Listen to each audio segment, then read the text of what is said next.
Hans Christian Andersen, Andersen's Fairy Tales, narrated by Carol Phillips. The Emperor's New Clothes. Many years ago, there was an emperor who was so excessively fond of new clothes that he spent all his money on dress. He did not trouble himself in the least about his soldiers, nor did he care to go either to the theatre or the chase, except for the opportunities then afforded him for displaying his new clothes. He had a different suit for each hour of the day. And as of any other king or emperor one is accustomed to say, "He is sitting in council," it was always said of him, "The emperor is sitting in his wardrobe." Time passed merrily in the large town which was his capital. Strangers arrived every day at the court. One day, 2 rogues, calling themselves weavers, made their appearance. They gave out that they knew how to weave stuffs of the most beautiful colours and elaborate patterns, the clothes manufactured from which should have the wonderful property of remaining invisible to everyone who was unfit for the office he held, or who was extraordinarily simple in character. These must indeed be splendid clothes, thought the emperor.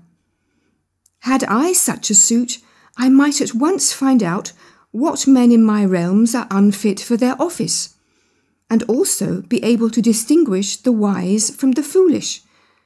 This stuff must be woven for me immediately. And he caused large sums of money to be given to both the weavers in order that they might begin their work directly. So the 2 pretended weavers set up 2 looms and affected to work very busily, although in reality they did nothing at all.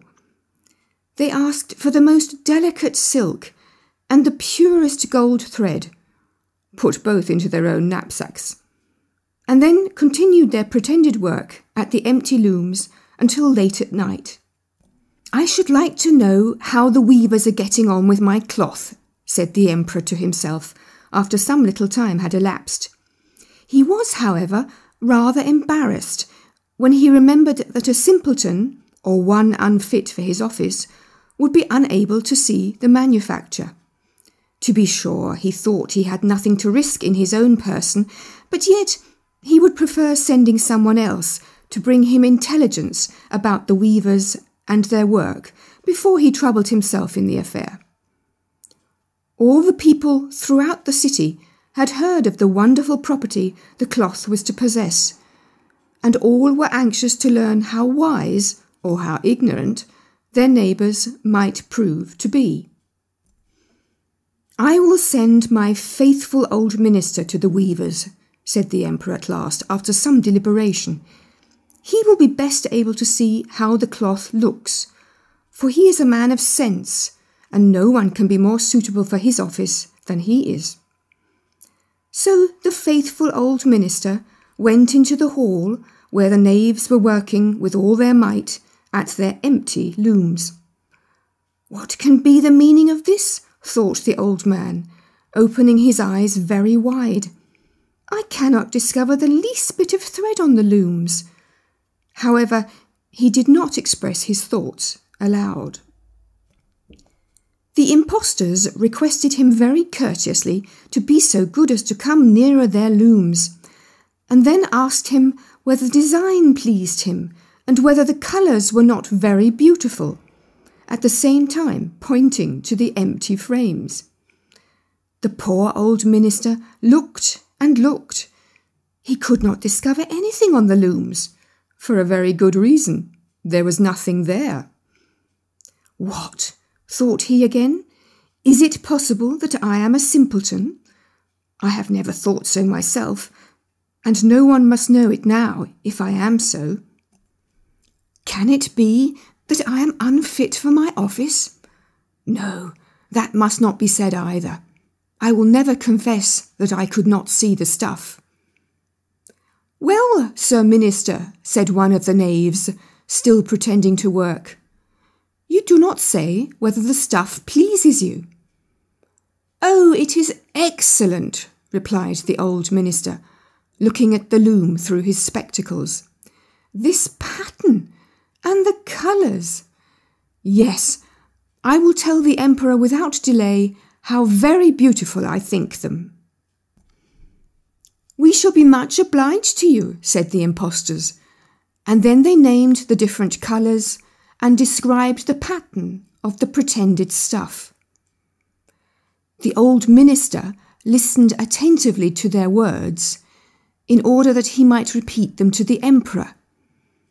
And then the knaves asked for more silk and gold, saying that it was necessary to complete what they had begun. However, they put all that was given them into their knapsacks and continued to work with as much apparent diligence as before at their empty looms. The emperor now sent another officer of his court to see how the men were getting on, and to ascertain whether the cloth would soon be ready. It was just the same with this gentleman as with the minister.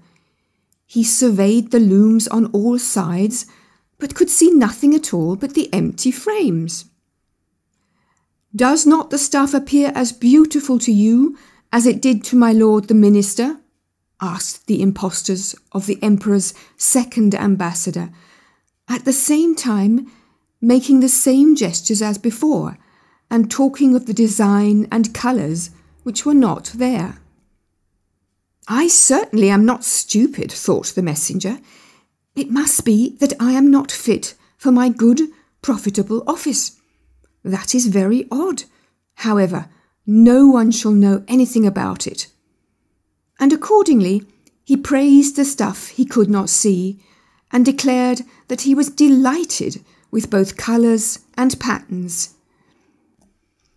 "Indeed, please your imperial majesty," said he to his sovereign when he returned, "the cloth which the weavers are preparing is extraordinarily magnificent."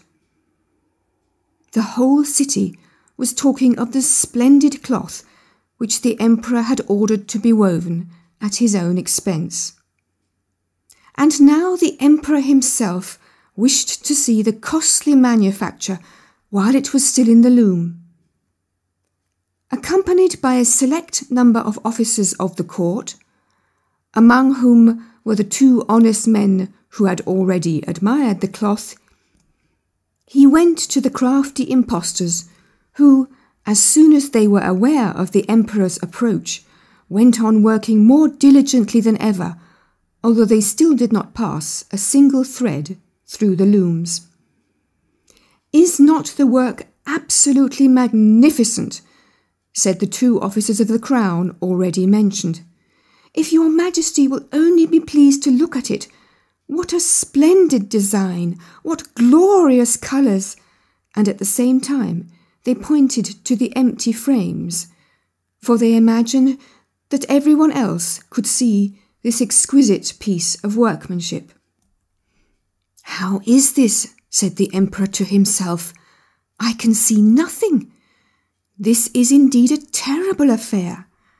Am I a simpleton, or am I unfit to be an emperor? That would be the worst thing that could happen." "Oh, the cloth is charming," said he aloud. "It has my complete approbation."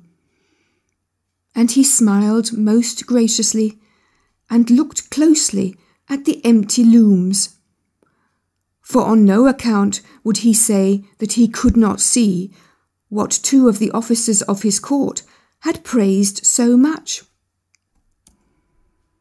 All his retinue now strained their eyes, hoping to discover something on the looms. But they could see no more than the others. Nevertheless, they all exclaimed, "Oh, how beautiful!" and advised His Majesty to have some new clothes made from this splendid material for the approaching procession. "Magnificent! Charming! Excellent!" resounded on all sides, and everyone was uncommonly gay. The emperor shared in the general satisfaction, and presented the impostors with the riband of an order of knighthood to be worn in their buttonholes, and the title of Gentlemen Weavers. The rogues sat up the whole of the night before the day on which the procession was to take place, and had 16 lights burning, so that everyone might see how anxious they were to finish the emperor's new suit. They pretended to roll the cloth off the looms, cut the air with their scissors, and sewed with needles without any thread in them. "See," cried they at last, "the emperor's new clothes are ready." And now the emperor, with all the grandees of his court, came to the weavers. And the rogues raised their arms, as if in the act of holding something up, saying, "Here are your Majesty's trousers. Here is the scarf. Here is the mantle. The whole suit is as light as a cobweb. One might fancy one has nothing at all on when dressed in it. That, however, is the great virtue of this delicate cloth." "Yes, indeed," said all the courtiers, although not one of them could see anything of this exquisite manufacture. "If your Imperial Majesty will be graciously pleased to take off your clothes, we will fit on the new suit in front of the looking-glass." The emperor was accordingly undressed, and the rogues pretended to array him in his new suit, the emperor turning round from side to side before the looking-glass. "How splendid His Majesty looks in his new clothes, and how well they fit!" everyone cried out. "What a design! What colours! These are indeed royal robes." "The canopy which is to be borne over your Majesty in the procession is waiting," announced the chief master of the ceremonies. "I am quite ready," answered the emperor. "Do my new clothes fit well?" asked he, turning himself round again before the looking-glass, in order that he might appear to be examining his handsome suit. The lords of the bedchamber, who were to carry His Majesty's train, felt about on the ground, as if they were lifting up the ends of the mantle, and pretended to be carrying something, for they would by no means betray anything like simplicity or unfitness for their office. So now the emperor walked under his high canopy in the midst of the procession through the streets of his capital, and all the people standing by and those at the windows cried out, "Oh, how beautiful are our emperor's new clothes! What a magnificent train there is to the mantle, and how gracefully the scarf hangs!" In short, no one would allow that he could not see these much admired clothes, because in doing so he would have declared himself either a simpleton or unfit for his office. Certainly, none of the emperor's various suits had ever made so great an impression as these invisible ones. "But the emperor has nothing at all on," said a little child. "Listen to the voice of innocence," exclaimed his father, and what the child had said was whispered from one to another. "But he has nothing at all on," at last cried out all the people. The emperor was vexed, for he knew that the people were right, but he thought the procession must go on now, and the lords of the bedchamber took greater pains than ever to appear holding up a train, although in reality there was no train to hold. The swineherd. There was once a poor prince who had a kingdom. His kingdom was very small, but still quite large enough to marry upon, and he wished to marry. It was certainly rather cool of him to say to the emperor's daughter, "Will you have me?" But so he did, for his name was renowned far and wide, and there were 100 princesses who would have answered, Yes, and thank you kindly. We shall see what this princess said. Listen. It happened that where the prince's father lay buried, there grew a rose tree, a most beautiful rose tree, which blossomed only once in every 5 years, and even then bore only one flower, but that was a rose. It smelled so sweet that all cares and sorrows were forgotten by him who inhaled its fragrance. And furthermore, the prince had a nightingale, who could sing in such a manner that it seemed as though all sweet melodies dwelt in her little throat. So the princess was to have the rose and the nightingale, and they were accordingly put into large silver caskets and sent to her. The emperor had them brought into a large hall, where the princess was playing at visiting with the ladies of the court. And when she saw the caskets with the presents, she clapped her hands for joy. "Ah, if it were but a little pussy-cat," said she. But the rose tree, with its beautiful rose, came to view. "Oh, how prettily it is made," said all the court ladies. "It is more than pretty," said the emperor, "it is charming." But the princess touched it and was almost ready to cry. "Fie, papa," said she, "it is not made at all, it is natural." "Let us see what is in the other casket before we get into a bad humour," said the emperor. So the nightingale came forth and sang so delightfully that at first no one could say anything ill-humoured of her. "Superbe! Charmant!" exclaimed the ladies, for they all used to chatter French, each one worse than her neighbour. "How much the bird reminds me of the musical box that belonged to our blessed Empress," said an old knight. "Oh yes, these are the same tones, the same execution." "Yes, yes," said the emperor, and he wept like a child at the remembrance. "I will still hope that it is not a real bird," said the princess. "Yes, it is a real bird," said those who had brought it. "Well, then let the bird fly," said the princess, and she positively refused to see the prince. However, he was not to be discouraged. He daubed his face over brown and black, pulled his cap over his ears, and knocked at the door. "Good day to my lord the emperor," said he. "Can I have employment at the palace?" "Why, yes," said the emperor. "I want someone to take care of the pigs, for we have a great many of them." So the prince was appointed imperial swineherd.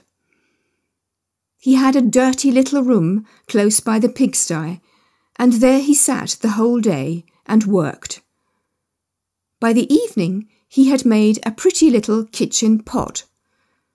Little bells were hung all around it, and when the pot was boiling, these bells tinkled in the most charming manner, and played the old melody, "Ach, du lieber Augustin, Augustin, Augustin, ach, du lieber Augustin, alles ist weg.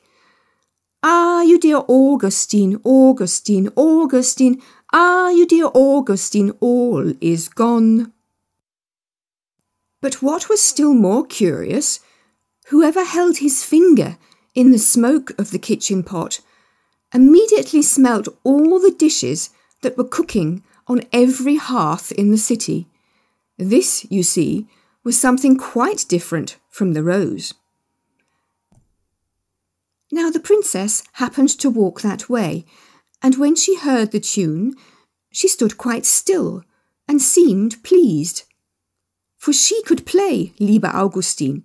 It was the only piece she knew, and she played it with one finger. "Why, there is my piece," said the princess.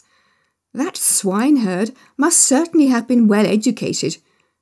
Go in and ask him the price of the instrument." So one of the court ladies must run in.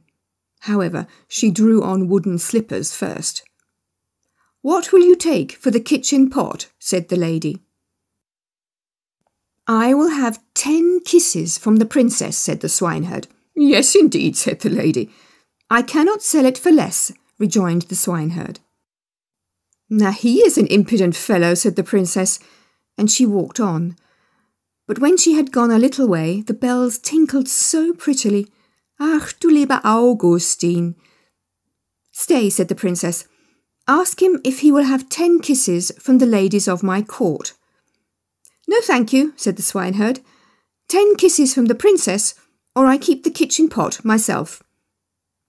"That must not be either," said the princess. "But do you all stand before me, that no one may see us." And the court ladies placed themselves in front of her and spread out their dresses.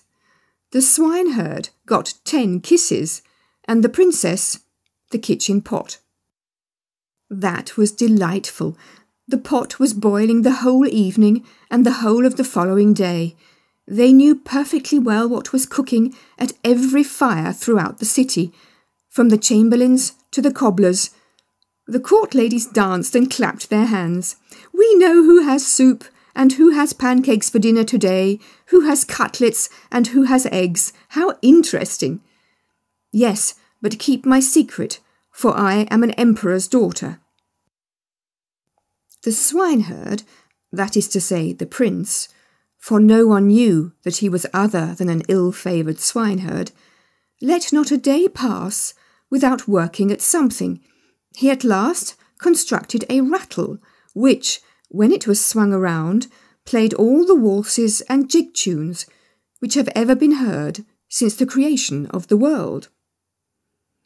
"Ah, that is superbe," said the princess when she passed by. "I have never heard prettier compositions. Go in and ask him the price of the instrument, but mind, he shall have no more kisses." "He will have 100 kisses from the princess," said the lady who had been to ask. "I think he is not in his right senses," said the princess, and walked on. But when she had gone a little way, she stopped again. "One must encourage art," said she. "I am the emperor's daughter. Tell him he shall, as on yesterday, have 10 kisses from me, and may take the rest from the ladies of the court." "Oh, but we should not like that at all," said they. "What are you muttering?" asked the princess. "If I can kiss him, surely you can. Remember that you owe everything to me." So the ladies were obliged to go to him again. 100 kisses from the princess," said he, "or else let everyone keep his own." "Stand round," said she, and all the ladies stood round her whilst the kissing was going on. "What can be the reason for such a crowd close by the pigsty?" said the emperor, who happened just then to step out on the balcony. He rubbed his eyes and put on his spectacles. "They are the ladies of the court. I must go down and see what they are about." So he pulled up his slippers at the heel, for he had trodden them down. As soon as he had got into the courtyard, he moved very softly, and the ladies were so much engrossed with counting the kisses, that all might go on fairly, that they did not perceive the emperor. He rose on his tiptoes. "What is all this?" said he, when he saw what was going on, and he boxed the princess's ears with his slipper, just as the swineherd was taking the 86th kiss. "March out," said the emperor, for he was very angry. And both princess and swineherd were thrust out of the city. The princess now stood and wept, the swineherd scolded, and the rain poured down. "Alas, unhappy creature that I am," said the princess. "If I had but married the handsome young prince! Ah, how unfortunate I am!" And the swineherd went behind a tree, washed the black and brown colour from his face, threw off his dirty clothes, and stepped forth in his princely robes. He looked so noble that the princess could not help bowing before him. "I am come to despise thee," said he. "Thou wouldst not have an honourable prince. Thou couldst not prize the rose and the nightingale, but thou wast ready to kiss the swineherd for the sake of a trumpery plaything. Thou art rightly served." He then went back to his own little kingdom and shut the door of his palace in her face. Now she might well sing, "Ach, du lieber Augustin, Augustin, Augustin, ach, du lieber Augustin, alles ist weg."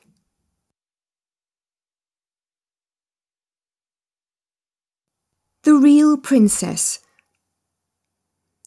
There was once a prince who wished to marry a princess, but then she must be a real princess. He travelled all over the world in hopes of finding such a lady, but there was always something wrong.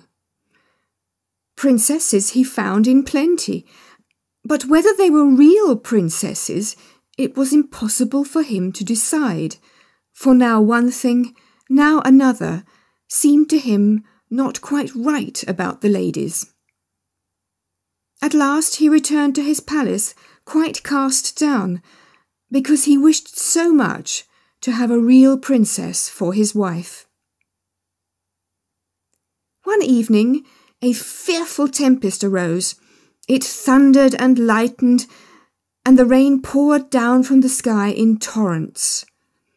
It was as dark as pitch. All at once there was heard a violent knocking at the door, and the old king, the prince's father, went out himself to open it. It was a princess who was standing outside the door. What with the rain and the wind, she was in a sad condition. The water trickled down from her hair, and her clothes clung to her body. She said she was a real princess. "Ah, we shall soon see that," thought the old Queen Mother. However, she said not a word of what she was going to do, but went quietly into the bedroom, took all the bedclothes off the bed, and put 3 little peas on the bedstead.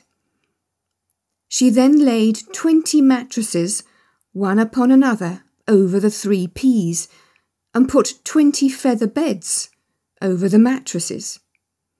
Upon this bed the princess was to pass the night. The next morning she was asked how she had slept. "Oh, very badly indeed," she replied. "I have scarcely closed my eyes the whole night through. I do not know what was in my bed, but I had something hard under me, and am all over black and blue. It has hurt so much." Now it was plain that the lady must be a real princess, since she had been able to feel the 3 little peas through the 20 mattresses and 20 feather beds. None but a real princess could have had such a delicate sense of feeling. The prince accordingly made her his wife, being now convinced that he had found a real princess. The 3 peas were, however, put into the cabinet of curiosities, where they are still to be seen, provided they have not been lost. Wasn't this a lady of real delicacy?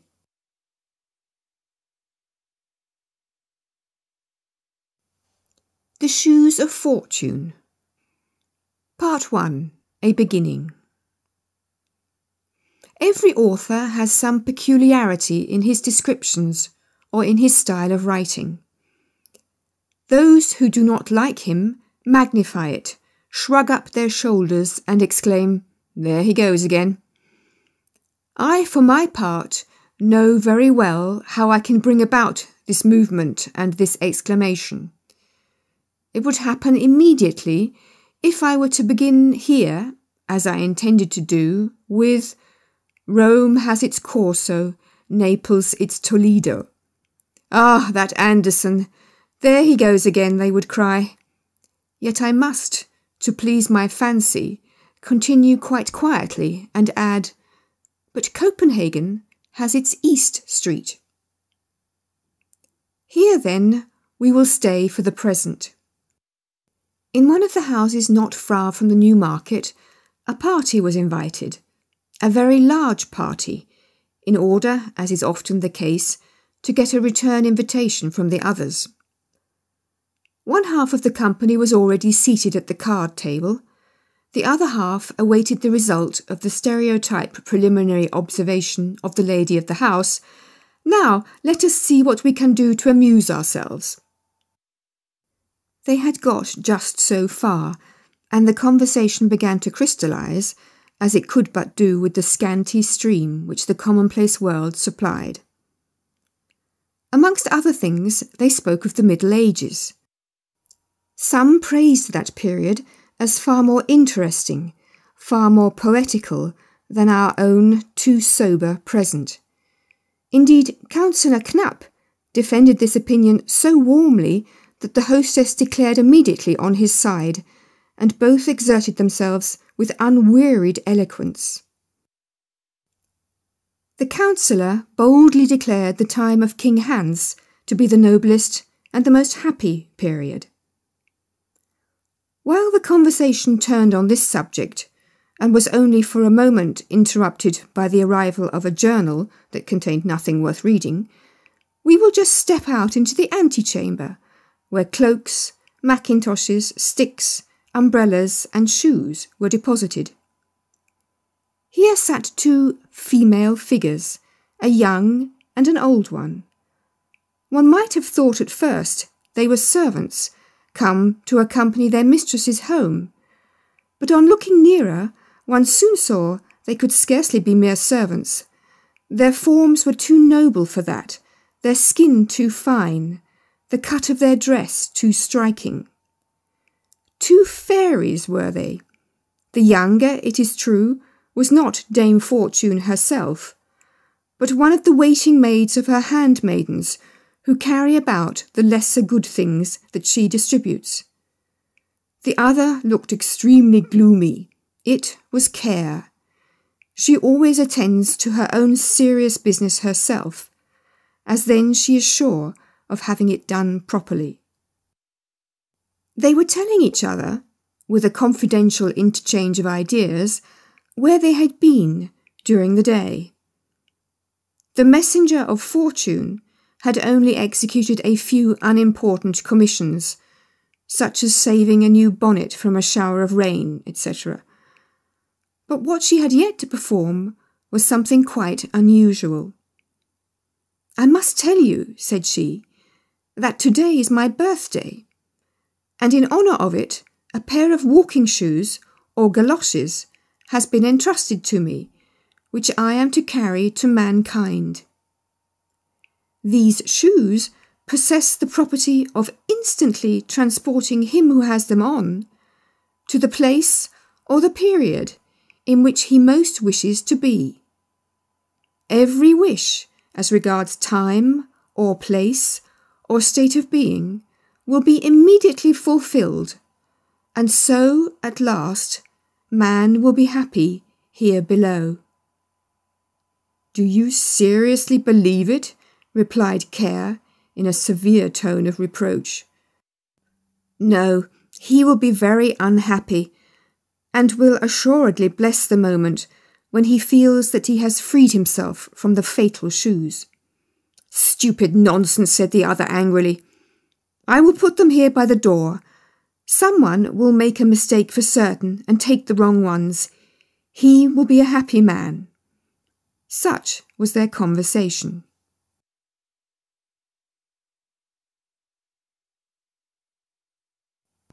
Part 2.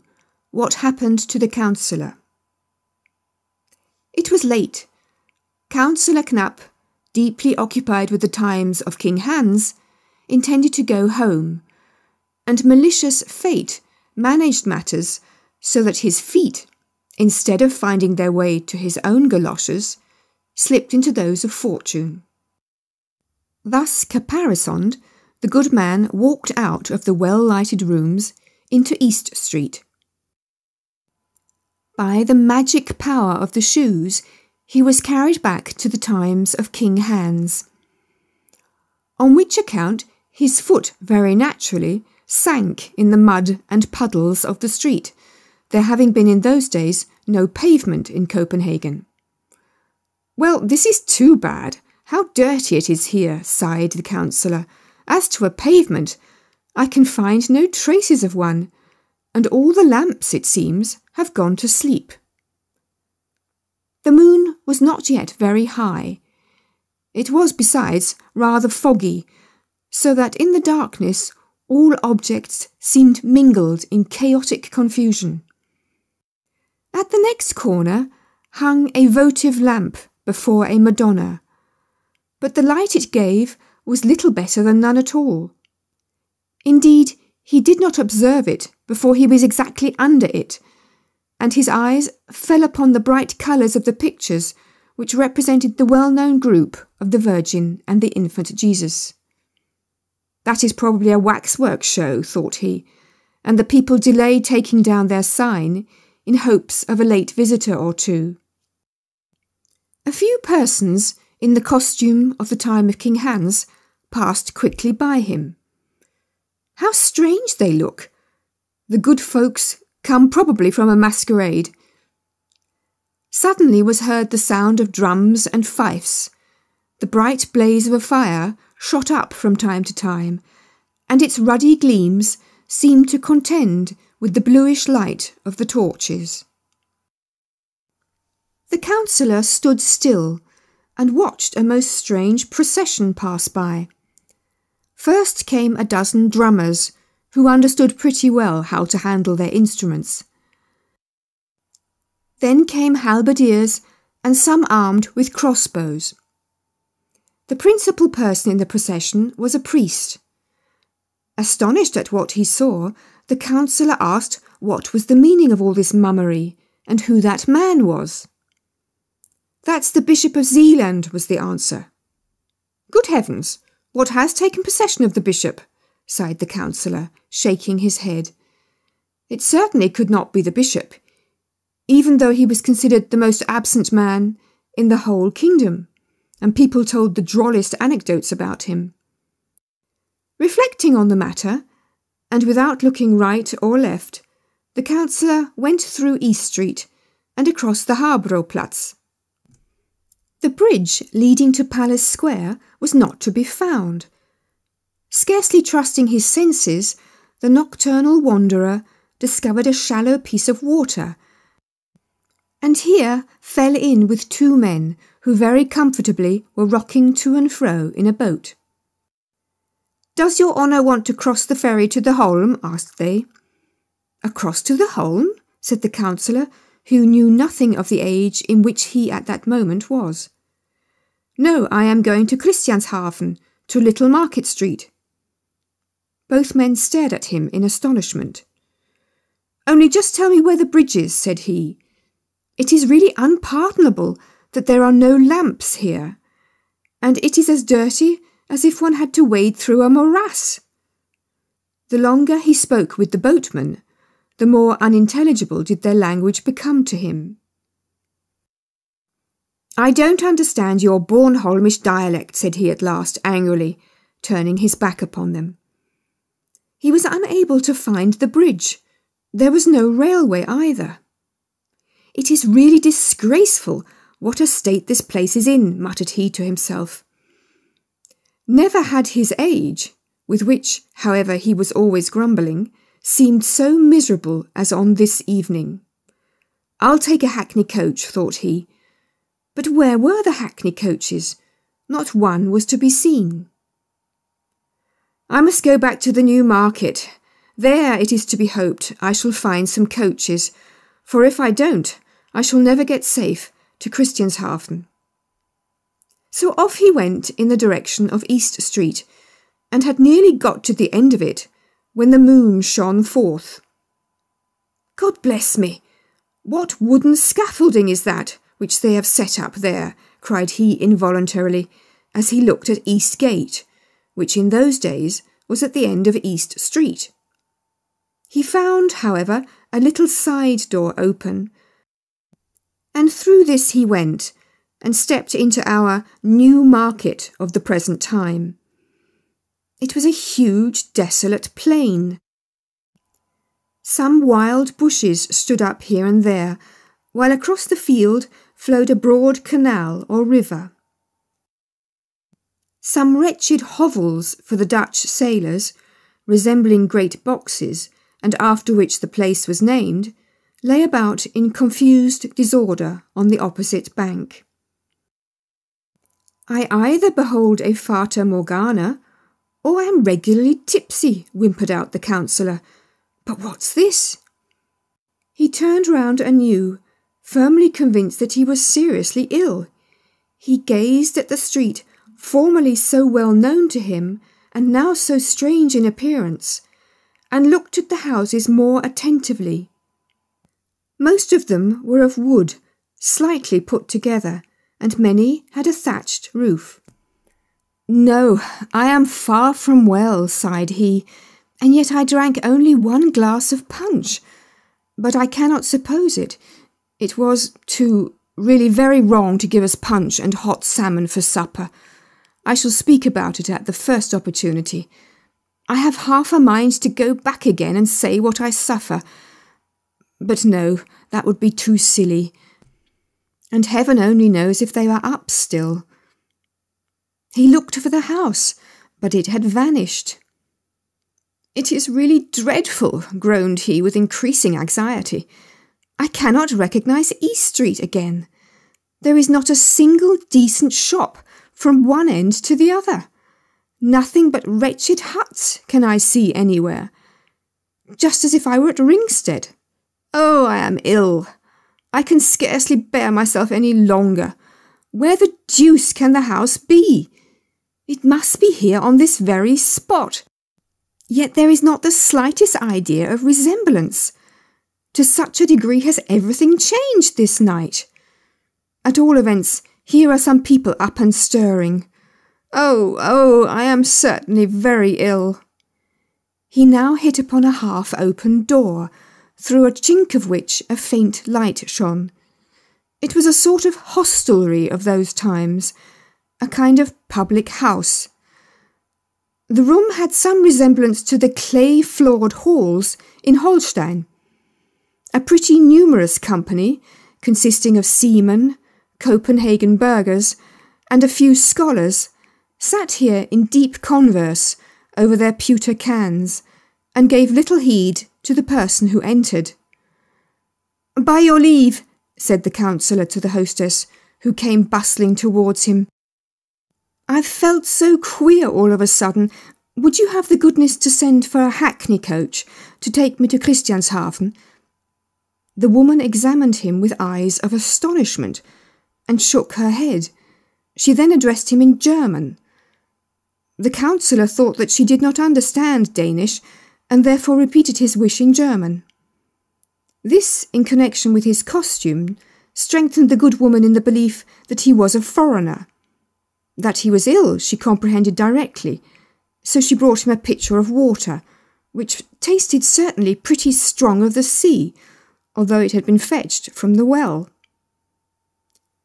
The counsellor supported his head on his hand, drew a long breath, and thought over all the wondrous things he saw around him.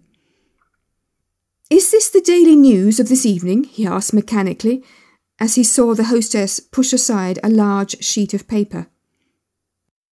The meaning of this counsellorship query remained, of course, a riddle to her, yet she handed him the paper without replying. It was a coarse woodcut, representing a splendid meteor, as seen in the town of Cologne, which was to be read below in bright letters. "That is very old," said the counsellor, whom this piece of antiquity began to make considerably more cheerful. "Pray, how did you come into possession of this rare print? It is extremely interesting, although the whole is a mere fable. Such meteorous appearances are to be explained in this way, that they are the reflections of the aurora borealis, and it is highly probable that they are caused principally by electricity." Those persons who were sitting nearest him and heard his speech stared at him in wonderment, and one of them rose, took off his hat respectively, and said with a serious countenance, "You are no doubt a very learned man, monsieur." "Oh no," answered the counsellor, "I can only join in conversation on this topic and on that, as indeed one must do according to the demands of the world at present." "Modestia is a fine virtue," continued the gentleman. "However, as to your speech, I must say, mihi secus videtur, yet I am willing to suspend my judicium." "May I ask with whom I have the pleasure of speaking?" said the counsellor. "I am a bachelor in theologia," answered the gentleman with a stiff reverence. This reply fully satisfied the counsellor. The title suited the dress. "He is certainly," thought he, "some village schoolmaster, some queer old fellow, such as one still often meets with in Jutland." "This is no locus docendi, it is true," began the clerical gentleman, "yet I beg you earnestly to let us profit by your learning. Your reading in the ancients is, sine dubio, of vast extent." "Oh yes, I've read something to be sure," replied the counsellor. "I like reading all useful works, but I do not on that account despise the modern ones. 'Tis only the unfortunate tales of everyday life that I cannot bear. We have enough and more than enough such in reality." "Tales of everyday life?" said our bachelor inquiringly. "I mean those new-fangled novels, twisting and writhing themselves in the dust of commonplace, which also expect to find a reading public." "Oh," exclaimed the clerical gentleman, smiling, "there is much wit in them. Besides, they are read at court. The king likes the history of Sir Iffven and Sir Gaudian particularly, which treats of King Arthur and his Knights of the Round Table. He has more than once joked about it with his high vassals." "I have not read that novel," said the counsellor. "It must be quite a new one that Heiberg has published lately." "No," answered the theologian of the time of King Hans. "That book is not written by a Heiberg, but was imprinted by Godfrey von Gehman." "Oh, is that the author's name?" said the counsellor. "It is a very old name, and, as well I recollect, he was the first printer that appeared in Denmark." "Yes, he is our first printer," replied the clerical gentleman hastily. So far all went on well. Some one of the worthy burghers now spoke of the dreadful pestilence that had raged in the country a few years back, meaning that of 1484. The counsellor imagined it was the cholera that was meant, which people made so much fuss about, and the discourse passed off satisfactorily enough. The War of the Buccaneers of 1490 was so recent that it could not fail being alluded to. The English pirates had, they said, most shamefully taken their ships while in the roadstead, and the counsellor, before whose eyes the herostratic event of 1801 still floated vividly, agreed entirely with the others in abusing the rascally English. With other topics he was not so fortunate. Every moment brought about some new confusion, and threatened to become a perfect Babel. For the worthy bachelor was really too ignorant, and the simplest observations of the counsellor sounded to him too daring and fantastical. They looked at one another from the crown of the head to the soles of the feet. And when matters grew to too high a pitch, then the bachelor talked Latin, in the hope of being better understood, but it was of no use after all. "What's the matter?" asked the hostess, plucking the counsellor by the sleeve. And now his recollection returned, for in the course of the conversation he had entirely forgotten all that had preceded it. "Merciful God, where am I?" exclaimed he in agony. And while he so thought, all his ideas and feelings of overpowering dizziness, against which he struggled with the utmost power of desperation, encompassed him with renewed force.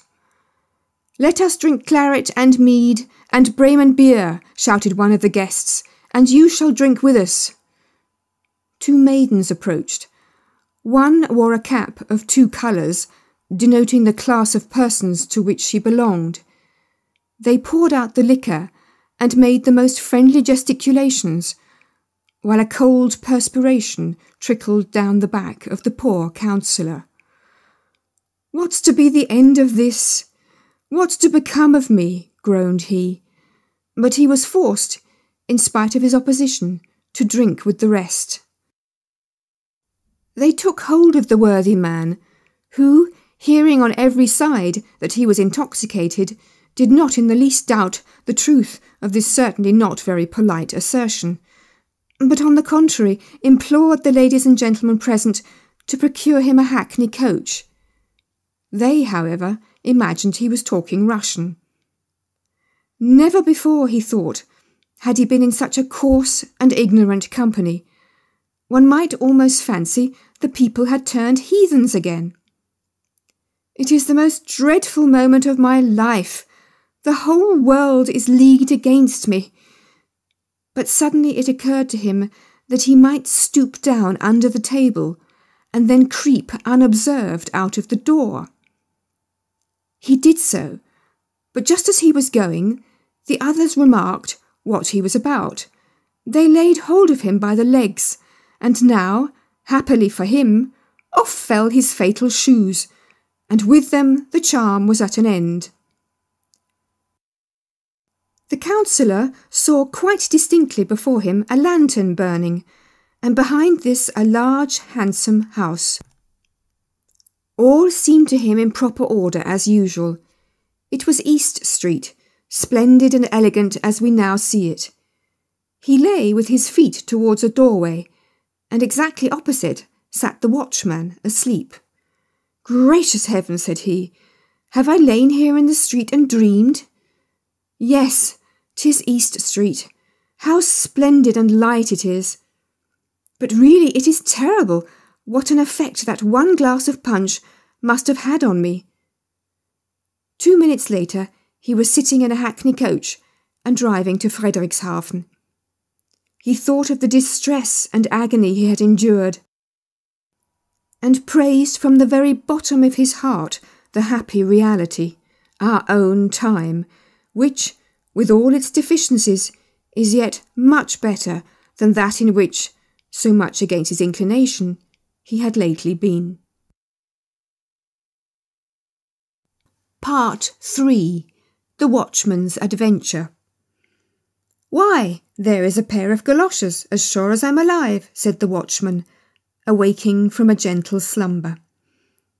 "They belong, no doubt, to the lieutenant who lives over the way. They lie close to the door." The worthy man was inclined to ring and deliver them at the house, for there was still a light in the window. But he did not like disturbing the other people in their beds, and so, very considerately, he left the matter alone. "Such a pair of shoes must be very warm and comfortable," said he. "The leather is so soft and supple." They fitted his feet as though they had been made for him. "'Tis a curious world we live in," continued he, soliloquizing. "There is the lieutenant now, who might go quietly to bed if he chose, where no doubt he could stretch himself at his ease. But does he do it? No, he saunters up and down his room because, probably, he has enjoyed too many of the good things of this world at his dinner. That's a happy fellow. He has neither an infirm mother nor a whole troop of everlastingly hungry children to torment him. Every evening he goes to a party where his nice supper costs him nothing. Would to heaven I could but change with him. How happy should I be!" While expressing his wish, the charm of the shoes, which he had put on, began to work. The watchman entered into the being and nature of the lieutenant. He stood in the handsomely furnished apartment and held between his fingers a small sheet of rose-coloured paper, on which some verses were written, written indeed by the officer himself. For who has not, at least once in his life, had a lyrical moment? And if one then marks down one's thoughts, poetry is produced. But here was written, "Oh, were I rich! Oh, were I rich! Such was my wish, yea, such, when hardly 3 feet high, I longed for much. Oh, were I rich! An officer were I, with sword and uniform and plume so high. And the time came, and officer was I, but yet I grew not rich. Alas, poor me! Have pity, thou, who all man's wants dost see." I sat one evening sunk in dreams of bliss. A maid of 7 years old gave me a kiss. I at that time was rich in poesy and tales of old, though poor as poor could be, but all she asked for was this poesy. Then was I rich, but not in gold, poor me, as thou dost know, who all men's hearts canst see. Oh, were I rich! Oft asked I for this boon. The child grew up to womanhood full soon. She is so pretty, clever, and so kind. Oh, did she know what's hidden in my mind? A tale of old. Would she to me were kind. But I'm condemned to silence, oh, poor me, as thou dost know, who all men's hearts canst see.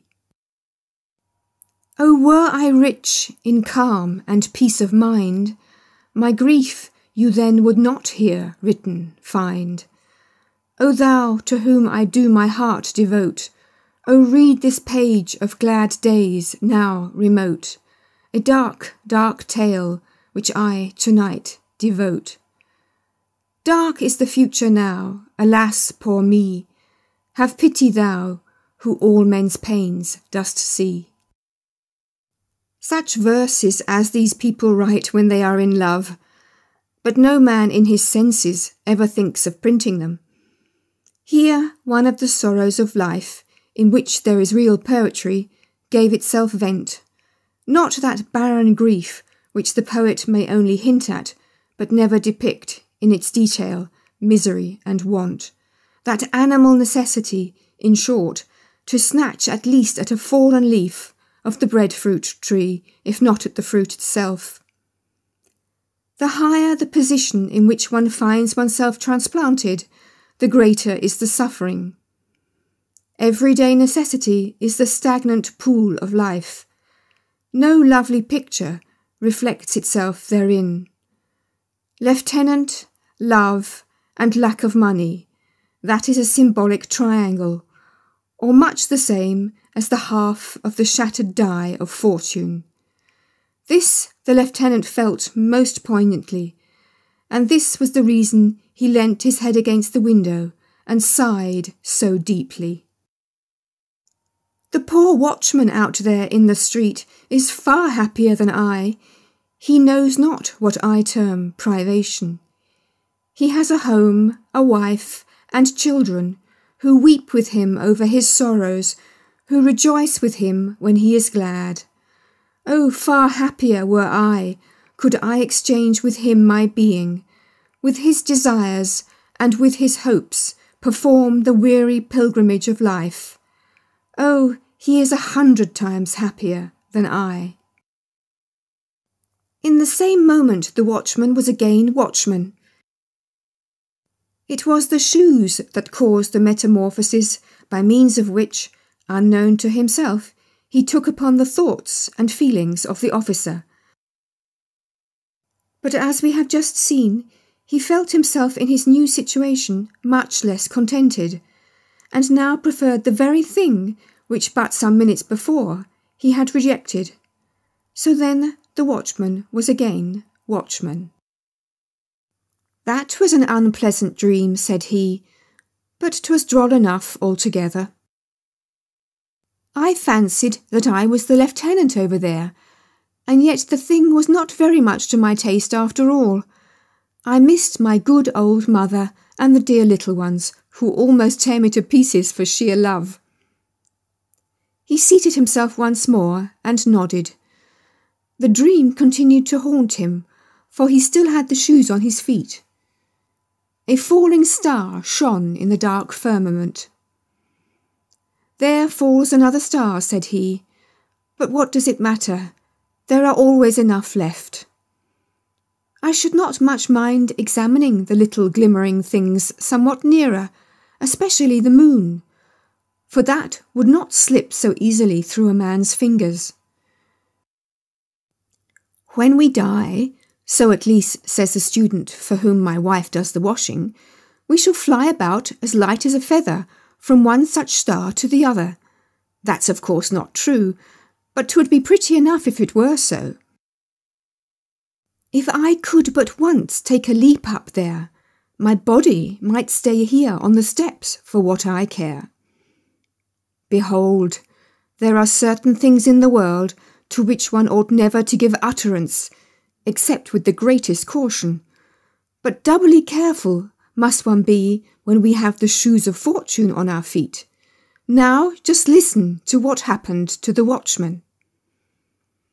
As to ourselves, we all know the speed produced by the employment of steam. We have experienced it either on railroads or in boats when crossing the sea. But such a flight is like the travelling of a sloth in comparison with the velocity with which light moves. It flies 19 million times faster than the best racehorse, and yet electricity is quicker still. Death is an electric shock which our heart receives.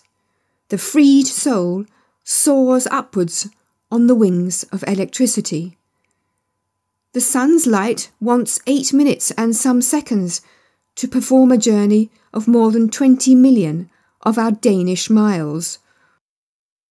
Born by electricity, the soul wants even some minutes less to accomplish the same flight. To it, the space between the heavenly bodies is not greater than the distance between the homes of our friends in town is for us, even if they live a short way from each other. Such an electric shock in the heart, however, costs us the use of the body here below, unless, like the watchman of East Street, we happen to have on the shoes of fortune. In a few seconds, the watchman had done the 52,000 of our miles up to the moon, which, as everyone knows, was formed out of matter much lighter than our earth, and is, so we should say, as soft as newly fallen snow. He found himself on one of the many circumjacent mountain ridges with which we are acquainted by means of Dr. Madler's Map of the Moon. Within, down it sunk perpendicularly into a cauldron, about a Danish mile in depth, while below lay a town whose appearance we can, in some measure, realise to ourselves by beating the white of an egg in a glass of water. The matter of which it was built was just as soft and formed similar towers and domes and pillars, transparent and rocking in the thin air, while above his head our earth was rolling like a large, fiery ball. He perceived immediately a quantity of beings who were certainly what we call men, yet they looked different to us. A far more correct imagination than that of the pseudo-Herschel had created them, and if they had been placed in rank and file and copied by some skilful painter's hand, one would, without doubt, have exclaimed involuntarily, "What a beautiful arabesque!" They had a language too, but surely nobody can expect that the soul of the watchman should understand it. Be that as it may, it did comprehend it, for in our souls there germinate far greater powers than we poor mortals, despite all our cleverness, have any notion of. Does she not show us, she, the queen in the land of enchantment, her astounding dramatic talent in all our dreams? There every acquaintance appears and speaks upon the stage so entirely in character, and with the same tone of voice, that none of us, when awake, were able to imitate it. How well can she recall persons to our mind of whom we have not thought for years, when suddenly they step forth every inch a man, resembling the real personages, even to the finest features, and become the heroes or heroines of our world of dreams. In reality, such remembrances are rather unpleasant. Every sin, every evil thought may, like a clock with alarm or chimes, be repeated at pleasure. Then the question is if we can trust ourselves to give an account of every unbecoming word in our heart and on our lips. The watchman's spirit understood the language of the inhabitants of the moon pretty well. The Selenites, dwellers in the moon, disputed variously about our earth, and expressed their doubts if it could be inhabited. The air, they said, must certainly be too dense to allow any rational dweller in the moon the necessary free respiration. They considered the moon alone to be inhabited. They imagined it was the real heart of the universe or planetary system, on which the genuine cosmopolites or citizens of the world dwelt. What strange things what strange things Selenites sometimes take into their heads. About politics they had a good deal to say, but little Denmark must take care what it is about, and not run counter to the moon, that great realm that might in an ill humour bestir itself and dash down a hailstorm in our faces, or force the Baltic to overflow the sides of its gigantic basin. We will therefore not listen to what was spoken, and on no condition run in the possibility of telling tales out of school, but we will rather proceed, like good, quiet citizens, to East Street, and observe what happened meanwhile to the body of the watchman. He sat lifeless on the steps. The morning star, that is to say the heavy wooden staff headed with iron spikes, and which had nothing else in common with its sparkling brother in the sky, had glided from his hand, while his eyes were fixed with glassy stare on the moon, looking for the good old fellow of a spirit which still haunted it. "What's the hour, watchman?" asked a passer-by. But when the watchman gave no reply, the merry roisterer, who was now returning home from a noisy drinking bout, took it into his head to try what a tweak of the nose would do, on which the supposed sleeper lost his balance. The body lay motionless, stretched out on the pavement. The man was dead. When the patrol came up, all his comrades, who comprehended nothing of the whole affair, were seized with a dreadful fright, for dead he was, and he remained so. The proper authorities were informed of the circumstance. People talked a good deal about it, and in the morning the body was carried to the hospital. Now that would be a very pretty joke if the spirit, when it came back and looked for the body in East Street, were not to find one. No doubt it would, in its anxiety, run off to the police, and then to the hue and cry office to announce that the finder will be handsomely rewarded, and at last away to the hospital. Yet we may boldly assert that the soul is shrewdest when it shakes off every fetter and every sort of leading string. The body only makes it stupid. The seemingly dead body of the watchman wandered, as we have said, to the hospital, where it was brought into the general viewing room. And the first thing that was done here was, naturally, to pull off the galoshes, when the spirit, that was merely gone out on adventures, must have returned with the quickness of lightning to its earthly tenement. It took its direction towards the body in a straight line, and a few seconds after, life began to show itself in the man. He asserted that the preceding night had been the worst that ever the malice of fate had allotted him. He would not for 2 silver marks again go through what he had endured while moon-stricken, but now, however, it was over. The same day he was discharged from the hospital as perfectly cured, but the shoes, meanwhile, remained behind.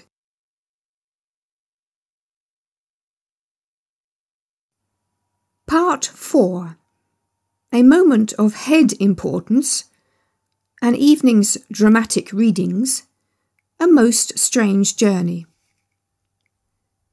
Every inhabitant of Copenhagen knows, from personal inspection, how the entrance to Frederick's Hospital looks, but as it is possible that others, who are not Copenhagen people, may also read this little work, we will beforehand give a short description of it. The extensive building is separated from the street by a pretty high railing, the thick iron bars of which are so far apart that in all seriousness it is said some very thin fellow had of a night occasionally squeezed himself through to go and pay his little visits in the town. The part of the body most difficult to manage on such occasions was, no doubt, the head. Here, as is so often the case in the world, long-headed people get through best.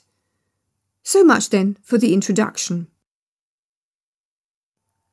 One of the young men, whose head, in a physical sense only, might be said to be of the thickest, had the watch that evening.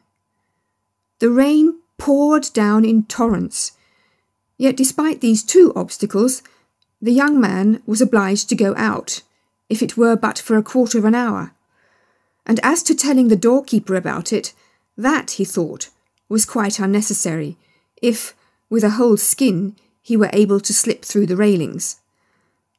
There on the floor lay the galoshes, which the watchman had forgotten. He never dreamt for a moment that they were those of Fortune, and they promised to do him good service in the wet, so he put them on. The question now was, if he could squeeze himself through the grating, for he had never tried before. Well, there he stood.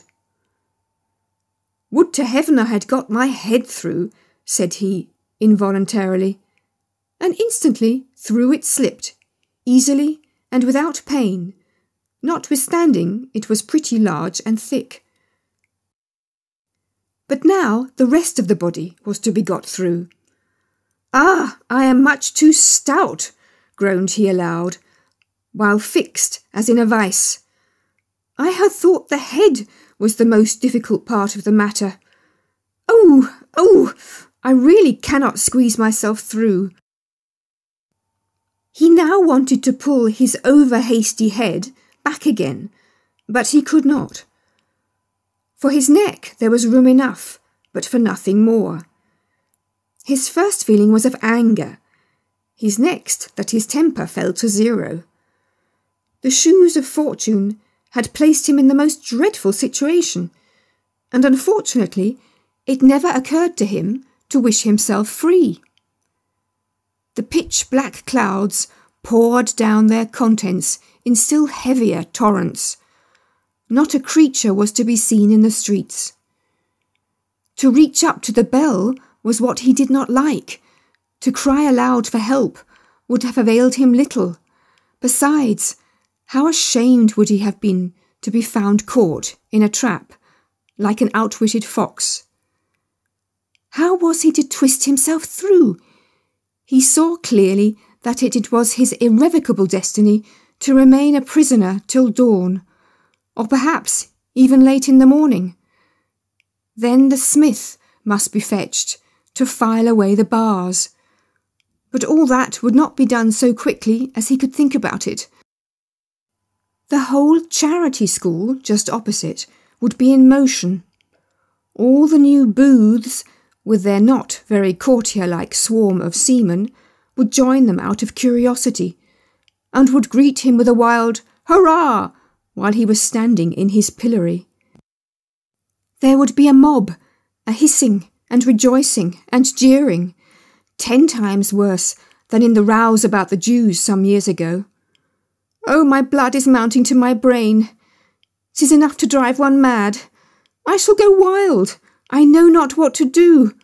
Oh, were I but loose, my dizziness would then cease. Oh, were my head but loose.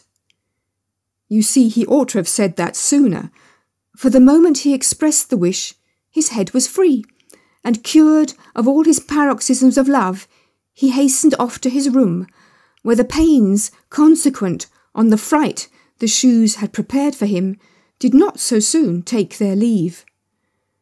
But you must not think that the affair is over now. It grows much worse.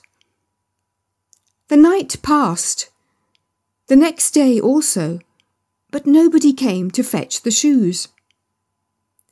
In the evening, dramatic readings were to be given at the little theatre in King Street. The house was filled to suffocation, and among other pieces to be recited was a new poem by H.C. Andersen called My Aunt's Spectacles, the contents of which were pretty nearly as follows.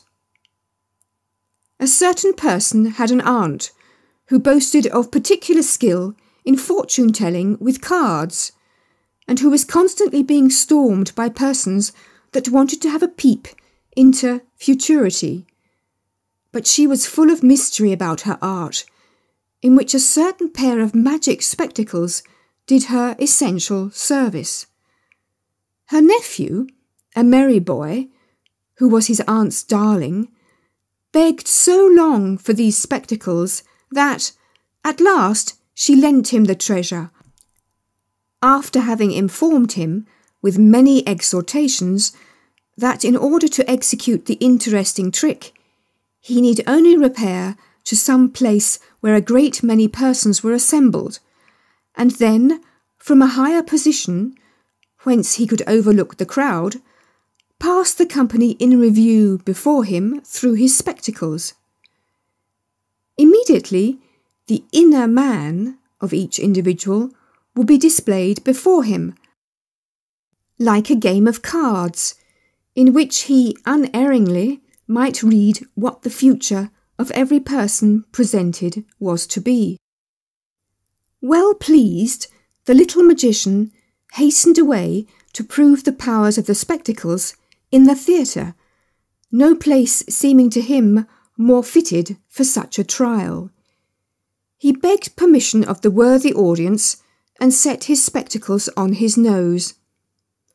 A motley phantasmagoria presents itself before him, which he describes in a few satirical touches, yet without expressing his opinion openly.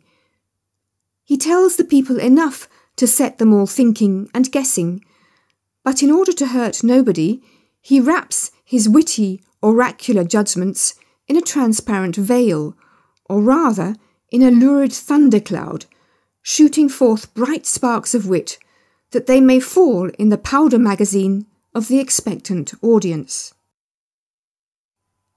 The humorous poem was admirably recited, and the speaker much applauded. Among the audience was the young man of the hospital, who seemed to have forgotten his adventure of the preceding night. He had on the shoes, for as yet no lawful owner had appeared to claim them, and besides, it was so very dirty out of doors, they were just the thing for him, he thought. The beginning of the poem he praised with great generosity. He even found the idea original and effective. But that the end of it, like the Rhine, was very insignificant, proved, in his opinion, the author's want of invention. He was without genius, etc. This was an excellent opportunity to have said something clever. Meanwhile, he was haunted by the idea he should like to possess such a pair of spectacles himself. Then, perhaps, by using them circumspectly, one would be able to look into people's hearts, which he thought would be far more interesting than merely to see what was to happen next year. For that we should all know in proper time, but the other never. I can now, said he to himself, fancy the whole row of ladies and gentlemen sitting there in the front row. If one could but see into their hearts, yes, that would be a revelation, a sort of bazaar. In that lady yonder, so strangely dressed, I should find for certain a large milliner's shop. In that one the shop is empty, but it wants cleaning, plain enough. But there would also be some good, stately shops among them. Alas, sighed he, I know one in which all is stately, but there sits already a spruce young shopman, which is the only thing that's amiss in the whole shop. All would be splendidly decked out, and we should hear, Walk in, gentlemen, pray walk in. Here you will find all you please to want. Ah, I wish to heaven I could walk in and take a trip right through the hearts of those present.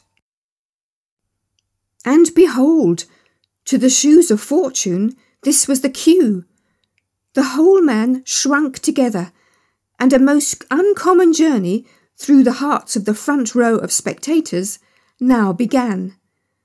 The first heart through which he came was that of a middle-aged lady, but he instantly fancied himself in the room of the Institution for the Cure of the Crooked and Deformed, where casts of misshapen limbs are displayed in naked reality on the wall. Yet there was this difference. In the institution, the casts were taken at the entry of the patient, but here they were retained and guarded in the heart, while the sound persons went away. They were, namely, casts of female friends, whose bodily or mental deformities were here most faithfully preserved. With the snake-like writhings of an idea, he glided into another female heart. But this seemed to him like a large, holy fane. The white dove of innocence fluttered over the altar. How gladly would he have sunk upon his knees, but he must away to the next heart. Yet he still heard the pealing tones of the organ, and he himself seemed to have become a newer and a better man. He felt unworthy to tread the neighbouring sanctuary which a poor garret with a sick, bedrid mother revealed. But God's warm sun streamed through the open window. Lovely roses nodded from the wooden flower boxes on the roof, and 2 sky-blue birds sang rejoicingly, while the sick mother implored God's richest blessings on her pious daughter. He now crept on hands and feet through a butcher's shop. At least on every side, and above and below, there was naught but flesh. It was the heart of a most respectable rich man, whose name is certain to be found in the directory. He was now in the heart of the wife of this worthy gentleman. It was an old, dilapidated, mouldering dovecot. The husband's portrait was used as a weathercock, which was connected in some way or other with the doors, and so they opened and shut of their own accord whenever the stern old husband turned round. Hereupon he wandered into a boudoir formed entirely of mirrors, like the one in Castle Rosenberg. But here the glass is magnified to an astonishing degree. On the floor in the middle of the room sat, like a Dalai Lama, the insignificant self of the person, quite confounded at his own greatness. He then imagined he had got into a needle case full of pointed needles of every size.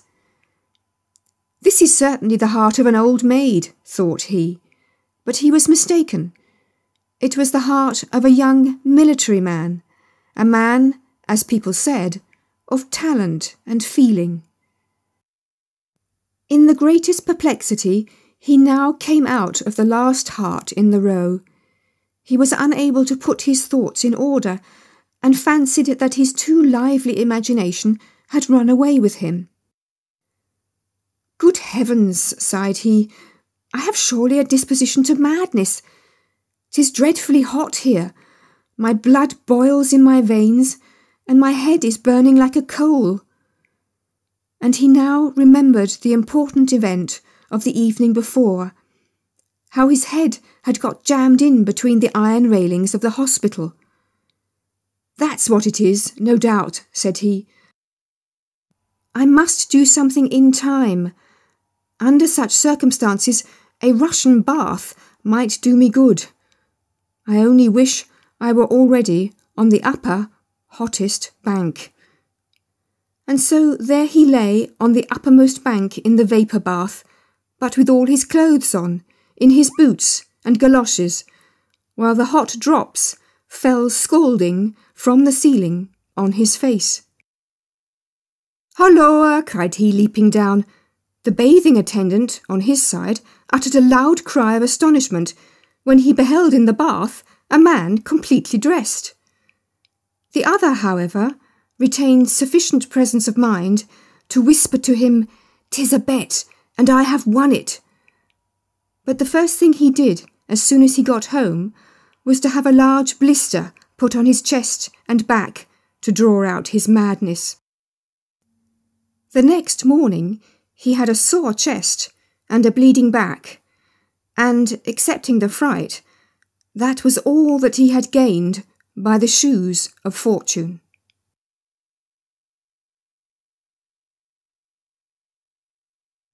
Part 5. Metamorphosis of the copying clerk. The watchman, whom we have certainly not forgotten, thought meanwhile of the galoshes he had found and taken with him to the hospital. He now went to fetch them, and as neither the lieutenant nor anybody else in the street claimed them as his property, they were delivered over to the police office. "Why, I declare the shoes look just like mine own," said one of the clerks, eyeing the newly found treasure, whose hidden powers even he, sharp as he was not able to discover. "One must have more than the eye of a shoemaker to know one pair from the other," said he, soliloquizing, and putting at the same time the galoshes in search of an owner beside his own in the corner. "Here, sir," said one of the men, who, panting, brought him a tremendous pile of papers. The copying clerk turned round and spoke a while with the man about the reports and legal documents in question.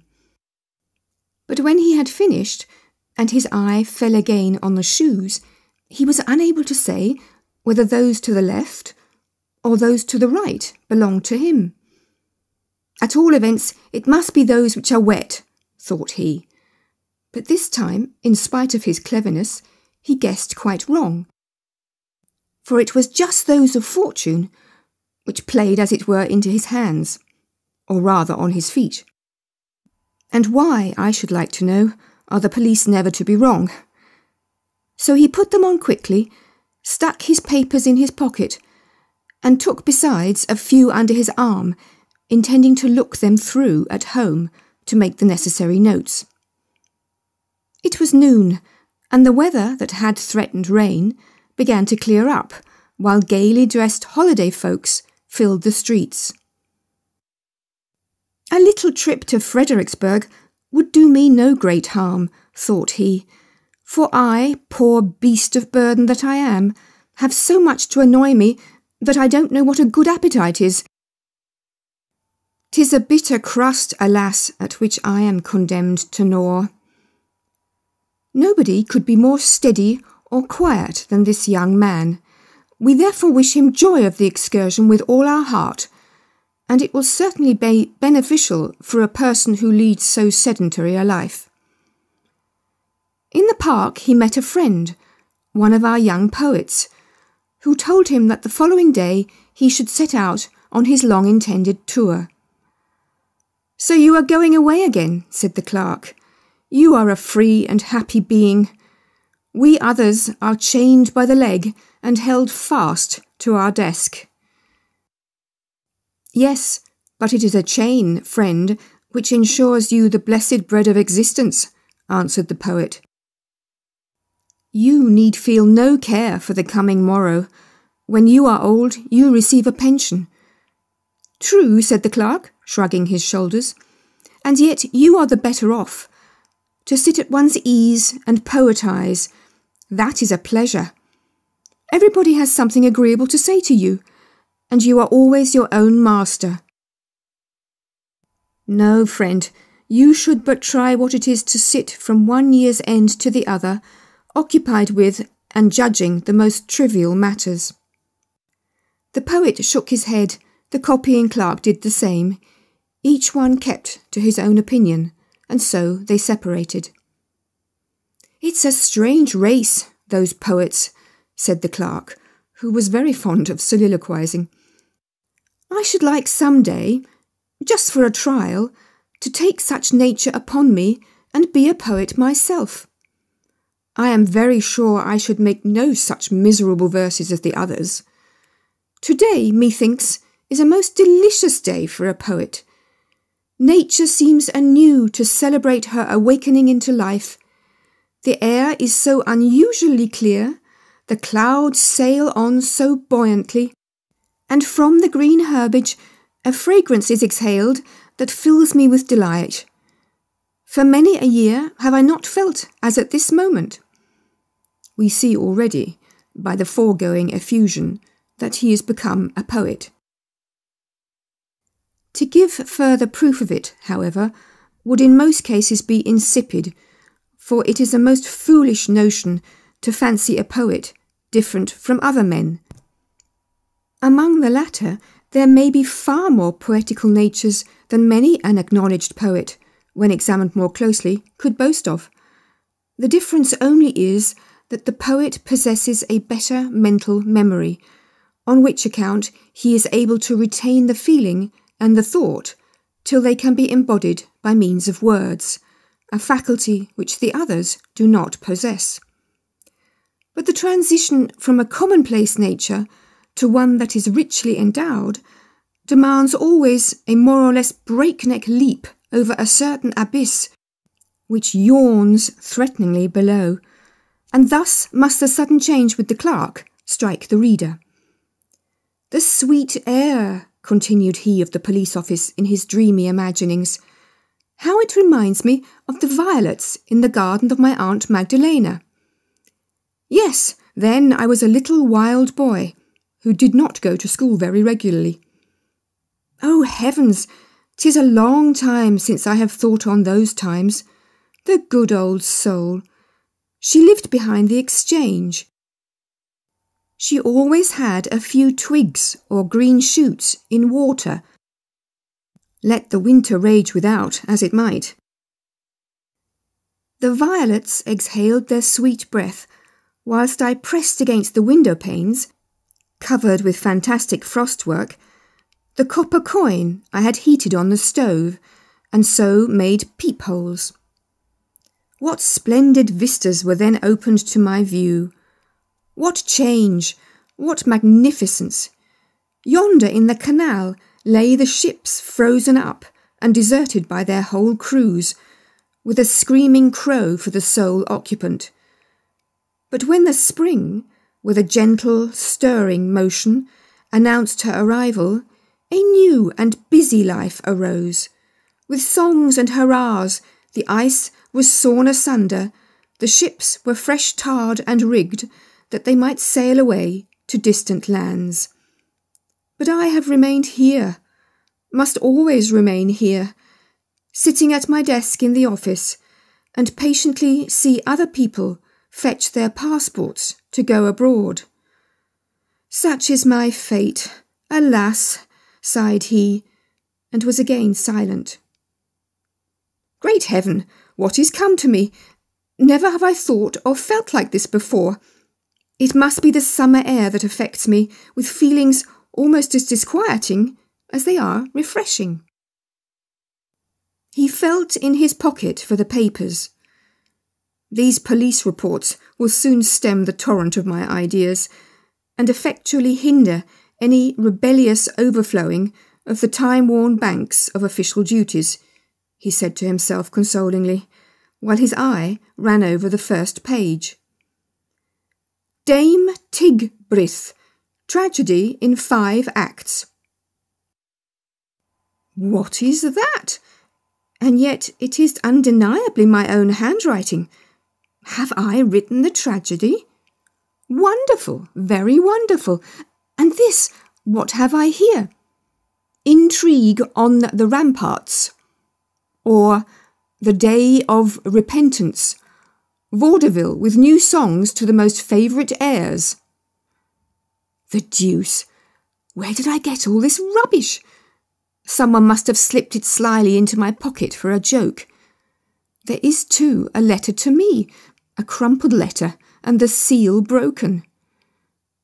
Yes, it was not a very polite epistle from the manager of a theatre, in which both pieces were flatly refused.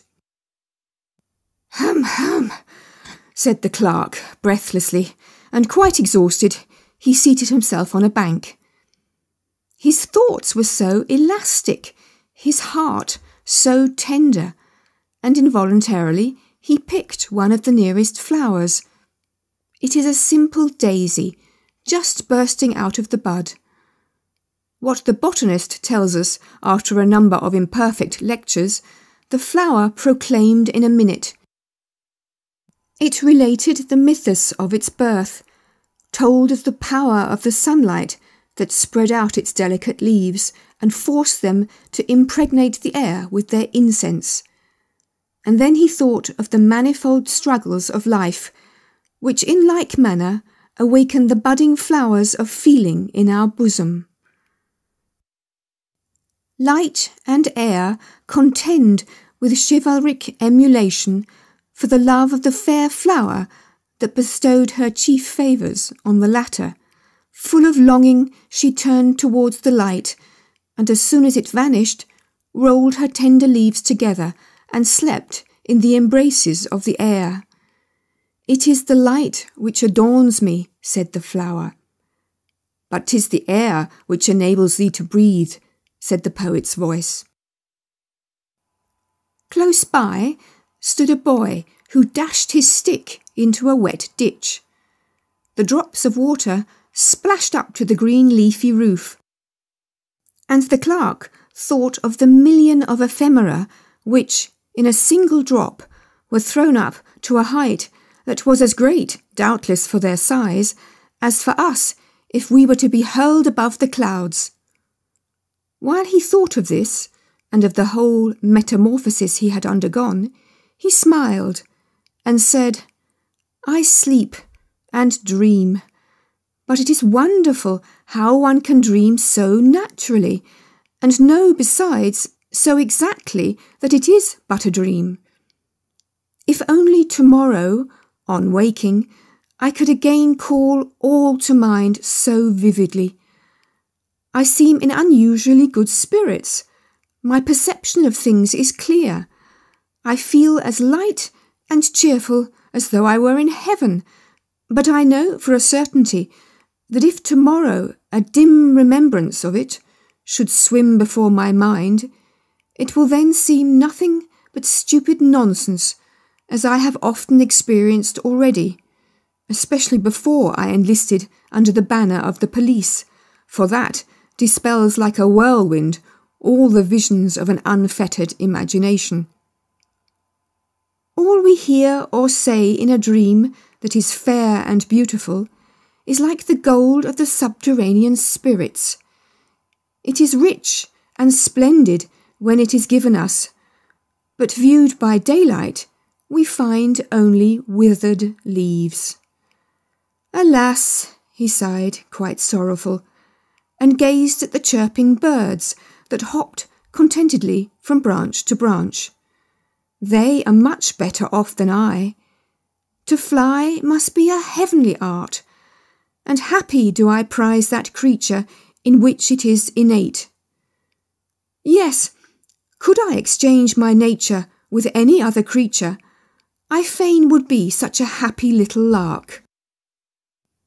He had hardly uttered these hasty words when the skirts and sleeves of his coat folded themselves together into wings. The clothes became feathers, and the galoshes claws. He observed it perfectly, and laughed in his heart. "Now then, there is no doubt that I am dreaming, but I have never before been aware of such mad freaks as these." And up he flew into the green roof and sang. But in the song there was no poetry, for the spirit of the poet was gone.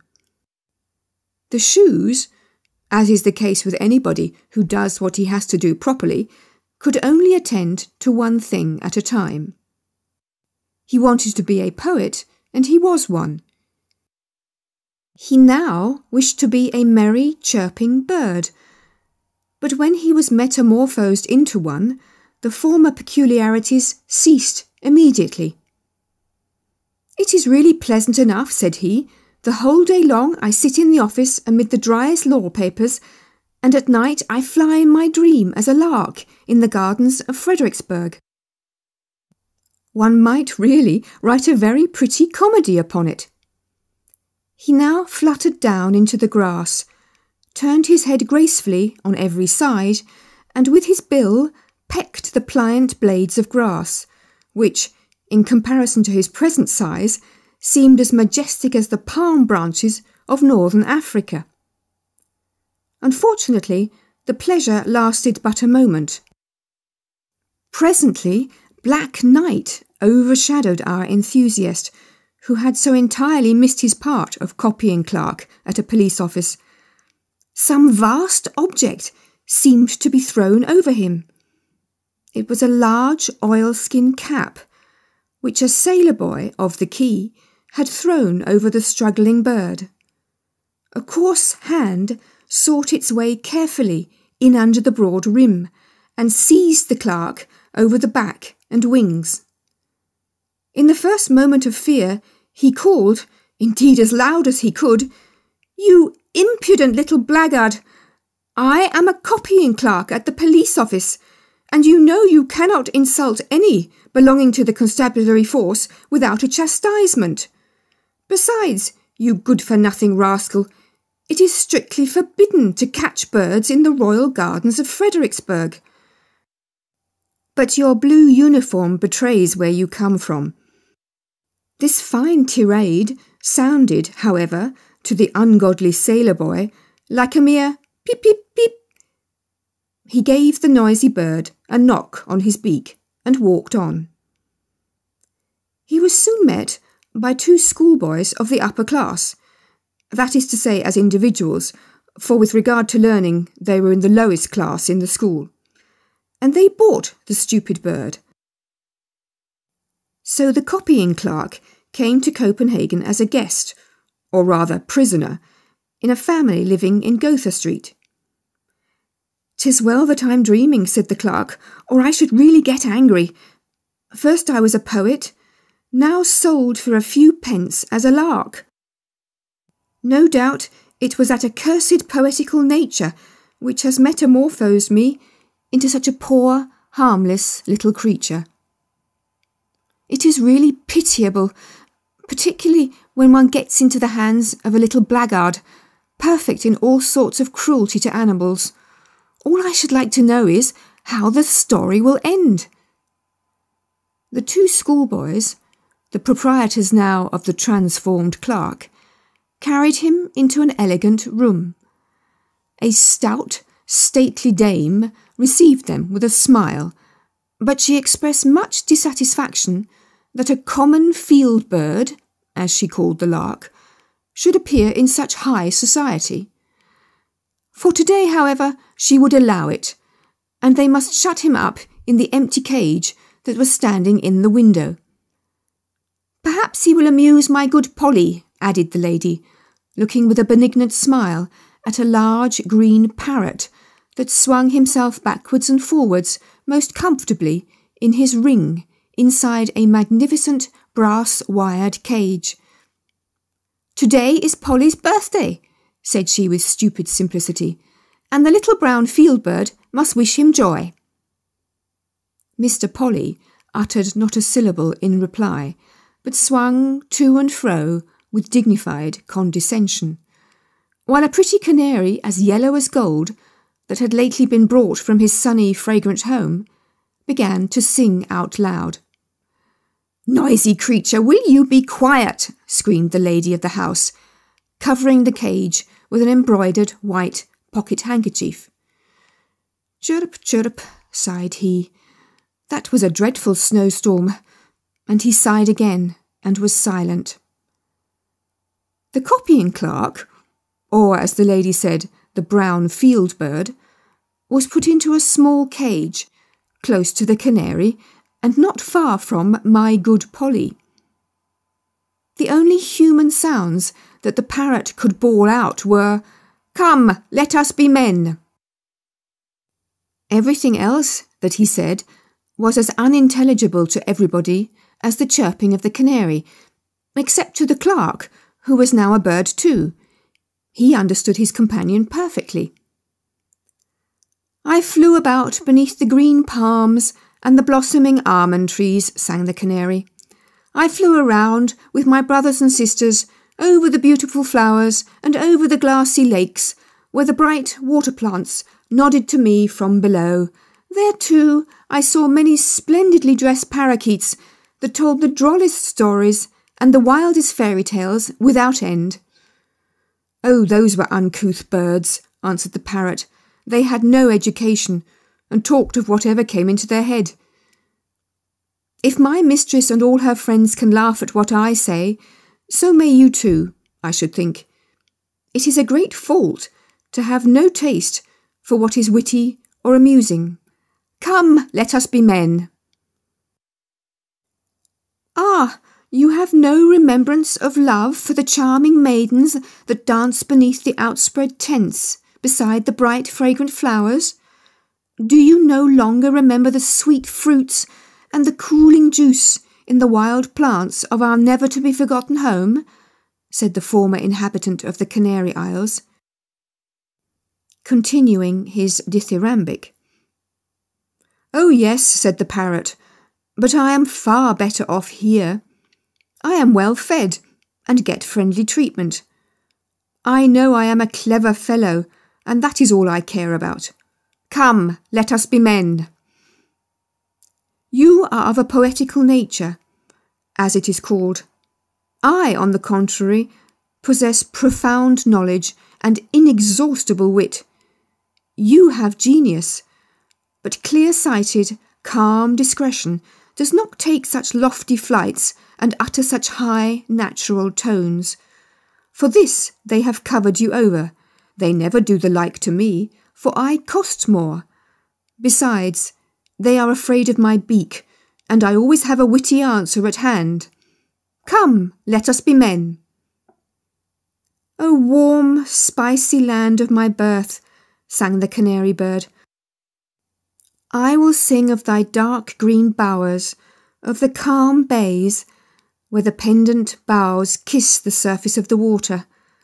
I will sing of the rejoicing of all my brothers and sisters, where the cactus grows in wanton luxuriance."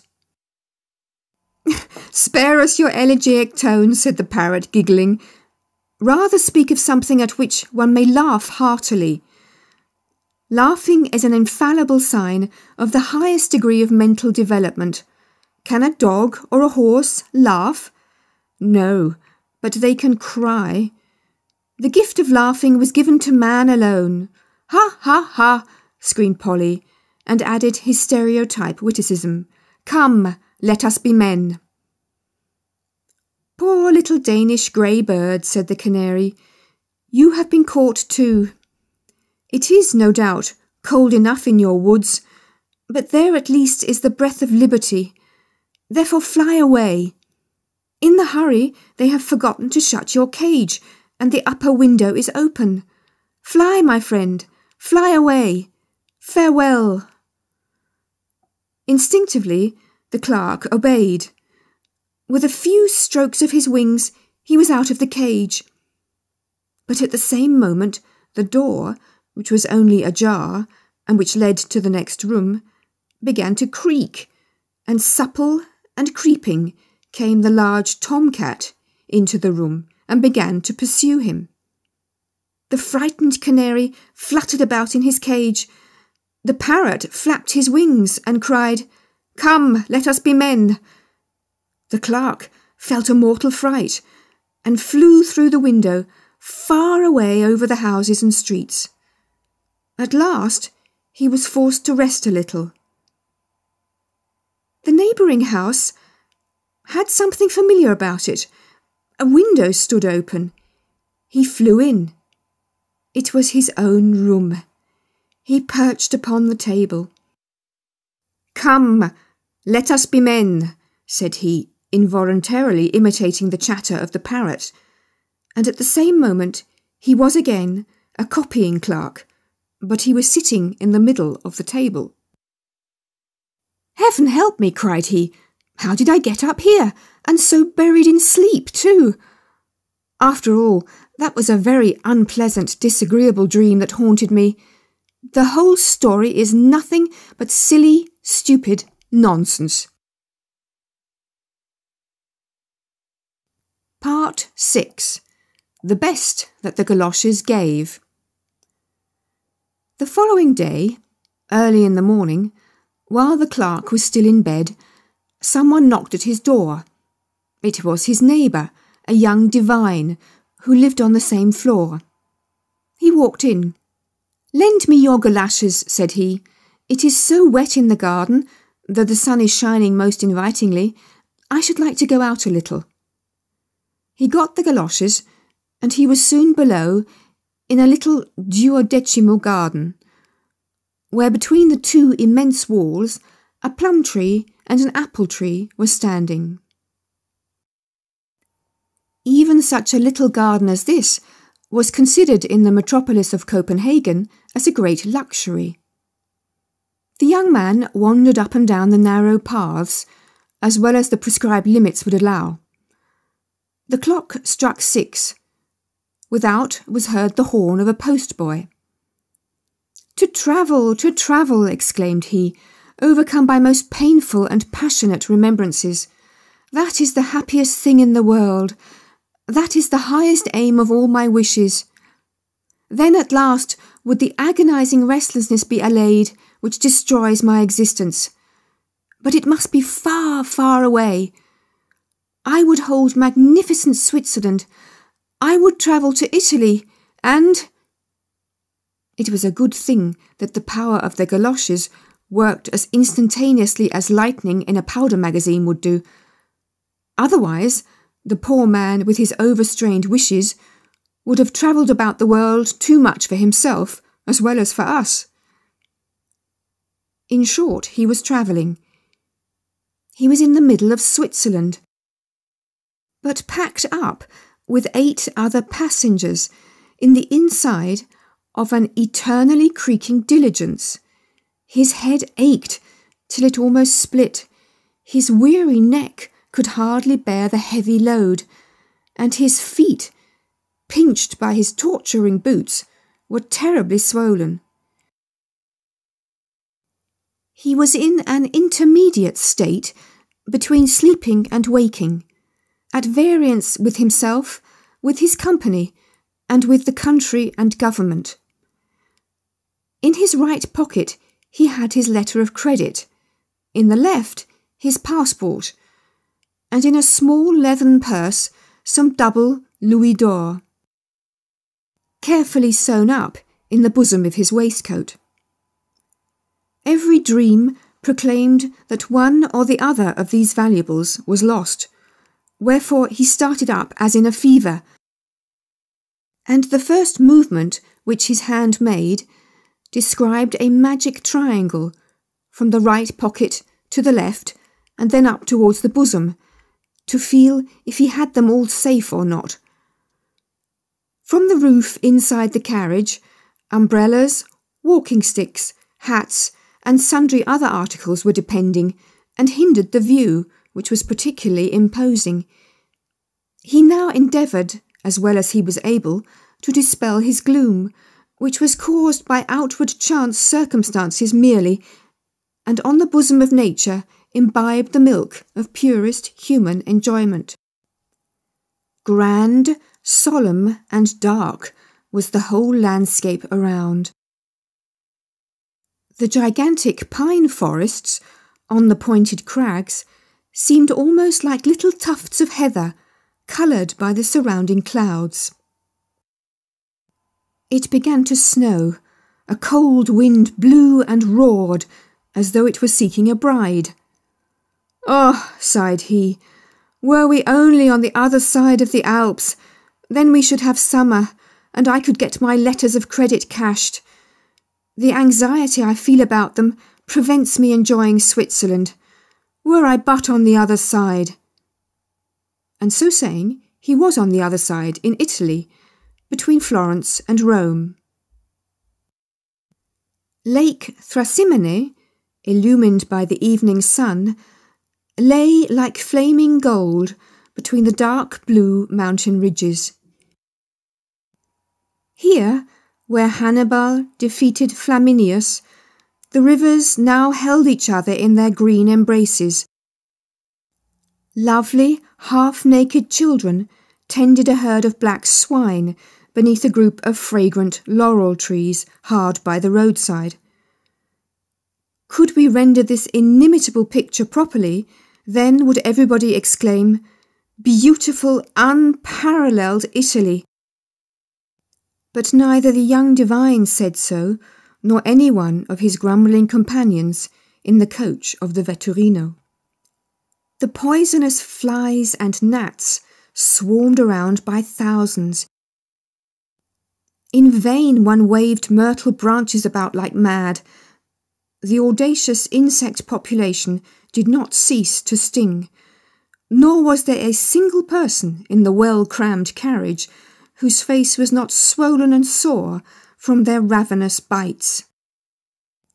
The poor horses, tortured almost to death, suffered most from this truly Egyptian plague. The flies alighted upon them in large, disgusting swarms, and if the coachman got down and scraped them off, hardly a minute elapsed before they were there again. The sun now set. A freezing cold, though of short duration, pervaded the whole creation.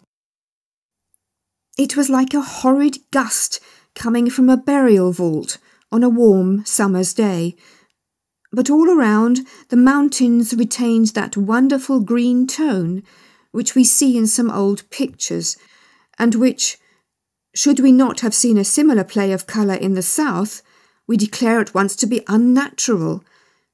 It was a glorious prospect, but the stomach was empty, the body tired. All that the heart cared and longed for was good night quarters. Yet how would they be? For these one looked much more anxiously than for the charms of nature, which everywhere was so profusely displayed. The road led through an olive grove, and here the solitary inn was situated. 10 or 12 crippled beggars had encamped outside. The healthiest of them resembled, to use an expression of Marryat's, hunger's eldest son when he had come of age. The others were either blind, had withered legs and crept about on their hands, or withered arms and fingerless hands. It was the most wretched misery, dragged from among the filthiest rags. "Eccellenza, miserabile!" sighed they, thrusting forth their deformed limbs to view. Even the hostess, with bare feet, uncombed hair, and dressed in a garment of doubtful colour, received the guests grumblingly. The doors were fastened with a loop of string. The floor of the rooms presented a stone paving half torn up, Bats fluttered wildly about the ceiling, and as to the smell therein, that was beyond description. "You had better lay the cloth below in the stable," said one of the travellers. "There, at all events, one knows what one is breathing." The windows were quickly opened to let in a little fresh air. Quicker, however, than the breeze, the withered, sallow arms of the beggars were thrust in, accompanied by the eternal whine of "Miserabile, miserabile, eccellenza." On the walls were displayed innumerable inscriptions, written in nearly every language of Europe, some in verse, some in prose, most of them not very laudatory of Bella Italia. The meal was served. It consisted of a soup of salted water, seasoned with pepper and rancid oil. The last ingredient played a very prominent part in the salad. Stale eggs and roasted cockcombs furnished the grand dish of the repast. The wine, even, was not without a disgusting taste. It was like a medicinal draught. At night, the boxes and other effects of the passengers were placed against the rickety doors. One of the travellers kept watch while the others slept. The sentry was our young divine. How close it was in the chamber, the heat oppressive to suffocation. The gnats hummed and stung unceasingly. The miserabile without whined and moaned in their sleep. "Travelling would be agreeable enough," said he, groaning, "if one only had no body, or could send it to rest, while the spirit went on its pilgrimage unhindered, whither the voice within might call it. Wherever I go, I am pursued by a longing that is insatiable, that I cannot explain to myself, and that tears my very heart. I want something better than what is but what is fled in an instant. But what is it, and where is it to be found? Yet I know in reality what it is I wish for. Oh, most happy were I, could I but reach one aim, could but reach the happiest of all." And as he spoke the word, he was again in his home. The long white curtains hung down from the windows, and in the middle of the floor stood a black coffin. In it he lay in the sleep of death. His wish was fulfilled. The body rested, while the spirit went unhindered on its pilgrimage. "Let no one deem himself happy before his end," were the words of Solon. And here was a new and brilliant proof of the wisdom of the old apothegm. Every corpse is a sphinx of immortality. Here too, on the black coffin, the sphinx gave us no answer to what he who lay within had written 2 days before. "O mighty death, thy silence teaches naught. Thou leadest only to the near grave's brink. Is broken now the ladder of my thoughts? Do I, instead of mounting, only sink? Our heaviest grief the world oft seeth not. Our sorest pain we hide from stranger eyes. And for the sufferer there is nothing left but the green mound that o'er the coffin lies." 2 figures were moving in the chamber. We knew them both. It was the fairy of care and the emissary of fortune. They both bent over the corpse.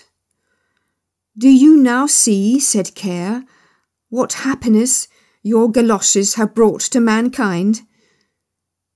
To him, at least, who slumbers here, they have brought an imperishable blessing," answered the other. Ah, no, replied Care. He took his departure himself. He was not called away.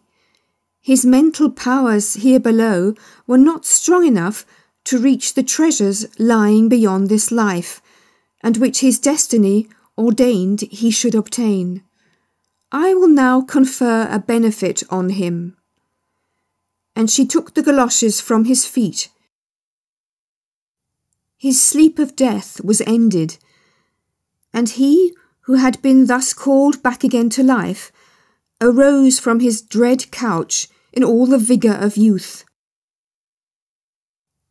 Care vanished, and with her the galoshes. She has no doubt taken them for herself, to keep them to all eternity.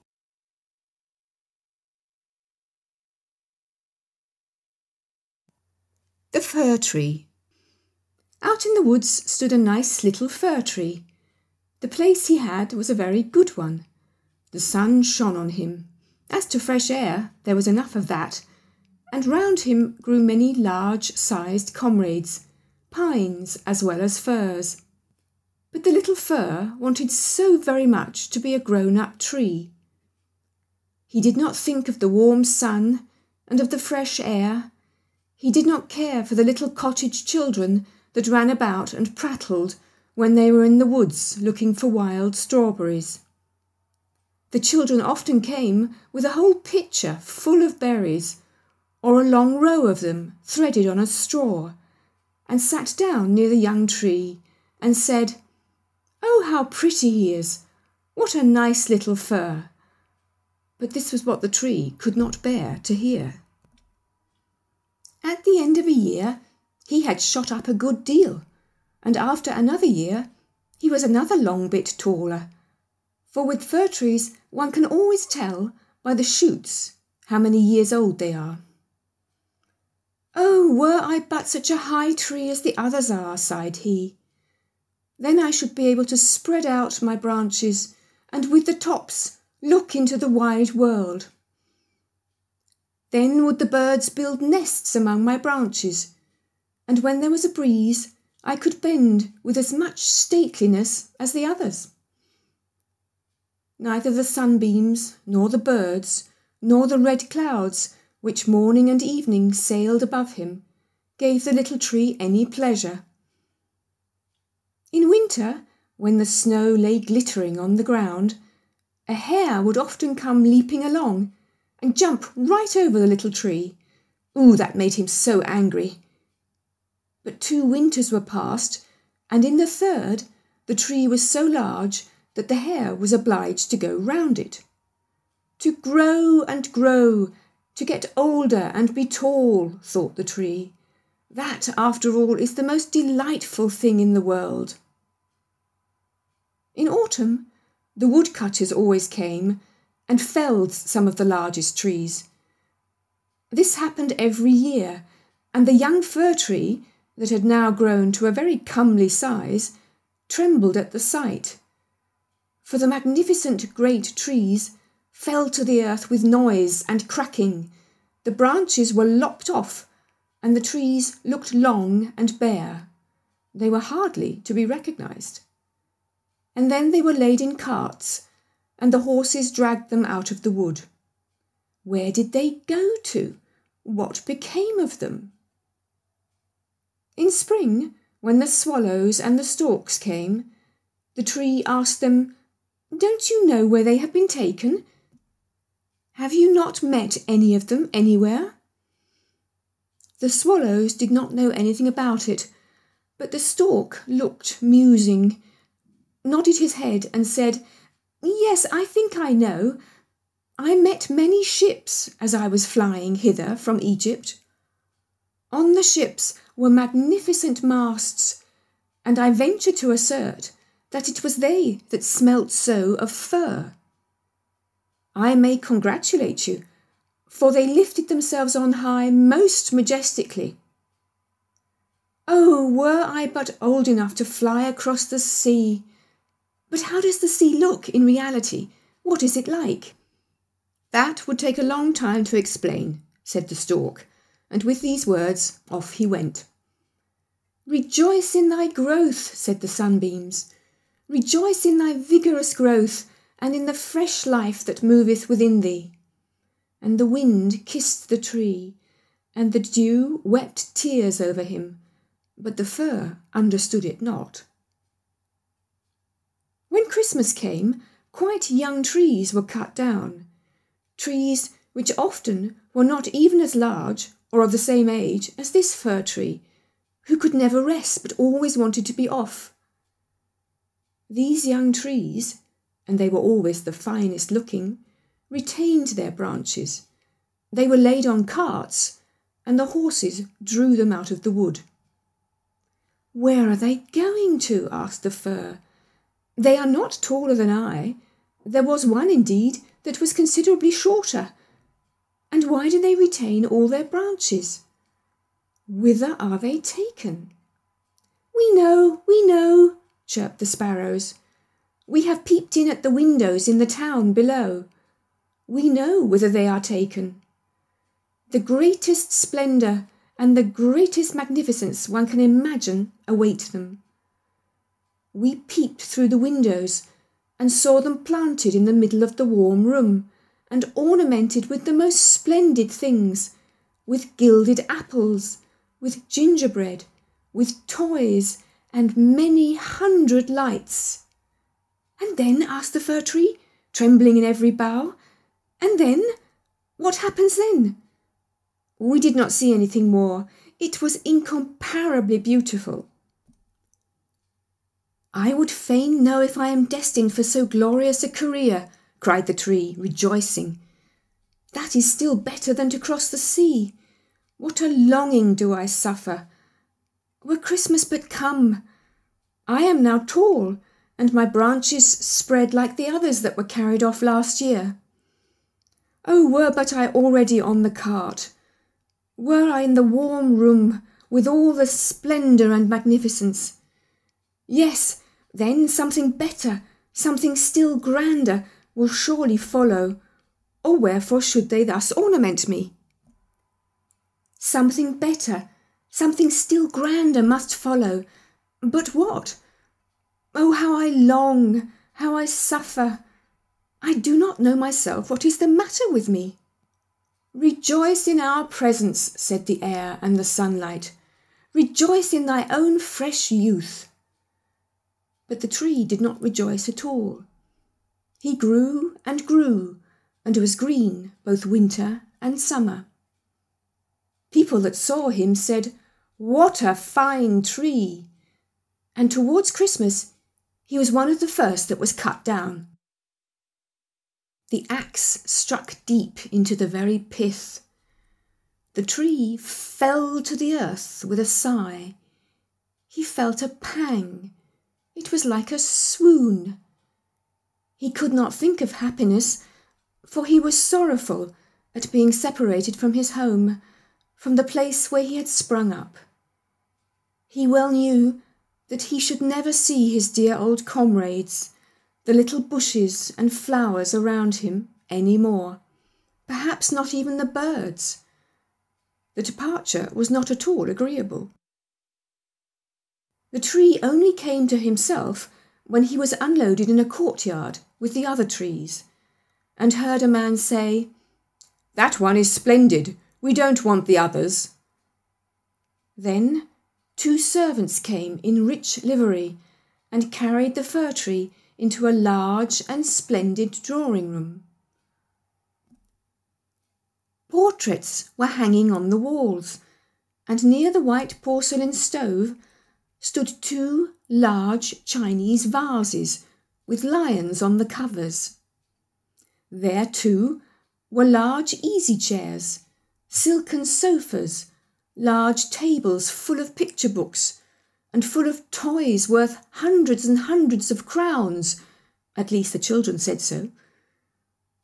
And the fir tree was stuck upright in a cask that was filled with sand, but no one could see that it was a cask, for green cloth was hung all around it, and it stood on a large gaily coloured carpet. Oh, how the tree quivered! What was to happen? The servants, as well as the young ladies, decorated it. On one branch there hung little nets, cut out of coloured paper, and each net was filled with sugar plums. And among the other boughs, gilded apples and walnuts were suspended, looking as though they had grown there, and little blue and white tapers were placed among the leaves. Dolls that looked for all the world like men, the tree had never beheld such before, were seen among the foliage, and at the very top a large star of gold tinsel was fixed. It was really splendid, beyond description splendid. This evening, they all said, how it will shine this evening. Oh, thought the tree, if the evening were but come, if the tapers were but lighted, and then I wonder what will happen. Perhaps the other trees from the forest will come to look at me. Perhaps the sparrows will beat against the window panes. I wonder if I shall take root here, and winter and summer stand covered with ornaments. He knew very much about the matter, but he was so impatient that for sheer longing he got a pain in his back. And this, with trees, is the same thing as a headache with us. The candles were now lighted. What brightness! What splendour! The tree trembled so in every bough that one of the tapers set fire to the foliage. It blazed up famously. "Help, help!" cried the young ladies, and they quickly put out the fire. Now the tree did not even dare tremble. What a state he was in! He was so uneasy, lest he should lose something of his splendour, that he was quite bewildered amidst the glare and brightness, when suddenly both folding doors opened and a troop of children rushed in as if they would upset the tree. The older persons followed quietly. The little ones stood quite still, but it was only for a moment. Then they shouted that the whole place re-echoed with their rejoicing. They danced round the tree, and one present after the other was pulled off. What are they about? Thought the tree. What is to happen now? And the lights burned down to the very branches, and as they burned down, they were put out, one after the other. And then the children had permission to plunder the tree. So they fell upon it with such violence that all the branches cracked. If it had not been fixed firmly in the ground, it would certainly have tumbled down. The children danced about with their beautiful playthings. No one looked at the tree except the old nurse, who peeped between the branches, but it was only to see if there was a fig or an apple left that had been forgotten. "A story, a story!" cried the children, drawing a little fat man towards the tree. He seated himself under it and said, "Now we are in the shade, and the tree can listen too. But I shall tell only one story. Now which will you have? That about Iffity Affity, or about Humpy Dumpy, who tumbled downstairs, and yet, after all, came to the throne and married the princess?" "Iffity Affity!" cried some. "Humpy Dumpy!" cried the others. There was such a bawling and screaming, the fir tree alone was silent, and he thought to himself, "Am I not to bawl with the rest? Am I to do nothing whatever?" For he was one of the company, and had done what he had to do. And the man told about Humpy Dumpy that tumbled down, who, notwithstanding, came to the throne and at last married the princess. And the children clapped their hands and cried, "Oh, go on, do go on!" They wanted to hear about Iffity Affity too, but the little man only told them about Humpy Dumpy. The fir tree stood quite still and absorbed in thought. The birds in the wood had never related the like of this. Humpy Dumpy fell downstairs, and yet he married the princess. Yes, that's the way of the world, thought the fir tree, and believed it all. because the man who told the story was so good-looking. Well, well, who knows? Perhaps I may fall downstairs too and get a princess as wife. And he looked forward with joy to the morrow, when he hoped to be decked out again with lights, playthings, fruits and tinsel. I won't tremble tomorrow, thought the fir tree.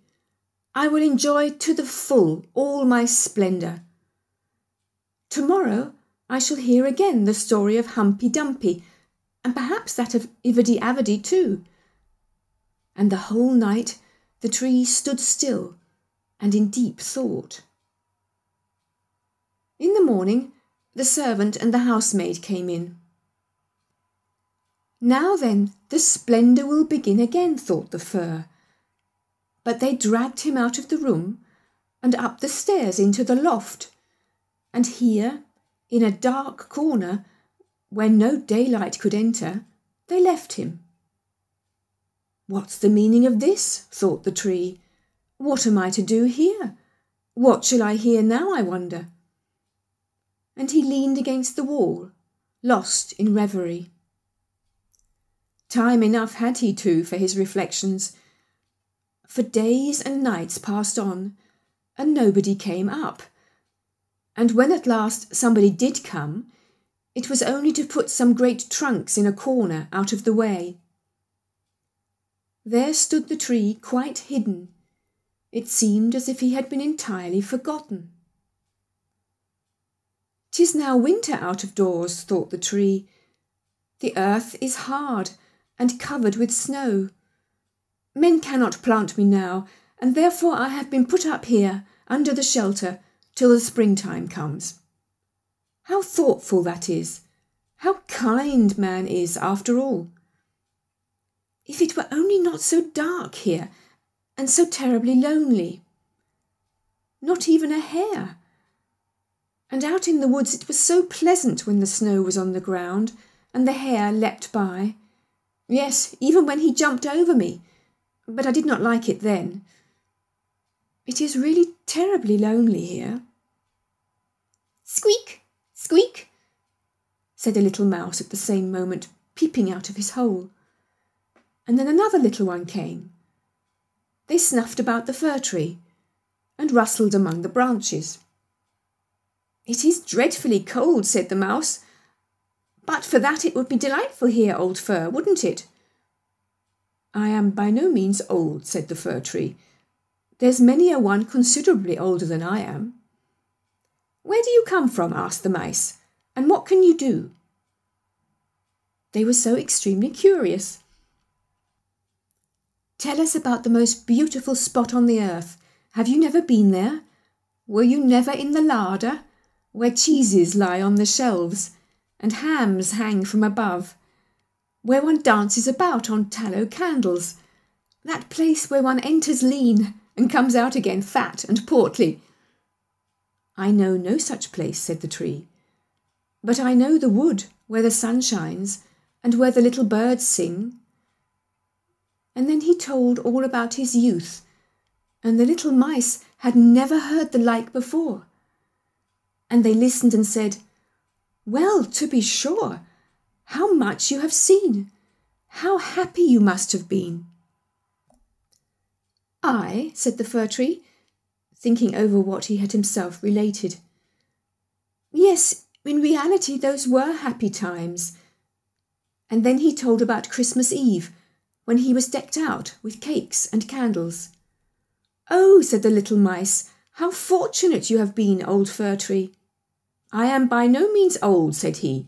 "I came from the wood this winter. I am in my prime, and am only rather short for my age." "What delightful stories you know," said the mice. And the next night they came with 4 other little mice, who were to hear what the tree recounted. And the more he related, the more he remembered himself, and it appeared as if those times had really been happy times. "But they may still come, they may still come. Humpy Dumpy fell downstairs, and yet he got a princess." And he thought at the moment of a nice little birch tree growing out in the woods, To the fir, that would be a real charming princess. "Who is Humpy Dumpy?" asked the mice. So then the fir tree told the whole fairy tale, for he could remember every single word of it. And the little mice jumped for joy up to the very top of the tree. Next night, 2 more mice came, and on Sunday 2 rats even. But they said the stories were not interesting, which vexed the little mice, and they too now began to think them not so very amusing either. "Do you know only one story?" asked the rats. "Only that one," answered the tree. "I heard it on my happiest evening, but I did not then know how happy I was." "It is a very stupid story. Don't you know one about bacon and tallow candles?" "Can't you tell any larder stories?" "No," said the tree. "Then goodbye," said the rats, and they went home. At last the little mice stayed away too, and the tree sighed. After all, it was very pleasant when the sleek little mice sat around and listened to what I told them. Now that too is over, but I will take good care to enjoy myself when I am brought out again. But when was that to be? Why, one morning there came a quantity of people and set to work in the loft.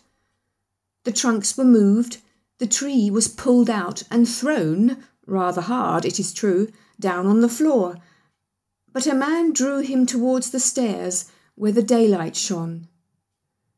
"Now a merry life will begin again," thought the tree. He felt the fresh air, the first sunbeam, and now he was out in the courtyard. All passed so quickly, there was so much going on around him, the tree quite forgot to look to himself. The court adjoined a garden, and all was in flower. The roses hung so fresh and odorous over the balustrade. The lindens were in blossom, the swallows flew by and said, "Quirvit, my husband is come," but it was not the fir tree that they meant. "Now then, I shall really enjoy life," said he exultingly, and spread out his branches. But alas, they were all withered and yellow. It was in a corner that he lay, among weeds and nettles. The golden star of tinsel was still on the top of the tree, and glittered in the sunshine. In the courtyard, some of the merry children were playing who had danced at Christmas round the fir tree, and were so glad at the sight of him. One of the youngest ran and tore off the golden star. "Only look what is still on the ugly old Christmas tree," said he, trampling on the branches, so that they all cracked beneath his feet. And the tree beheld all the beauty of the flowers and the freshness in the garden. He beheld himself, and wished he had remained in his dark corner in the loft. He thought of his first youth in the wood, of the merry Christmas Eve, and of the little mice who had listened with so much pleasure to the story of Humpy Dumpy. "'Tis over, 'tis past," said the poor tree. "Had I but rejoiced when I had reason to do so, but now 'tis past, 'tis past."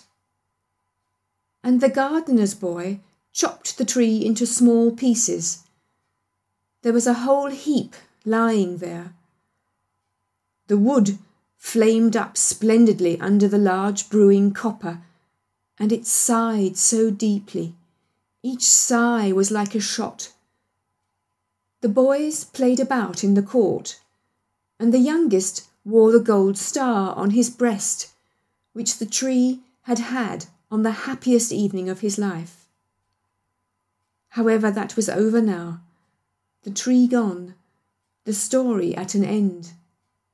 All was over. Every tale must end at last.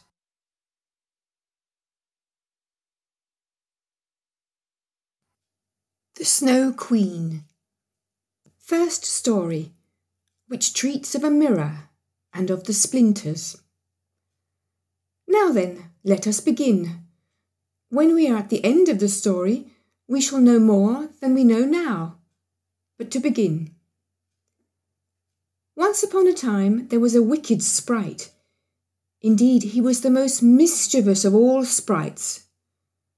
One day he was in a very good humour, for he had made a mirror with the power of causing all that was good and beautiful, when it was reflected therein, to look poor and mean. But that which was good for nothing and looked ugly was shown magnified and increased in ugliness.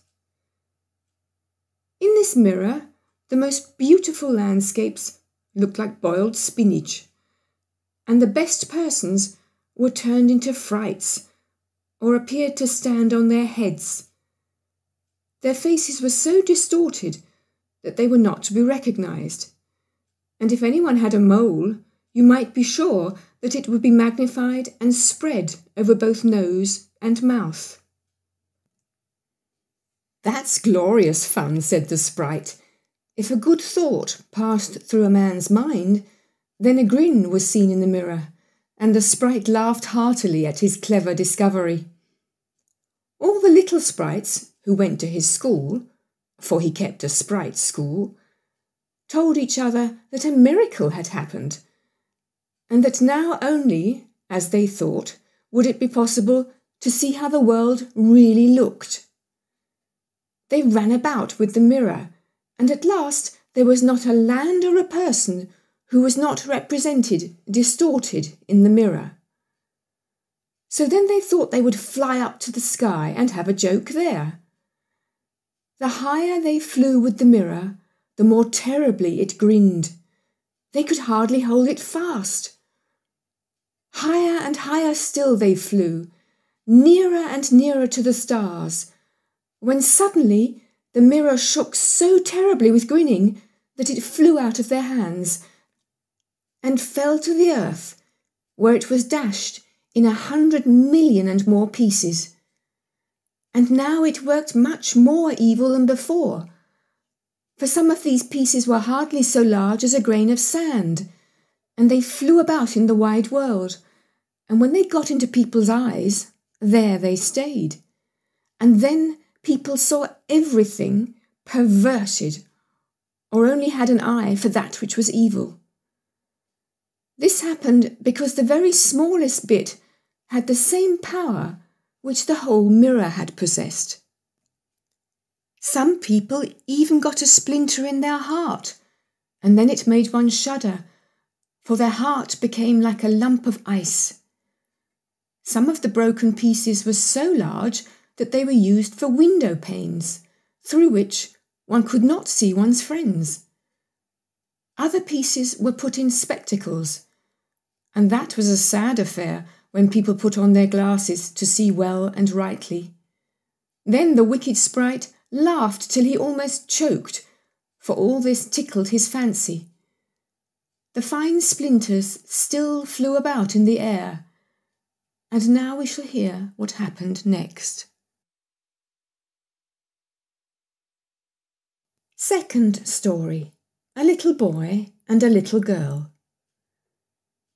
In a large town, where there are so many houses and so many people that there is no roof left for everybody to have a little garden, and where, on this account, most persons are obliged to content themselves with flowers in pots, there lived 2 little children, who had a garden somewhat larger than a flower pot. They were not brother and sister, but they cared for each other as much as if they were. Their parents lived exactly opposite. They inhabited 2 garrets, and where the roof of the one house joined that of the other, and the gutter ran along the extreme end of it, there was to each house a small window. One needed only to step over the gutter to get from one window to the other. The children's parents had large wooden boxes there, in which vegetables for the kitchen were planted, and little rose trees besides. There was a rose in each box, and they grew splendidly. They now thought of placing the boxes across the gutter, so that they nearly reached from one window to the other, and looked just like two walls of flowers.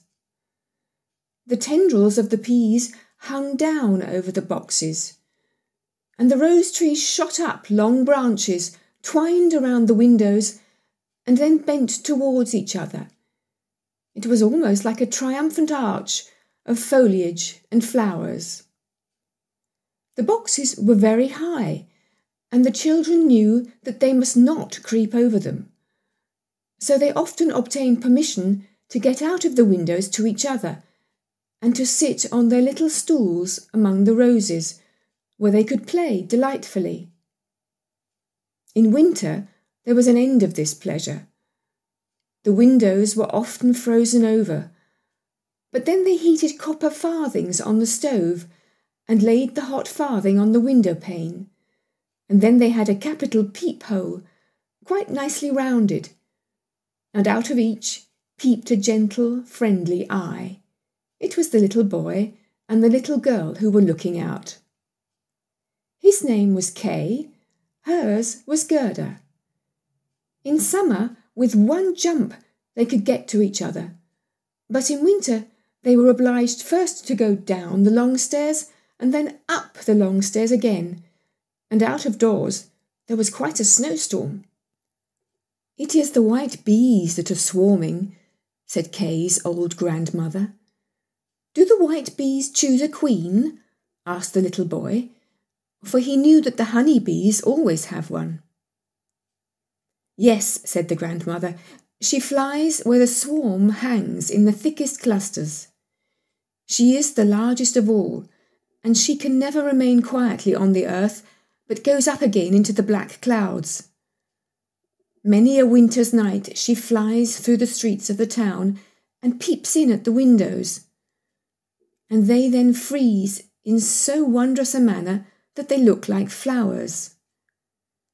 "Yes, I have seen it," said both the children, and so they knew that it was true.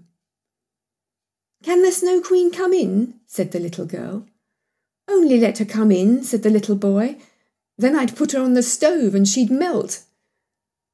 And then his grandmother patted his head and told him other stories. In the evening, when little Kay was at home and half undressed, he climbed up on the chair by the window and peeped out of the little hole. A few snowflakes were falling, and one, the largest of all, remained lying on the edge of a flower pot. The flake of snow grew larger and larger, and at last it was like a young lady, dressed in the finest white gauze, made of 1,000,000 little flakes like stars.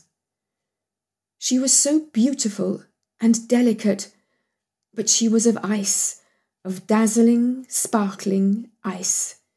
Yet she lived. Her eyes gazed fixedly, like two stars, but there was neither quiet nor repose in them. She nodded towards the window and beckoned with her hand. The little boy was frightened and jumped down from the chair. It seemed to him as if, at the same moment, a large bird flew past the window. The next day it was a sharp frost, and then the spring came. The sun shone, the green leaves appeared, the swallows built their nests, the windows were opened, and the little children again sat in their pretty garden, high up on the leads at the top of the house. That summer the roses flowered in unwonted beauty. The little girl had learnt a hymn, in which there was something about roses, and then she thought of her own flowers, and she sang the verse to the little boy, who then sang it with her. "The rose in the valley is blooming so sweet, and angels descend there the children to greet." And the children held each other by the hand, kissed the roses, looked up at the clear sunshine, and spoke as though they really saw angels there. What lovely summer days those were! How delightful to be out in the air near the fresh rose bushes that seem as if they would never finish blossoming. Kay and Gerda looked at the picture book full of beasts and birds, and it was then, the clock in the church tower was just striking 5, that Kay said, "Oh, I feel such a sharp pain in my heart, and now something has got into my eye." The little girl put her arms around his neck. He winked his eyes. Now there was nothing to be seen. "I think it is out now," said he, but it was not.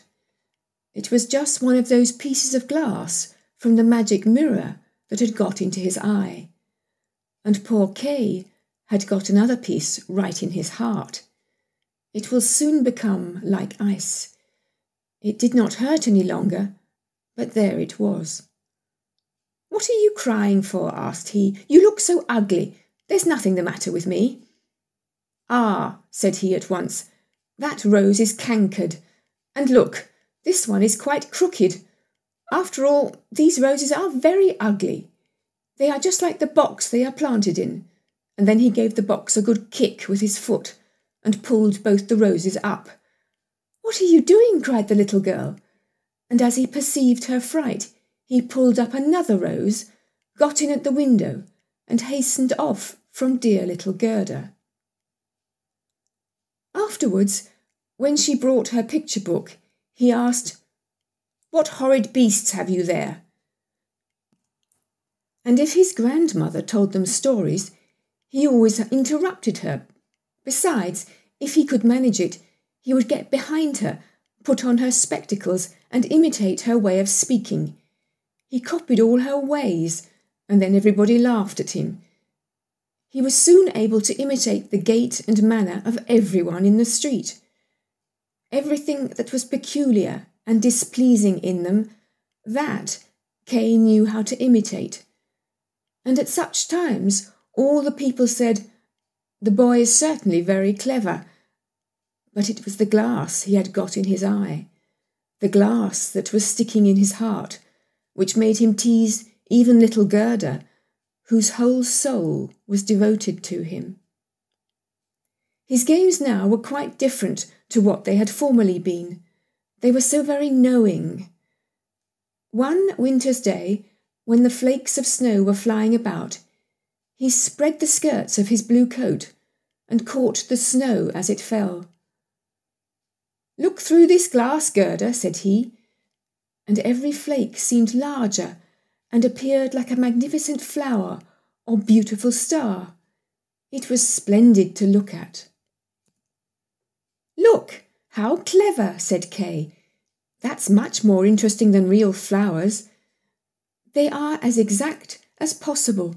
There is not a fault in them, if they did not melt."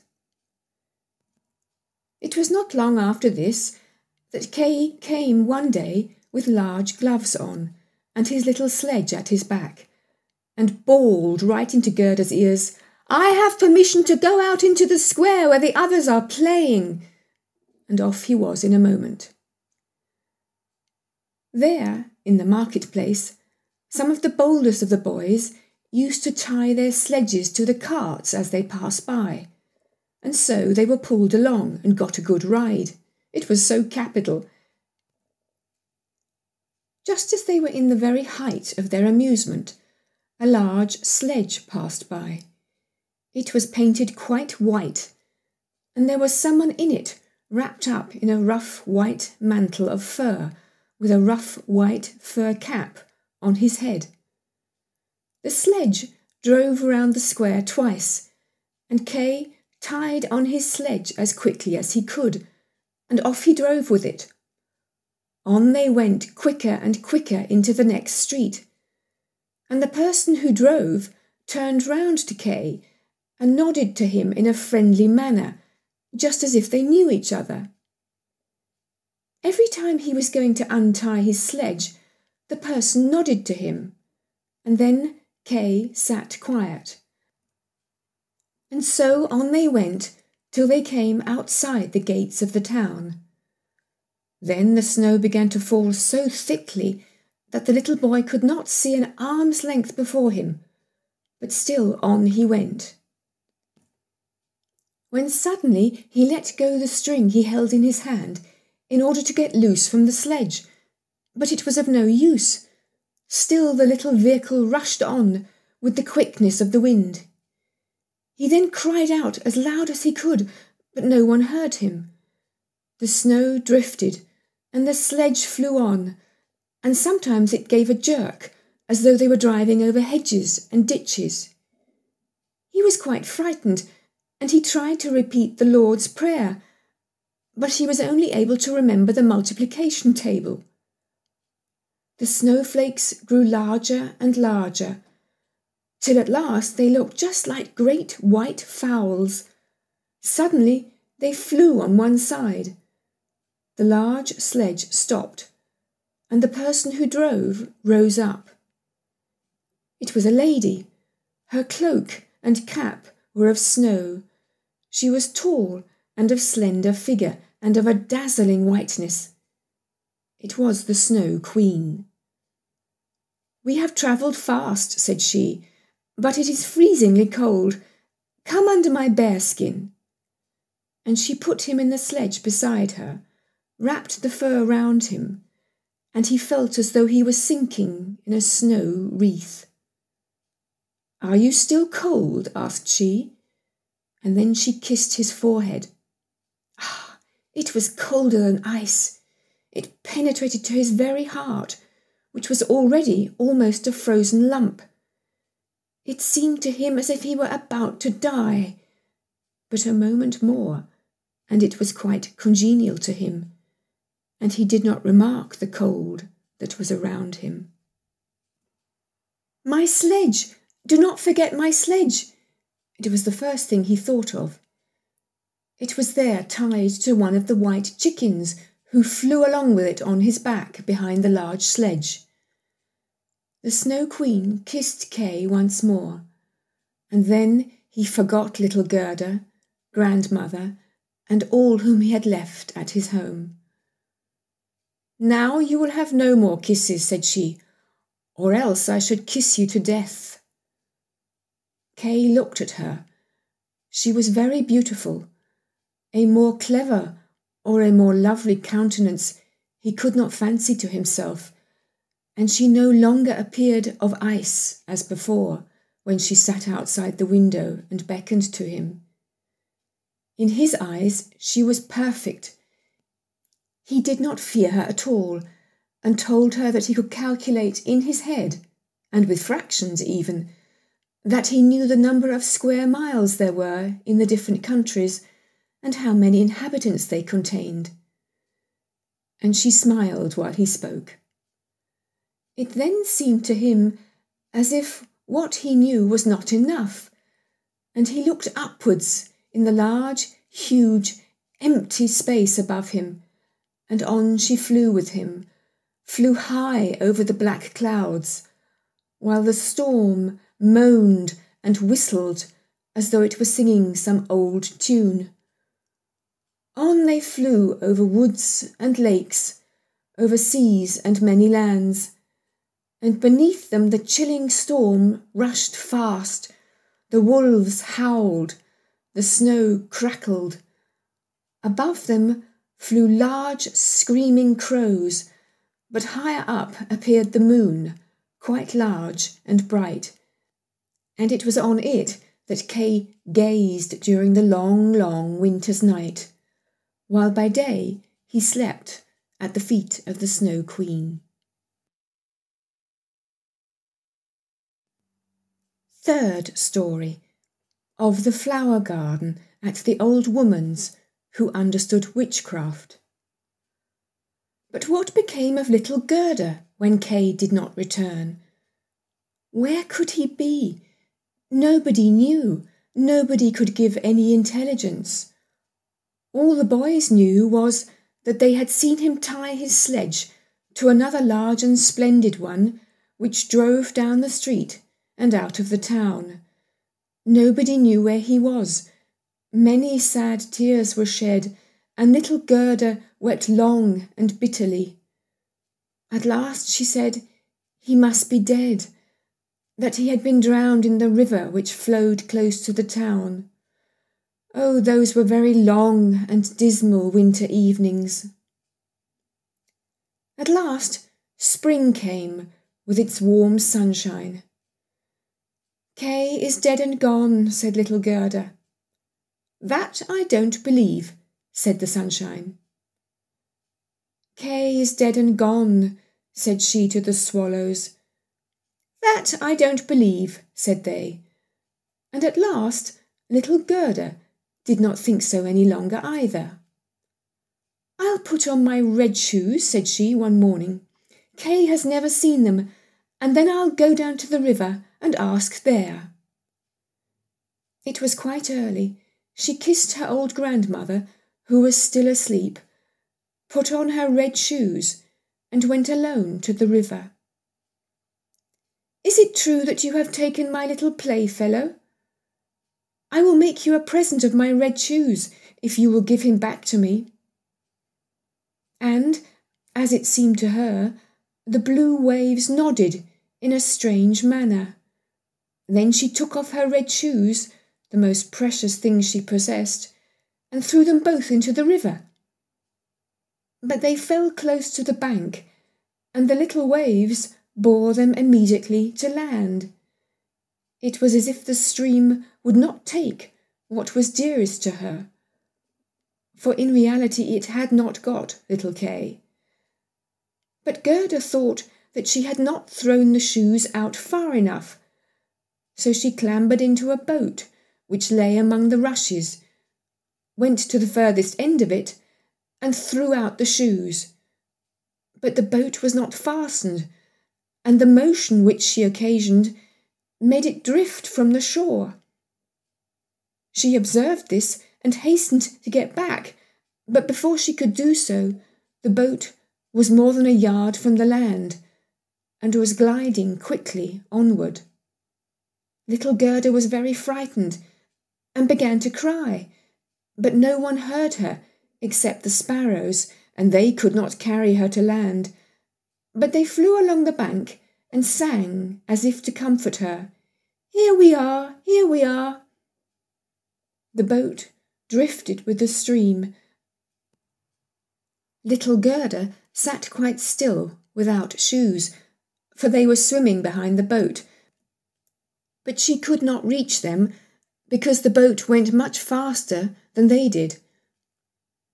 The banks on both sides were beautiful, lovely flowers, venerable trees, and slopes with sheep and cows, but not a human being was to be seen. "Perhaps the river will carry me to little Kay," said she, and then she grew less sad. She rose and looked for many hours at the beautiful green banks. Presently she sailed by a large cherry orchard, where was a little cottage with curious red and blue windows. It was thatched, and before it 2 wooden soldiers stood sentry, and presented arms when anyone went past. Gerda called to them, for she thought they were alive, but they, of course, did not answer. She came close to them, for the stream drifted the boat quite near the land. Gerda called still louder, and an old woman then came out of the cottage, leaning upon a crooked stick. She had a large, broad-brimmed hat on, painted with the most splendid flowers. "Poor little child," said the old woman, "how did you get upon the large, rapid river, to be driven about so in the wide world?" And then the old woman went into the water, caught hold of the boat with her crooked stick, drew it to the bank, and lifted little Gerda out. And Gerda was so glad to be on dry land again, but she was rather afraid of the strange old woman. "But come and tell me who you are and how you came here," said she. And Gerda told her all. And the old woman shook her head and said, "Aha, aha." And when Gerda had told her everything, and asked her if she had not seen little Kay, the woman answered that he had not passed there, but he no doubt would come, and she told her not to be cast down, but taste her cherries and look at her flowers, which were finer than any in a picture book, each of which could tell a whole story. She then took Gerda by the hand, led her into the little cottage, and locked the door. The windows were very high up. The glass was red, blue, and green, and the sunlight shone through quite wondrously in all sorts of colours. On the table stood the most exquisite cherries, and Gerda ate as many as she chose, for she had permission to do so. While she was eating, the old woman combed her hair with a golden comb, and her hair curled and shone with a lovely golden colour around that sweet little face, which was so round and so like a rose. "I have often longed for such a dear little girl," said the old woman. "Now you shall see how well we agree together." And while she combed little Gerda's hair, the child forgot her foster brother Kay more and more, for the old woman understood magic. But she was no evil being. She only practised witchcraft a little for her own private amusement, and now she wanted very much to keep little Gerda. She therefore went out in the garden, stretched out her crooked stick towards the rose bushes, which, beautifully as they were blowing, all sank into the earth, and no one could tell where they had stood. The old woman feared that if Gerda should see the roses, she would then think of her own, would remember little Kay, and run away from her. She now led Gerda into the flower garden. Oh, what odour and what loveliness was there! Every flower that one could think of, and of every season, stood there in fullest bloom. No picture book could be gayer or more beautiful. Gerda jumped for joy and played till the sun set behind the tall cherry tree. She then had a pretty bed with a red silken coverlet filled with blue violets. She fell asleep and had as pleasant dreams as ever a queen on her wedding day. The next morning she went to play with the flowers in the warm sunshine, and thus passed away a day. Gerda knew every flower, and, numerous as they were, it still seemed to Gerda that one was wanting, though she did not know which.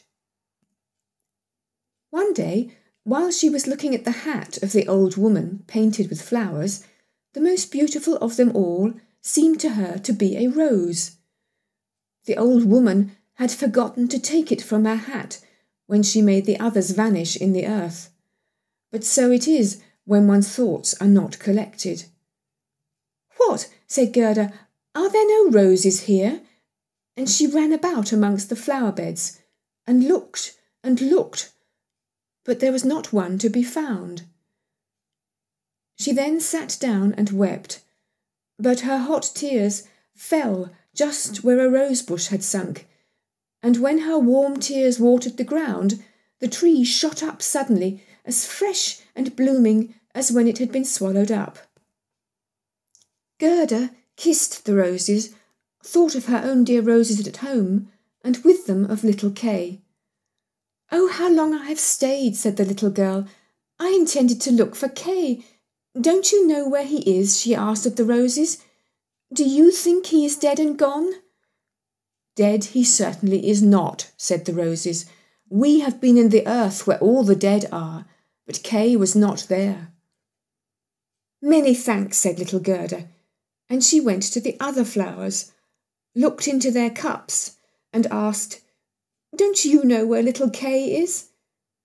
But every flower stood in the sunshine and dreamed its own fairy tale or its own story, and they all told her very many things, but not one knew anything of Kay. Well, what did the tiger lily say? "Hearest thou not the drum? Boom, boom." Those are the only two tones, always boom, boom, Hark to the plaintive song of the old woman, to the call of the priests. The Hindu woman in her long robe stands upon the funeral pile. The flames rise around her and her dead husband, but the Hindu woman thinks on the living one in the surrounding circle, on him whose eyes burn hotter than the flames, on him the fire of whose eyes pierces her heart more than the flames which soon will burn her body to ashes. Can the heart's flame die in the flame of the funeral pile? I don't understand that at all, said little Gerda. That is my story, said the tiger lily. What did the convolvulus say? Projecting over a narrow mountain path, there hangs an old feudal castle. Thick evergreens grow on the dilapidated walls and around the altar, where a lovely maiden is standing. She bends over the railing and looks out upon the rose. No fresher rose hangs on the branches than she. No apple blossom carried away by the wind is more buoyant. How her silken robe is rustling! Is he not yet come? Is it Kay that you mean? Asked little Gerda. I am speaking about my story, about my dream, answered the convolvulus. What did the snowdrops say? Between the trees a long board is hanging. It is a swing. 2 little girls are sitting in it and swing themselves backwards and forwards. Their frocks are as white as snow, and long green silk ribbons flutter from their bonnets. Their brother, who is older than they are, stands up in the swing.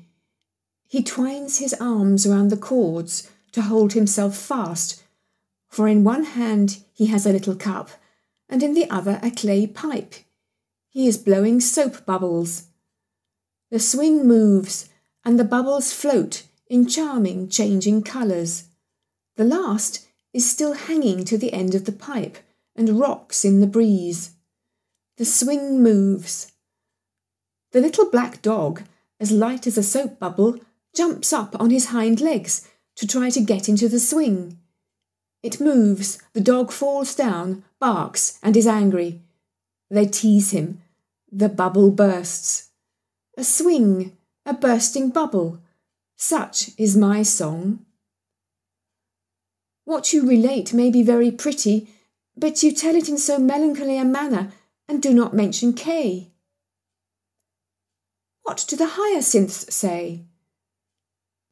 There were once upon a time 3 sisters, quite transparent and very beautiful. The robe of the one was red, that of the second blue, and that of the third white. They danced hand in hand beside the calm lake in the clear moonshine. They were not elfin maidens, but mortal children. A sweet fragrance was smelt, and the maidens vanished into the wood. The fragrance grew stronger. 3 coffins, and in them 3 lovely maidens glided out of the forest and across the lake. The shining glowworms flew around like little floating lights. Do the dancing maidens sleep, or are they dead? The odour of the flowers says they are corpses. The evening bell tolls for the dead. You make me quite sad, said little Gerda. I cannot help thinking of the dead maidens. Oh, is little Kay really dead? The roses have been in the earth, and they say no. Ding dong, sounded the hyacinth bells. We do not toll for little Kay. We do not know him. That is our way of singing, the only one we have. And Gerda went to the ranunculuses that looked forth from among the shining green leaves. You are a little bright sun, said Gerda. Tell me if you know where I can find my playfellow. And the ranunculus shone brightly and looked again at Gerda. What song could the ranunculus sing? It was one that said nothing about Kay either. In a small court, the bright sun was shining in the first days of spring. The beams glided down the white walls of a neighbour's house, and close by the fresh yellow flowers were growing, shining like gold in the warm sun rays. An old grandmother was sitting in the air. Her granddaughter, the poor and lovely servant, just come for a short visit. She knows her grandmother. There was gold, pure virgin gold, in that blessed kiss. There, that is my little story, said the ranunculus. My poor old grandmother, sighed Gerda. Yes, she is longing for me, no doubt. She is sorrowing for me, as she did for little Kay. But I will soon come home, and then I will bring Kay with me. It is of no use asking the flowers. They only know their own old rhymes and can tell me nothing. And she tucked up her frock to enable her to run quicker. But the narcissus gave her a knock on the leg just as she was going to jump over it. So she stood still, looked at the long yellow flower and asked, "You perhaps know something?" And she bent down to the narcissus. And what did it say? "I can see myself, I can see myself. Oh, how odorous I am. Up in the little garret there stands, half-dressed, a little dancer. She stands now on one leg, now on both. She despises the whole world, yet she lives only in imagination. She pours water out of the teapot over a piece of stuff which she holds in her hand. It is the bodice. Cleanliness is a fine thing. The white dress is hanging on the hook. It was washed in the teapot and dried on the roof. She puts it on, ties a saffron-coloured kerchief round her neck, and then the gown looks whiter. I can see myself, I can see myself. That's nothing to me, said little Gerda. That does not concern me. And then off she ran to the further end of the garden. The gate was locked, but she shook the rusted bolt till it was loosened, and the gate opened. And little Gerda ran off barefooted into the wide world. She looked round her thrice, but no one followed her. At last she could run no longer. She sat down on a large stone, and when she looked about her, she saw that the summer had passed. It was late in the autumn, but that one could not remark in the beautiful garden, where there was always sunshine, and there were flowers the whole year round. Dear me, how long I have stayed, said Gerda. Autumn is come, I must not rest any longer. And she got up to go further. Oh, how tender and wearied her little feet were. All around it looked so cold and raw. The long willow leaves were quite yellow, and the fog dripped from them like water. One leaf fell after the other. The sloes only stood full of fruit, which set one's teeth on edge. Oh, how dark and comfortless it was in the dreary world. Fourth story, The Prince and Princess.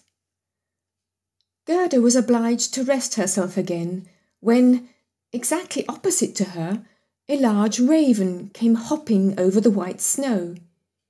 He had long been looking at Gerda and shaking his head, and now he said, "Caw, caw, good day, good day."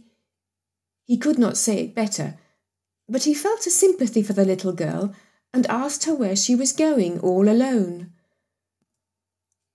The word alone Gerda understood quite well, and felt how much was expressed by it. So she told the raven her whole story, and asked if he had not seen Kay. The raven nodded very gravely and said, "It may be, it may be." "What, do you really think so?" cried the little girl, and she nearly squeezed the raven to death, so much did she kiss him. "Gently, gently," said the raven. "I think I know. I think that it may be little Kay. But now he has forgotten you for the princess." "Does he live with a princess?" asked Gerda. "Yes." "Listen," said the raven. "But it will be difficult for me to speak your language. If you understand the raven language, I can tell you better." "No, I have not learnt it," said Gerda, "but my grandmother understands it, and she can speak gibberish too. I wish I had learnt it." "No matter," said the raven. "I will tell you as well as I can, however it will be bad enough." And then he told all he knew. In the kingdom where we now are, there lives a princess who is extraordinarily clever, for she has read all the newspapers in the world and has forgotten them again, so clever is she.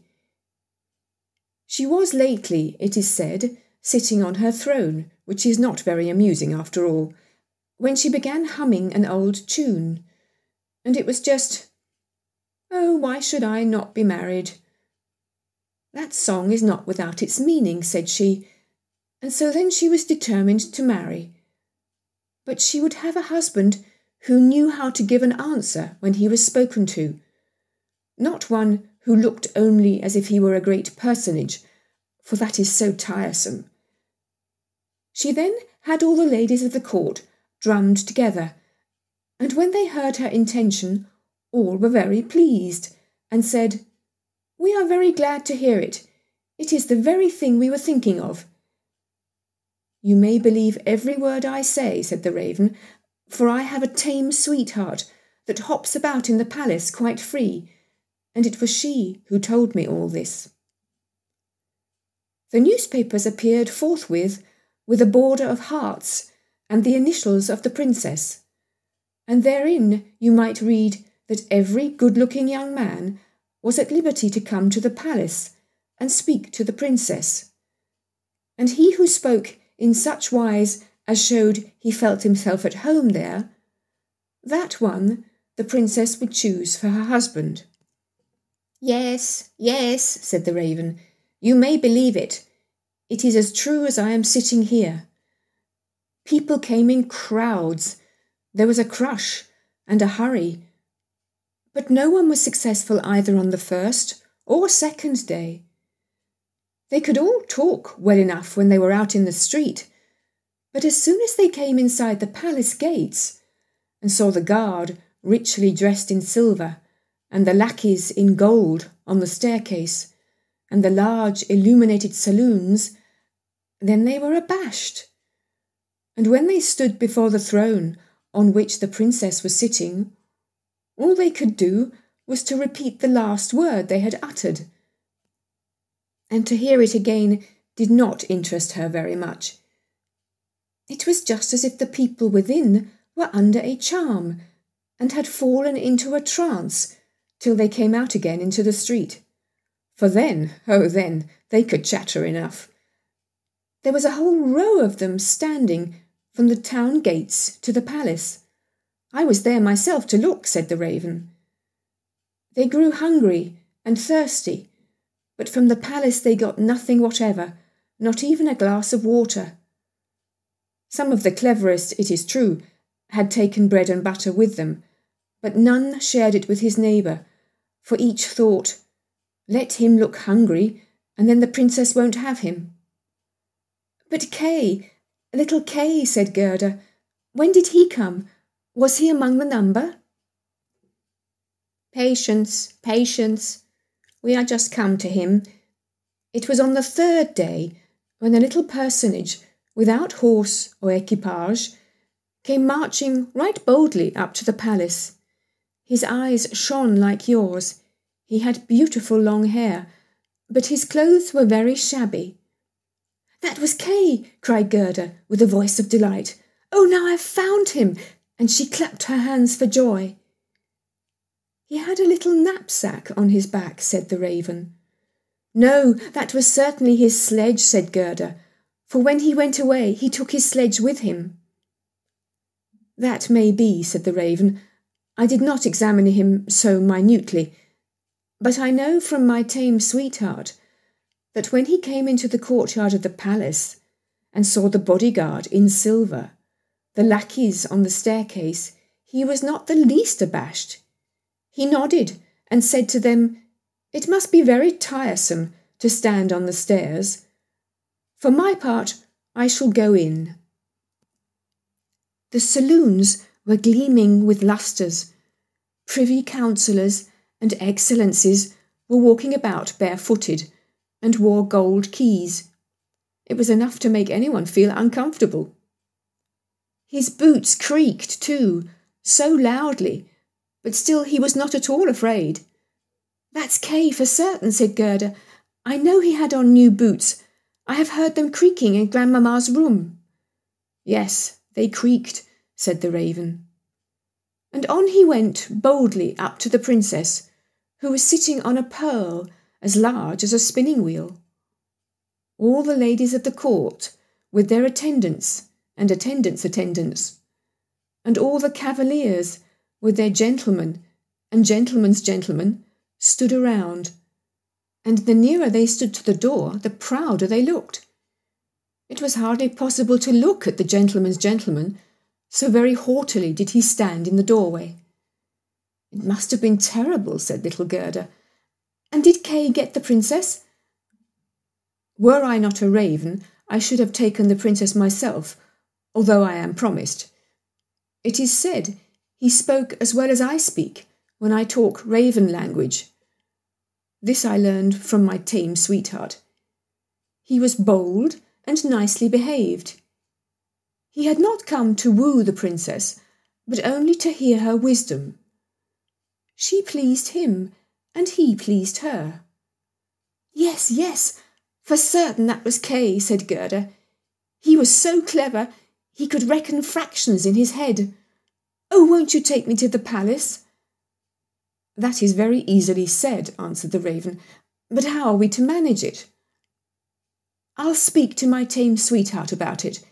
She must advise us. For so much I must tell you, such a little girl as you are will never get permission to enter." "Oh, yes, I shall," said Gerda. "When Kay hears that I am here, he will come out directly to fetch me." "Wait for me here on the steps," said the raven. He moved his head backwards and forwards and flew away. The evening was closing in when the raven returned. "Caw, caw," said he. "She sends you her compliments, and here is a roll for you."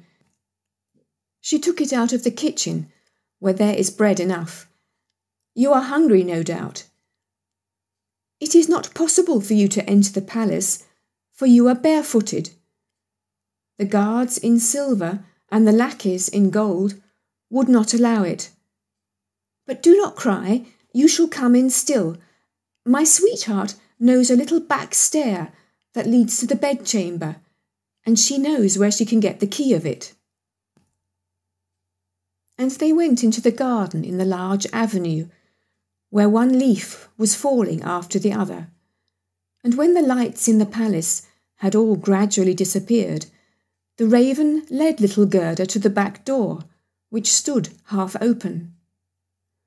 Oh, how Gerda's heart beat with anxiety and longing! It was just as if she had been about to do something wrong, and yet she only wanted to know if little Kay was there. Yes, he must be there. She called to mind his intelligent eyes and his long hair so vividly she could quite see him as he used to laugh when they were sitting under the roses at home. He will no doubt be glad to see you, to hear what a long way you have come for his sake, to know how unhappy all at home were when he did not come back.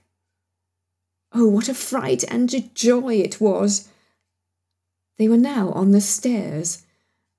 A single lamp was burning there, and on the floor stood the tame raven, turning her head on every side and looking at Gerda, who bowed as her grandmother had taught her to do. "My intended has told me so much good of you, my dear young lady," said the tame raven. "Your tale is very affecting. If you will take the lamp, I will go before. We will go straight on, for we shall meet no one."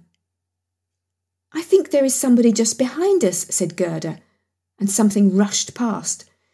It was like shadowy figures on the wall, horses with flowing manes and thin legs, huntsmen, ladies and gentlemen on horseback.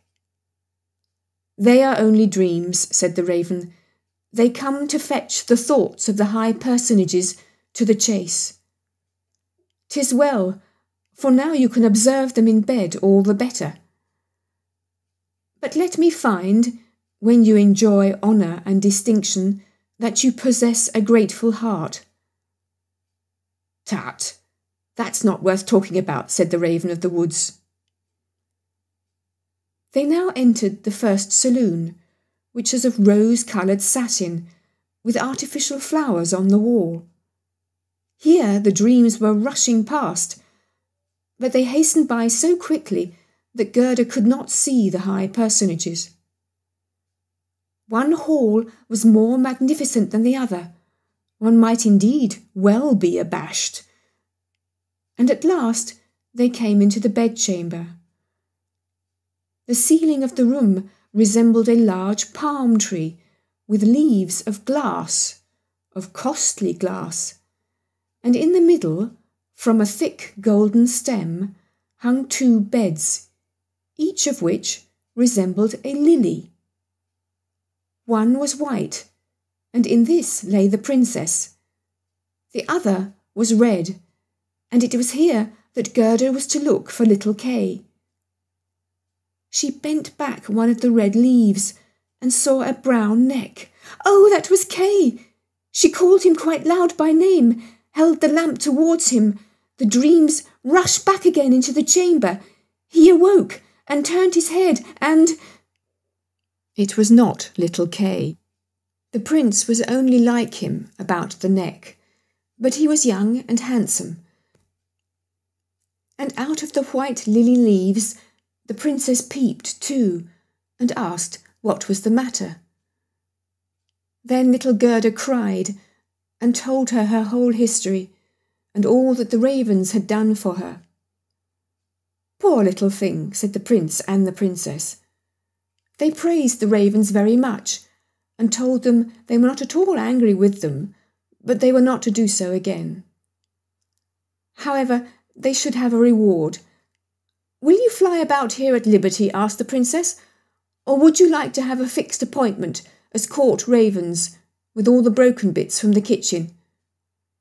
And both the ravens nodded and begged for a fixed appointment, for they thought of their old age, and said, "It is a good thing to have a provision for our old days." And the prince got up and let Gerda sleep in his bed, and more than this he could not do. She folded her little hands and thought how good men and animals are, and she then fell asleep and slept soundly. All the dreams flew in again, and they now looked like the angels. They drew a little sledge, in which little Kay sat and nodded his head. But the whole was only a dream, and therefore it all vanished as soon as she awoke. The next day she was dressed from head to foot in silk and velvet. They offered to let her stay at the palace and lead a happy life, but she begged to have a little carriage with a horse in front and for a small pair of shoes. Then, she said, she would again go forth in the wide world and look for Kay. Shoes and a muff were given her. She was, too, dressed very nicely. And when she was about to set off, a new carriage stopped before the door. It was of pure gold, and the arms of the prince and princess shone like a star upon it. The coachman, the footman, and the outriders, for outriders were there too, all wore golden crowns. The prince and the princess assisted her into the carriage themselves and wished her all success. The Raven of the Woods, who was now married, accompanied her for the first 3 miles. He sat beside Gerda, for he could not bear riding backwards. The other raven stood in the doorway and flapped her wings. She could not accompany Gerda because she suffered from headache since she had had a fixed appointment and ate so much.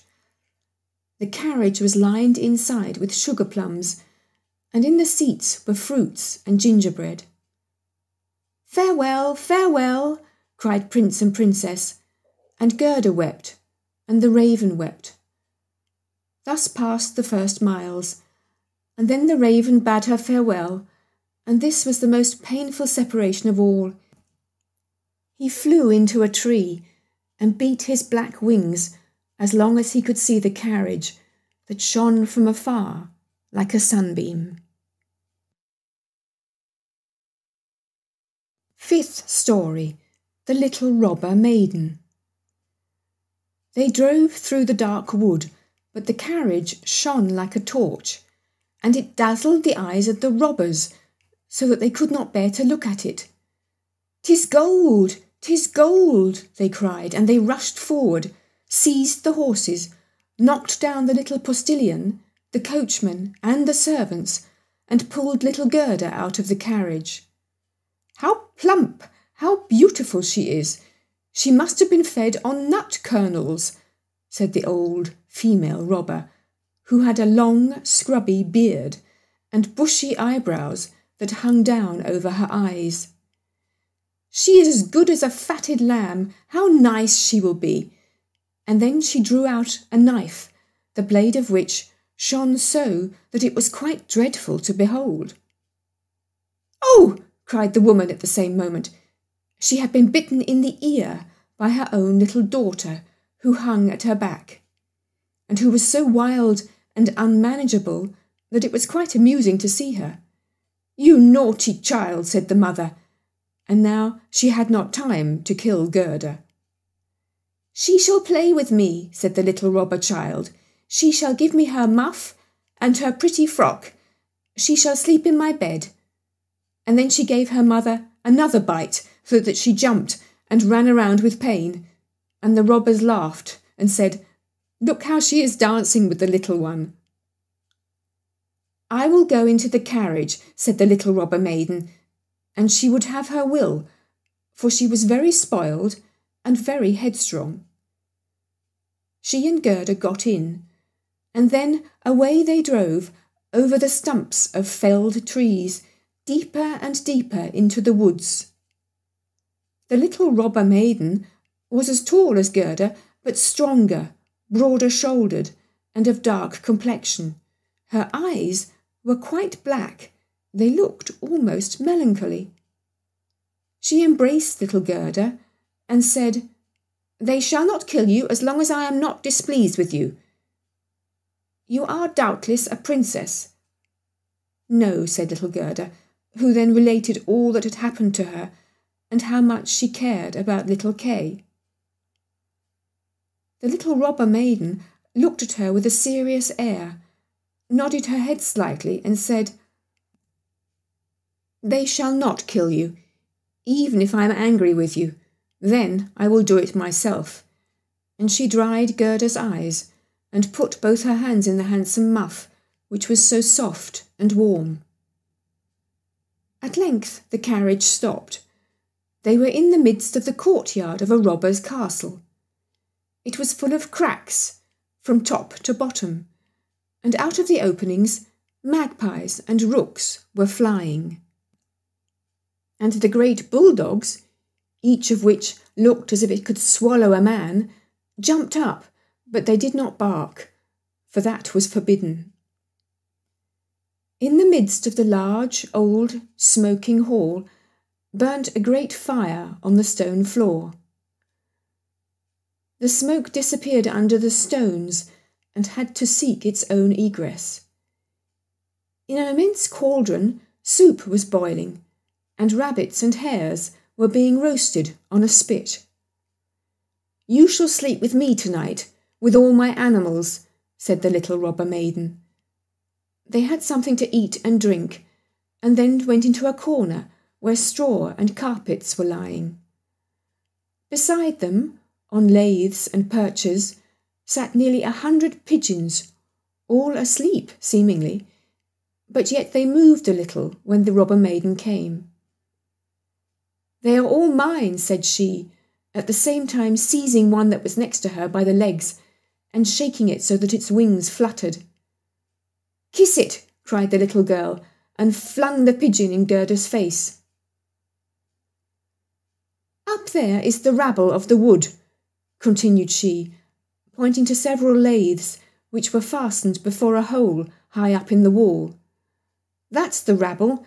They would all fly away immediately if they were not well fastened in. And here is my dear old back," and she laid hold of the horns of a reindeer that had a bright copper ring round its neck and was tethered to the spot. "We are obliged to lock this fellow in too, or he would make his escape. Every evening I tickle his neck with my sharp knife. He is so frightened at it," and the little girl drew forth a long knife from a crack in the wall and let it glide over the reindeer's neck. The poor animal kicked. The girl laughed and pulled Gerda into bed with her. "Do you intend to keep your knife while you sleep?" asked Gerda, looking at it rather fearfully. "I always sleep with the knife," said the little robber maiden. "There is no knowing what may happen. But tell me now, once more, all about little Kay, and why you have started off in the wide world alone." And Gerda related all from the very beginning. The wood pigeons cooed above in their cage, and the others slept. The little robber maiden wound her arm around Gerda's neck, held the knife in the other hand, and snored so loud that everybody could hear her. But Gerda could not close her eyes, for she did not know whether she was to live or die. The robbers sat round the fire, sang and drank, and the old female robber jumped about so that it was quite dreadful for Gerda to see her. Then the wood pigeons said, "Coo, coo, we have seen little Kay. A white hen carries his sledge. He himself sat in the carriage of the Snow Queen, who passed here down just over the wood as we lay in our nest. She blew upon us young ones, and all died except we two. Coo, coo." "What is that you say up there?" cried little Gerda. "Where did the Snow Queen go to? Do you know anything about it?" "She's no doubt gone to Lapland, for there is always snow and ice there. Only ask the reindeer, who is tethered over there. Ice and snow is there. There it is, glorious and beautiful," said the reindeer. "One can spring about in the large shining valleys. The Snow Queen has her summer tent there, but her fixed abode is high up towards the North Pole, on the island called Spitzbergen." "Oh, Kay! Poor little Kay!" sighed Gerda. "Do you choose to be quiet?" said the robber maiden. "If you don't, I shall make you." In the morning, Gerda told her all that the wood pigeons had said, and the little maiden looked very serious, but she nodded her head and said, "That's no matter, that's no matter. Do you know where Lapland lies?" she asked of the reindeer. "Who should know better than I?" said the animal, and his eyes rolled in his head. "I was born and bred there. There I leapt about on the fields of snow." "Listen," said the robber maiden to Gerda. "You see that the men are gone, but my mother is still here and will remain. However, towards morning she takes a draught out of the large flask, and then she sleeps a little. Then I will do something for you." She now jumped out of bed, flew to her mother, with her arms around her neck and pulling her by the beard, said, "Good morrow, my own sweet nanny goat of a mother," and her mother took hold of her nose and pinched it till it was red and blue. But this was all done out of pure love. When the mother had taken a sup at her flask and was having a nap, the little robber maiden went to the reindeer and said, "I should very much like to give you still many a tickling with the sharp knife, for then you are so amusing. However, I will untether you and help you out, so that you may go back to Lapland. But you must make good use of your legs and take this little girl for me to the palace of the Snow Queen, where her playfellow is. You have heard, I suppose, all she said, for she spoke loud enough, and you were listening." The reindeer gave a bound for joy. The robber maiden lifted up little Gerda and took the precaution to bind her fast on the reindeer's back. She even gave her a small cushion to sit on. "Here are your worsted leggings, for it will be cold, but the muff I shall keep for myself, for it is so very pretty. But I do not wish you to be cold. Here is a pair of lined gloves of my mother's. They just reach up to your elbow. On with them. Now you look about the hands, just like my ugly old mother." And Gerda wept for joy. "I can't bear to see you fretting," said the little robber maiden. "This is just the time when you ought to look pleased. Here are 2 loaves and a ham for you, so that you won't starve." The bread and the meat were fastened to the reindeer's back. The little maiden opened the door, called in all the dogs, and then, with her knife, cut the rope that fastened the animal, and said to him, "Now off with you, but take good care of the little girl." And Gerda stretched out her hands with the large wadded gloves towards the robber maiden, and said, "Farewell," and the reindeer flew on over bush and bramble, through the great wood, over moor and heath, as fast as he could. "Tsu! Tsu!" was heard in the sky. It was just as if somebody was sneezing. "These are my old northern lights," said the reindeer. "Look how they gleam." And on he now sped, still quicker. Day and night on he went. The loaves were consumed, and the ham too, and now they were in Lapland.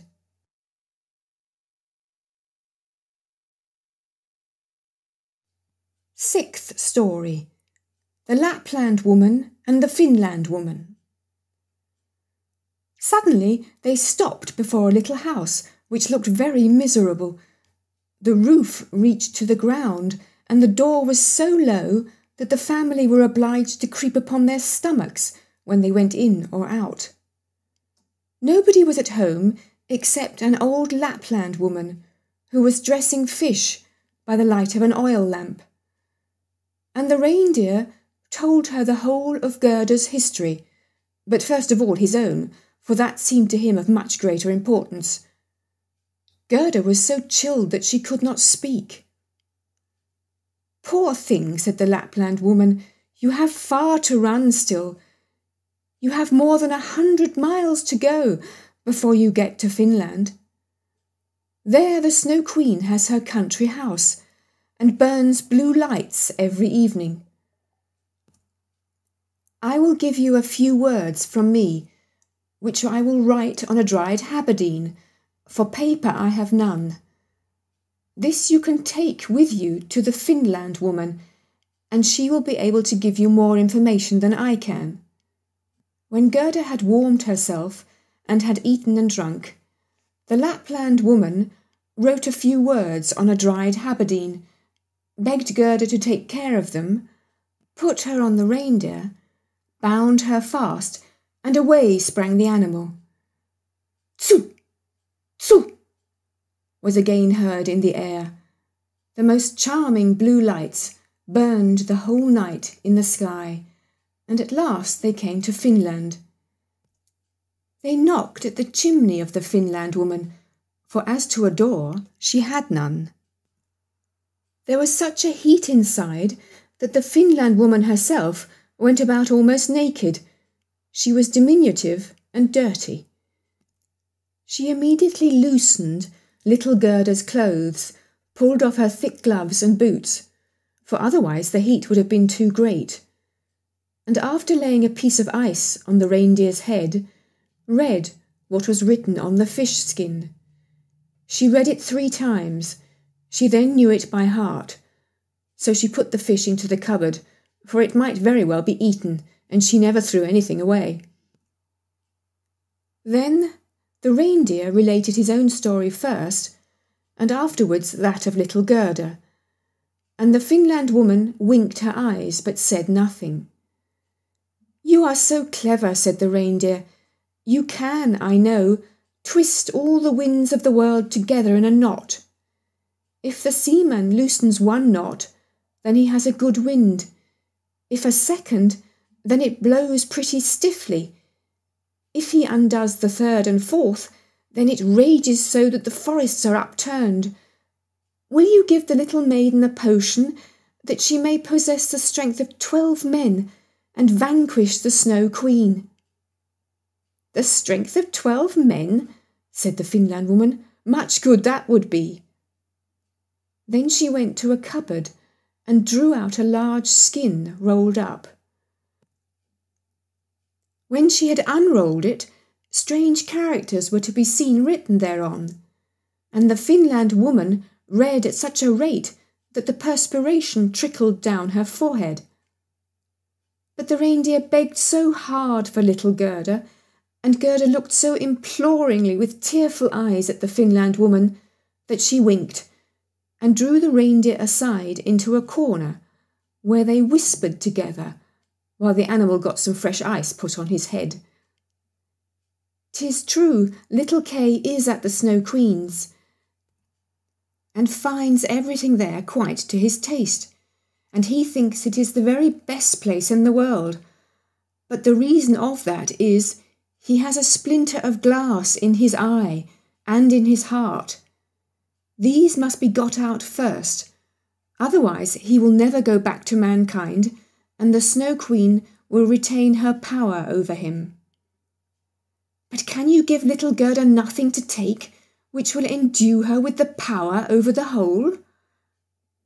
"I can give her no more power than what she has already. Don't you see how great it is? Don't you see how men and animals are forced to serve her? How well she gets through the world barefooted? She must not hear of her power from us. That power lies in her heart, because she is a sweet and innocent child. If she cannot get to the Snow Queen by herself, and rid little Kay of the glass, we cannot help her. 2 miles hence the garden of the Snow Queen begins. Thither you may carry the little girl. Set her down by the large bush with red berries standing in the snow. Don't stay talking, but hasten back as fast as possible." And now the Finland woman placed little Gerda on the reindeer's back, and off he ran with all imaginable speed. "Oh, I have not got my boots! I have not brought my gloves!" cried little Gerda. She remarked she was without them from the cutting frost. But the reindeer dared not stand still. On he ran till he came to the great bush with the red berries, and there he set Gerda down, kissed her mouth, while large, bright tears flowed from the animal's eyes, and then back he went as fast as possible. There stood poor Gerda now without shoes or gloves, in the very middle of dreadful, icy Finland. She ran on as fast as she could.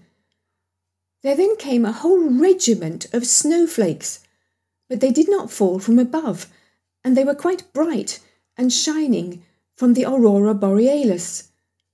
The flakes ran along the ground, and the nearer they came, the larger they grew. Gerda well remembered how large and strange the snowflakes appeared when she once saw them through a magnifying glass, but now they were large and terrific in another manner, They were still alive. They were the outposts of the Snow Queen. They had the most wondrous shapes. Some looked like large, ugly porcupines. Others like snakes knotted together with their heads sticking out. And others again like small, fat bears with the hair standing on end. All were of dazzling whiteness. All were living snowflakes. Little Gerda repeated the Lord's Prayer. The cold was so intense that she could see her own breath, which came like smoke out of her mouth. It grew thicker and thicker and took the form of little angels that grew more and more when they touched the earth. All had helms on their heads and lances and shields in their hands. They increased in numbers. And when Gerda had finished the Lord's Prayer, she was surrounded by a whole legion. They thrust at the horrid snowflakes with their spears, so that they flew into 1,000 pieces, and little Gerda walked on bravely and in security. The angels patted her hands and feet, and then she felt the cold less, and went on quickly towards the palace of the Snow Queen. But now we shall see how Kay feared. He never thought of Gerda, and least of all that she was standing before the palace.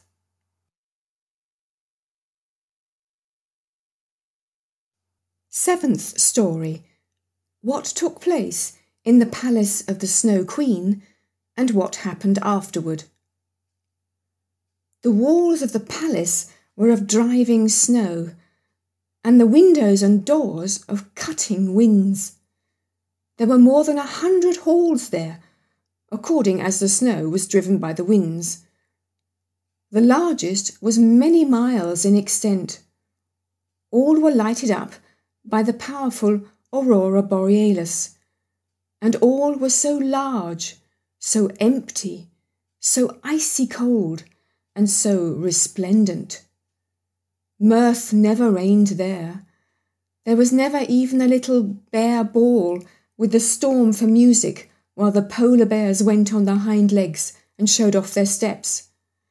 Never a little tea party of white young lady foxes. Vast, cold, and empty were the halls of the Snow Queen. The northern lights shone with such precision that one could tell exactly when they were at their highest or lowest degree of brightness. In the middle of the empty, endless hall of snow was a frozen lake.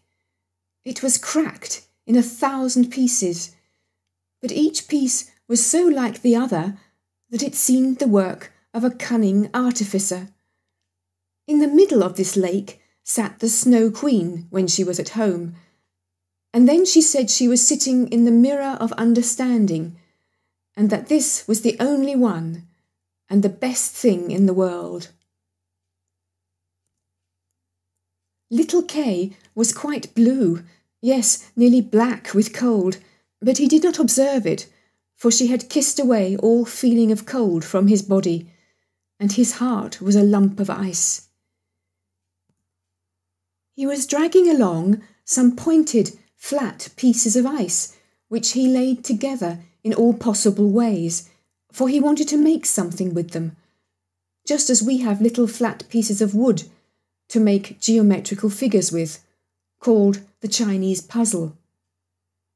Kay made all sorts of figures, most complicated, for it was an ice puzzle for the understanding. In his eyes, the figures were extraordinarily beautiful and of the utmost importance, for the bit of glass which was in his eye caused this. He found whole figures which represented a written word, but he could never manage to represent just the word he wanted. That word was eternity, and the Snow Queen had said, "If you can discover that figure, you shall be your own master, and I will make you a present of the whole world and a pair of new skates." but he could not find it out. "I am going now to warm lands," said the Snow Queen. "I must have a look down into the black cauldrons." It was the volcanoes Vesuvius and Etna that she meant. "I will just give them a coating of white, for that is as it ought to be. Besides, it is good for the oranges and the grapes." And then away she flew, and Kay sat quite alone in the empty halls of ice that were miles long, and looked at the blocks of ice, and thought till his skull was almost cracked. There he sat, quite benumbed and motionless. One would have imagined that he was frozen to death. Suddenly little Gerda stepped through the great portal into the palace. The gate was formed of cutting winds, but Gerda repeated her evening prayer, and the winds were laid as though they slept. And the little maiden entered the vast, empty, cold halls. There she beheld Kay. She recognised him, flew to embrace him, and cried out, her arms firmly holding him the while, "Kay, sweet little Kay, have I then found you at last?" But he sat quite still, benumbed and cold. Then little Gerda shed burning tears, and they fell on his bosom. They penetrated to his heart. They thawed the lumps of ice, and consumed the splinters of the looking-glass. He looked at her, and she sang the hymn. "The rose in the valley is blooming so sweet, and angels descend there, the children to greet." Hereupon Kay burst into tears. He wept so much that the splinter rolled out of his eye, and he recognised her, and shouted, "Gerda, sweet little Gerda, where have you been so long, and where have I been?" He looked round him. "How cold it is here," he said, "how empty and cold." And he held fast by Gerda, who laughed and wept for joy. It was so beautiful that even the blocks of ice danced about for joy. And when they were tired and laid themselves down, they formed exactly the letters which the Snow Queen had told him to find out. So now he was his own master, and he would have the whole world, and a pair of new skates into the bargain. Gerda kissed his cheeks, and they grew quite blooming. She kissed his eyes, and they shone like her own. She kissed his hands and feet, and he was again well and merry. The Snow Queen might come back as soon as she liked. There stood his discharge, written in resplendent masses of ice. They took each other by the hand and wandered forth out of the large hall. They talked of their old grandmother and of the roses upon the roof. And wherever they went, the winds ceased raging and the sun burst forth. And when they reached the bush with the red berries, they found the reindeer waiting for them. He had brought another, a young one, with him, whose udder was filled with milk, which he gave to the little ones and kissed their lips. They then carried Kay and Gerda first to the Finland woman, where they warmed themselves in the warm room and learned what they were to do on their journey home. And they went to the Lapland woman, who made some new clothes for them and repaired their sledges. The reindeer and the young hind leapt along beside them and accompanied them to the boundary of the country. Here the first vegetation peeped forth. Here Kay and Gerda took leave of the Lapland woman. "Farewell, farewell," they all said, and the first green buds appeared. The first little birds began to chirrup, and out of the wood came, riding on a magnificent horse, which Gerda knew, it was one of the leaders in the golden carriage, a young damsel with a bright red cap on her head and armed with pistols.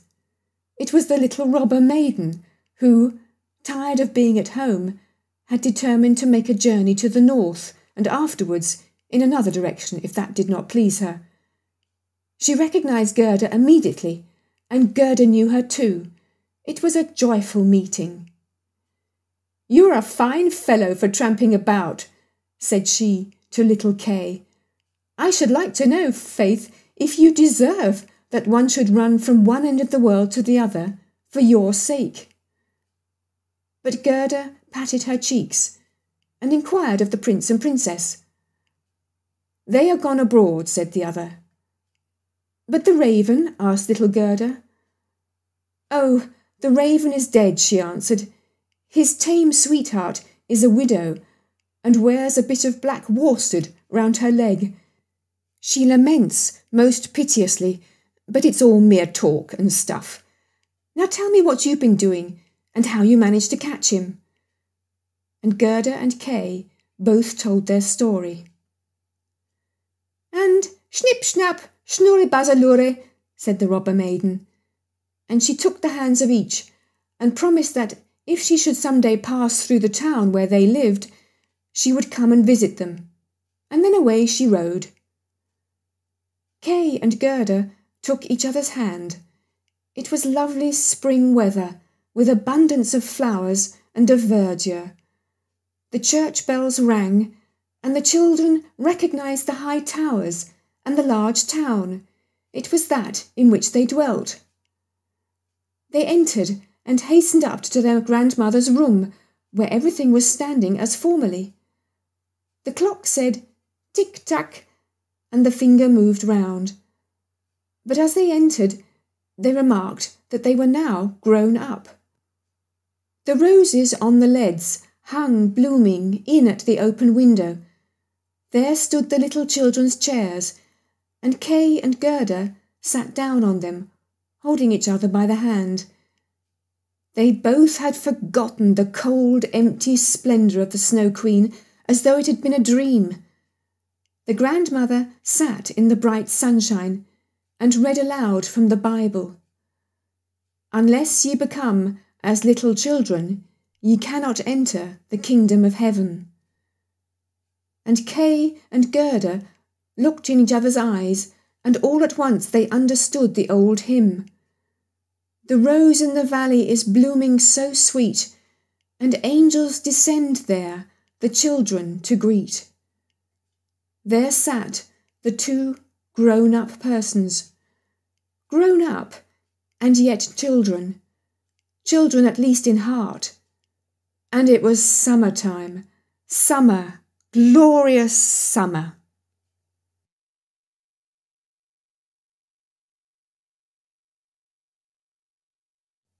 The Leapfrog. A flea, a grasshopper, and a leapfrog once wanted to see which could jump highest, and they invited the whole world, and everybody else besides who chose to come to see the festival. 3 famous jumpers were they, as everyone would say when they all met together in the room. "I will give my daughter to him who jumps highest," exclaimed the king, "for it is not so amusing when there is no prize to jump for." The flea was the first to step forward. He had exquisite manners, and bowed to the company on all sides, for he had noble blood, and was, moreover, accustomed to the society of man alone, and that makes a great difference. Then came the grasshopper. He was considerably heavier, but he was well-mannered, and wore a green uniform, which he had by right of birth. He said, moreover, that he belonged to a very ancient Egyptian family, and that in the house where he then was, he was thought much of.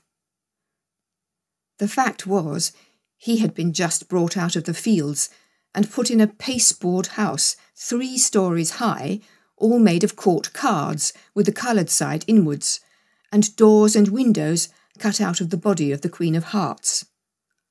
"I sing so well," said he, "that 16 native grasshoppers, who have chirped from infancy, and yet got no house built of cards to live in, grew thinner than they were before for sheer vexation when they heard me. It was thus that the flea and the grasshopper gave an account of themselves, and thought they were quite good enough to marry a princess. The leapfrog said nothing, but people gave it as their opinion that he therefore thought the more, and when the housedog snuffed at him with his nose, he confessed the leapfrog was of good family. The old counsellor, who had had 3 orders given him to make him hold his tongue, asserted that the leapfrog was a prophet, for that one could see on his back if there would be a severe or mild winter, and that was what one could not see even on the back of the man who writes the almanac. "I say nothing, it is true," exclaimed the king, "but I have my own opinion notwithstanding." Now the trial was to take place. The flea jumped so high that nobody could see where he went to, so they all asserted he had not jumped at all, and that was dishonourable. The grasshopper jumped only half as high, but he leapt into the king's face, who said that was ill-mannered. The leapfrog stood still for a very long time, lost in thought. It was believed at last he would not jump at all.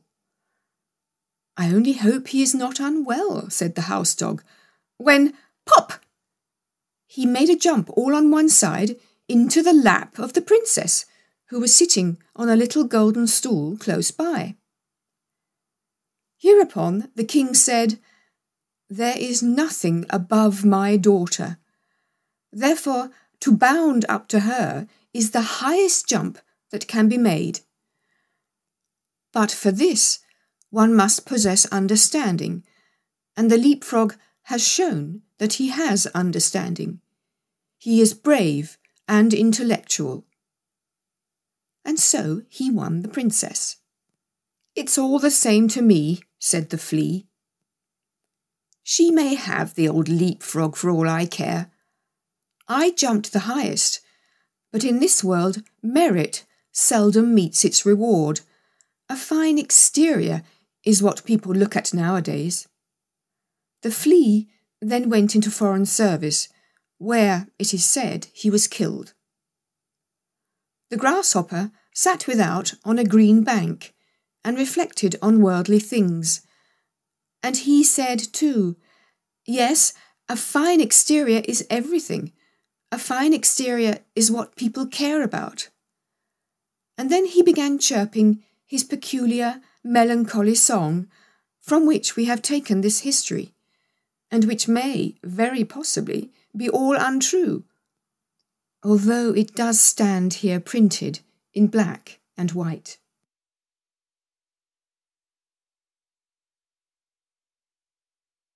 The Elder Bush. Once upon a time there was a little boy who had taken cold. He had gone out and got his feet wet, though nobody could imagine how it had happened, for it was quite dry weather. So his mother undressed him, put him to bed, and had the teapot brought in to make him a good cup of elderflower tea. Just at that moment the merry old man came in, who lived up atop of the house all alone, for he had neither wife nor children. But he liked children very much, and knew so many fairy tales that it was quite delightful. "Now drink your tea," said the boy's mother, "then perhaps you may hear a fairy tale." "If I had but something new to tell," said the old man. "But how did the child get his feet wet?" "That is the very thing that nobody can make out," said his mother. "Am I to hear a fairy tale?" asked the little boy. "Yes, if you can tell me exactly, for I must know that first, how deep the gutter is in the little street opposite that you pass through in going to school." "Just up to the middle of my boot," said the child, "but then I must go into the deep hole." "Aha! That's where the wet feet came from," said the old man. "I ought now to tell you a story, but I don't know any more." "You can make one in a moment," said the little boy. "My mother says that all you look at can be turned into a fairy tale, and that you can find a story in everything." Yes, but such tales and stories are good for nothing. The right sort come of themselves. They tap at my forehead and say, 'Here we are.'" "Won't there be a tap soon?" asked the little boy, and his mother laughed, put some elderflowers in the teapot, and poured boiling water upon them. "Do tell me something, pray do." "Yes, if a fairy tale would come of its own accord, but they are proud and haughty, and come only when they choose." "Stop," said he, all on a sudden. "I have it. Pay attention. There is one in the teapot." And the little boy looked at the teapot. The cover rose more and more, and the elderflowers came forth so fresh and white, and shot up long branches. Out of the spout even did they spread themselves on all sides, and grew larger and larger. It was a splendid elder bush, a whole tree, and it reached into the very bed and pushed the curtains aside. How it bloomed, and what an odour! In the middle of the bush sat a friendly-looking old woman in a most strange dress. It was quite green, like the leaves of the elder, and was trimmed with large white elderflowers, so that at first one could not tell whether it was a stuff or a natural green and real flowers. "What's that woman's name?" asked the little boy. "The Greeks and Romans," said the old man, "called her a dryad, but that we do not understand. The people who live in the new booths have a much better name for her. They call her Old Granny, and she it is to whom you are to pay attention. Now listen and look at the beautiful elder bush." Just such another large, blooming elder tree stands near the new booths. It grew there in the corner of a little miserable courtyard, and under it sat, of an afternoon, in the most splendid sunshine, two old people, an old seaman and his old wife. They had great grandchildren, and were soon to celebrate the 50th anniversary of their marriage, but they could not exactly recollect the date. And old Granny sat in the tree and looked as pleased as now. "I know the date," said she, but those below did not hear her, for they were talking about old times. "Yes, can't you remember when we were very little," said the old seaman, "and ran and played about? It was the very same courtyard where we now are, and we stuck slips in the ground and made a garden." "I remember it well," said the old woman. "I remember it quite well. We watered the slips, and one of them was an elder bush. It took root, put forth green shoots, and grew up to be the large tree under which we old folks are now sitting." "To be sure," said he. "And there in the corner stood a water pail where I used to swim my boats."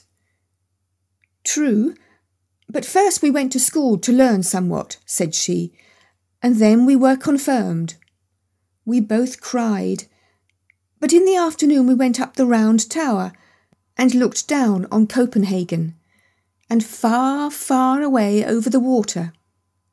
Then we went to Fredericksburg, where the King and the Queen were sailing about in their splendid barges. But I had a different sort of sailing to that, later, and that too for many a year, a long way off, on great voyages. "Yes, many a time have I wept for your sake," said she. "I thought you were dead and gone, and lying down in the deep waters. Many a night have I got up to see if the wind had not changed, and changed it had, sure enough, but you never came. I remember so well one day when the rain was pouring down in torrents. The scavengers were before the house where I was in service, and I had come up with the dust and remained standing at the door. It was dreadful weather, when just as I was there, the postman came and gave me a letter. It was from you. What a tour that letter had made! I opened it instantly and read. I laughed and wept. I was so happy. In it I read that you were in warm lands where the coffee tree grows. What a blessed land that must be! You related so much, and I saw it all the while the rain was pouring down, and I standing there with the dust box. At the same moment came someone who embraced me. Yes, but you gave him a good box on his ear that made it tingle. But I did not know it was you. You arrived as soon as your letter, and you were so handsome, that you still are, and had a long yellow silk handkerchief round your neck, and a brand new hat on. Oh, you were so dashing. Good heavens, what weather it was, and what a state the street was in. And then we were married, said he. Don't you remember? And then we had our first little boy, and then Mary, and Nicholas, and Peter, and Christian. Yes, and how they all grew up to be honest people and were beloved by everyone. And their children also have children, said the old sailor. Yes, those are our grandchildren, full of strength and vigour. It was, methinks, about this season that we had our wedding. Yes, this very day is the 50th anniversary of the marriage, said old Granny, sticking her head between the two old people, who thought it was their neighbour who nodded to them. They looked at each other and held one another by the hand. Soon after came their children and their grandchildren, for they knew well enough that it was the day of the 50th anniversary and had come with their gratulations that very morning. But the old people had forgotten it, although they were able to remember all that had happened many years ago. And the elder bush sent forth a strong odour in the sun that was just about to set and shone right in the old people's faces. They both looked so rosy-cheeked, and the youngest of the grandchildren danced around them and called out, quite delighted, that there was to be something very splendid that evening. They were all to have hot potatoes. And old Nanny nodded in the bush and shouted hurrah with the rest. But that is no fairy tale, said the little boy, who was listening to the story. The thing is, you must understand it, said the narrator. Let us ask old Nanny. That was no fairy tale, 'tis true, said old Nanny, but now it's coming. The most wonderful fairy tales grow out of that which is reality. Were that not the case, you know, my magnificent elder bush could not have grown out of the teapot. And then she took the little boy out of bed, laid him on her bosom, and the branches of the elder tree, full of flowers, closed around her. They sat in an aerial dwelling, and it flew with them through the air. Oh, it was wondrous beautiful. Old Nanny had grown all of a sudden into a young and pretty maiden, but her robe was still the same green stuff with white flowers which she had worn before. On her bosom she had a real elderflower, and in her yellow waving hair a wreath of the flowers. Her eyes were so large and blue that it was a pleasure to look at them. She kissed the boy, and now they were of the same age, and felt alike. Hand in hand they went out of the bower, and they were standing in the beautiful garden of their home. Near the green lawn, Papa's walking stick was tied, and for the little ones it seemed to be endowed with life, for as soon as they got astride it, the round polished knob was turned into a magnificent neighing head, a long black mane fluttered in the breeze, and 4 slender yet strong legs shot out. The animal was strong and handsome, and away they went at full gallop around the lawn. "Huzzah! Now we are riding miles off," said the boy. "We are riding away to the castle where we were last year." And on they rode round the grass plot, and the little maiden, who, we know, was no one else but old Nanny, kept on crying out, "Now we are in the country. Don't you see the farmhouse yonder? and there is an elder tree standing beside it, and the cock is scraping away the earth for the hens. Look how he struts! And now we are close to the church. It lies high upon the hill between the large oak trees, one of which is half decayed. And now we are by the smithy, where the fire is blazing, and where the half-naked men are banging with their hammers till the sparks fly about. Away, away, to the beautiful country seat. And all that the little maiden, who sat behind on the stick, spoke of, flew by in reality. The boys saw it all, and yet they were only going round the grass plot. Then they played in a side avenue, and marked out a little garden on the earth, and they took elder blossoms from their hair, planted them, and they grew just like those the old people planted when they were children, as related before. They went hand in hand, as the old people had done when they were children, but not to the Round Tower or to Fredericksburg. No, the little damsel wound her arms round the boy, and they flew away through all Denmark. And spring came, and summer, and then it was autumn, and then winter, and 1,000 pictures were reflected in the eye and in the heart of the boy. And the little girl always sang to him, "This you will never forget." And during their whole flight, the elder tree smelt so sweet and odorous. He remarked the roses and the fresh beeches, but the elder tree had a more wondrous fragrance, for its flowers hung on the breast of the little maiden, and there too did he often lay his head during the flight.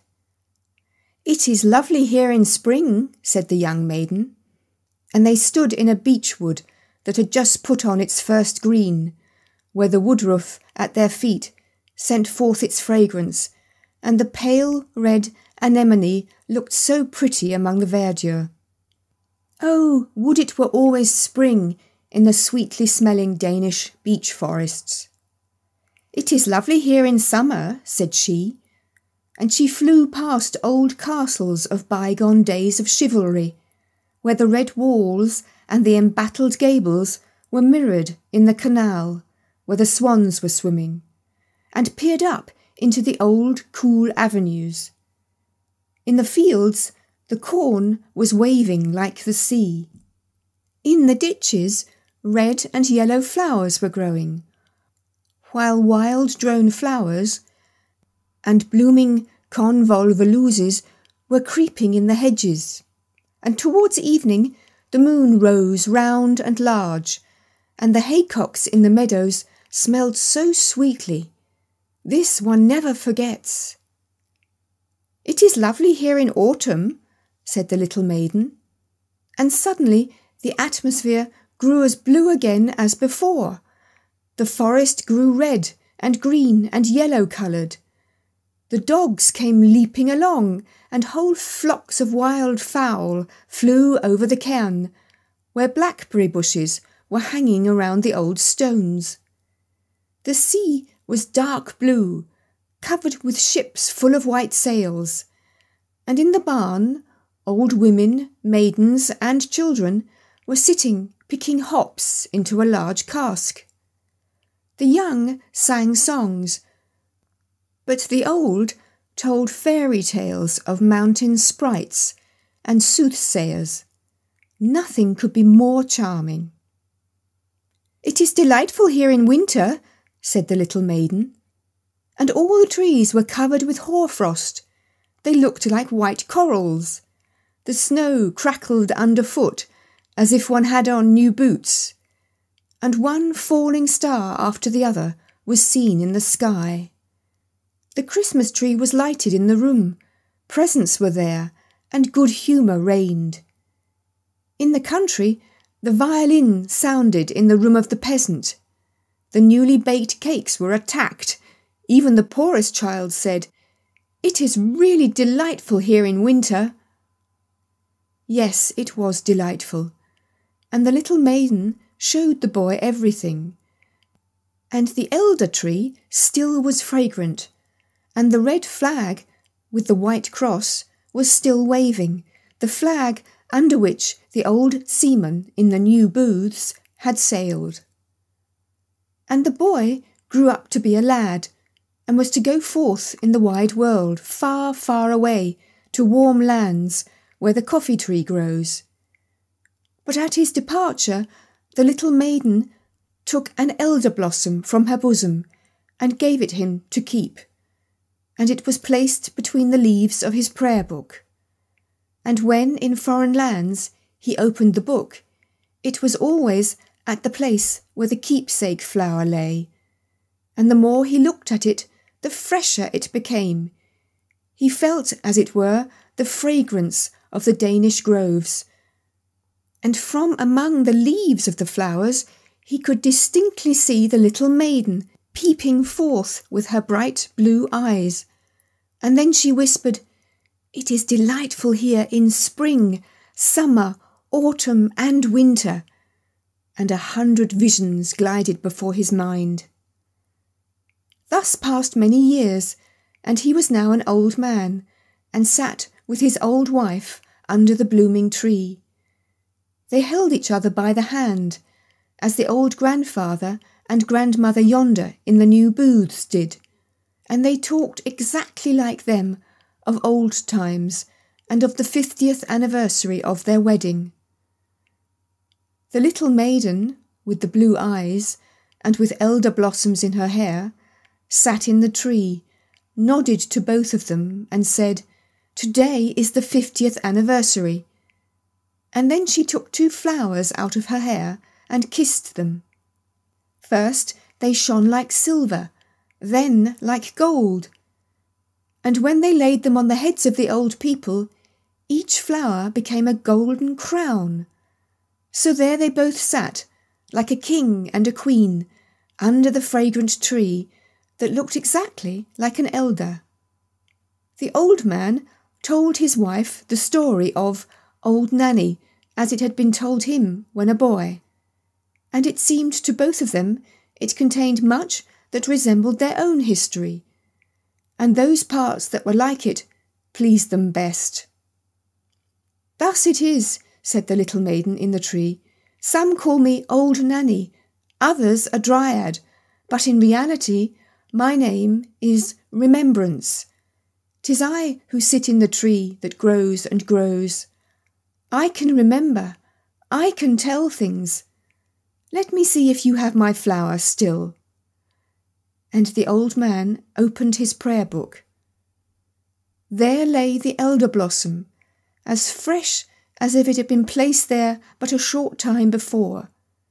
And Remembrance nodded, and the old people, decked with crowns of gold, sat in the flush of the evening sun. They closed their eyes, and... Yes, that's the end of the story. The little boy lay in his bed. He did not know if he had dreamed or not, or if he had been listening while someone told him the story. The teapot was standing on the table, but no elder tree was growing out of it.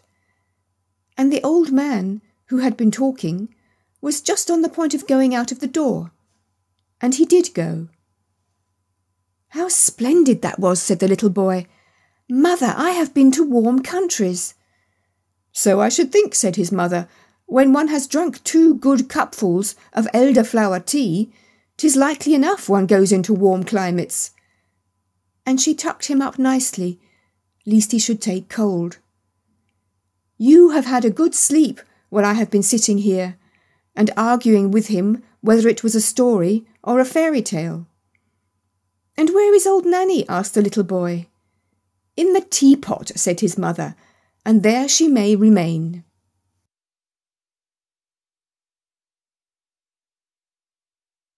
The bell.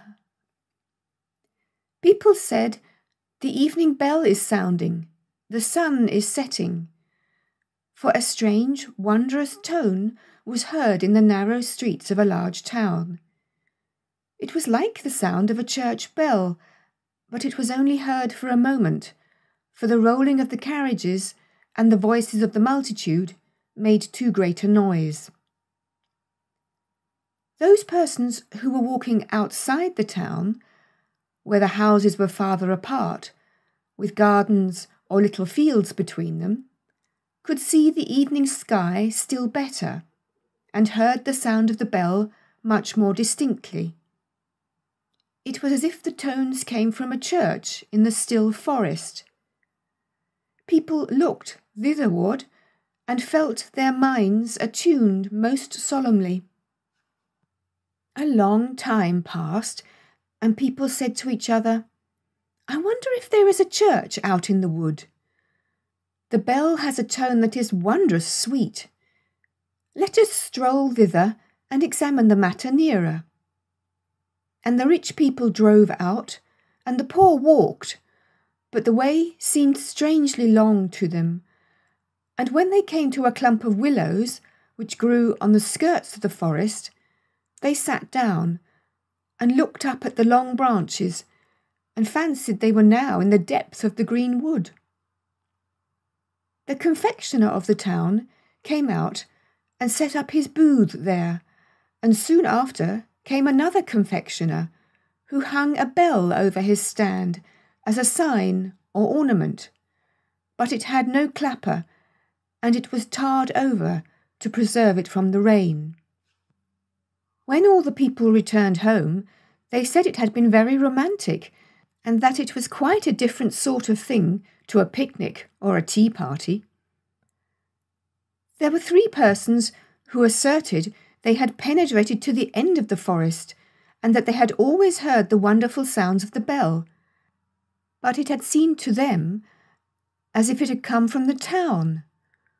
One wrote a whole poem about it, and said the bell sounded like the voice of a mother to a good dear child, and that no melody was sweeter than the tones of the bell. The king of the country was also observant of it, and vowed that he who could discover whence the sounds proceeded should have the title of universal bell ringer, even if it were not really a bell. Many persons now went to the wood for the sake of getting the place, but one only returned with a sort of explanation, for nobody went far enough. That one not further than the others.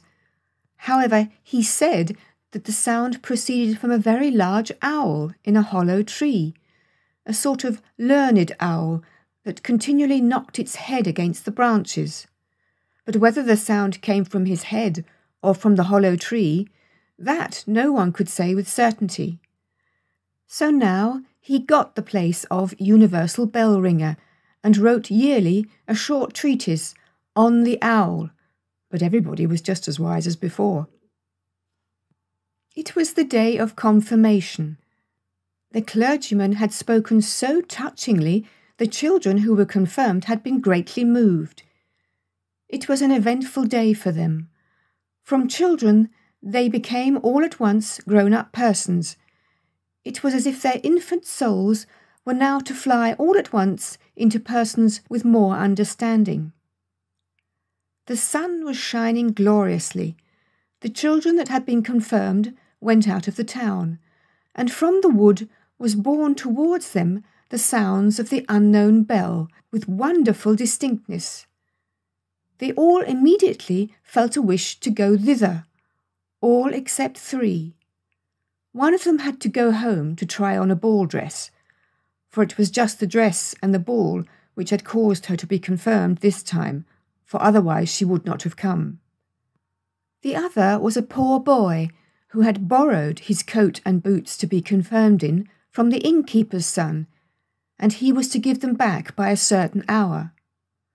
The third said that he never went to a strange place if his parents were not with him, that he had always been a good boy hitherto, and would still be so now that he was confirmed, and that one ought not to laugh at him for it.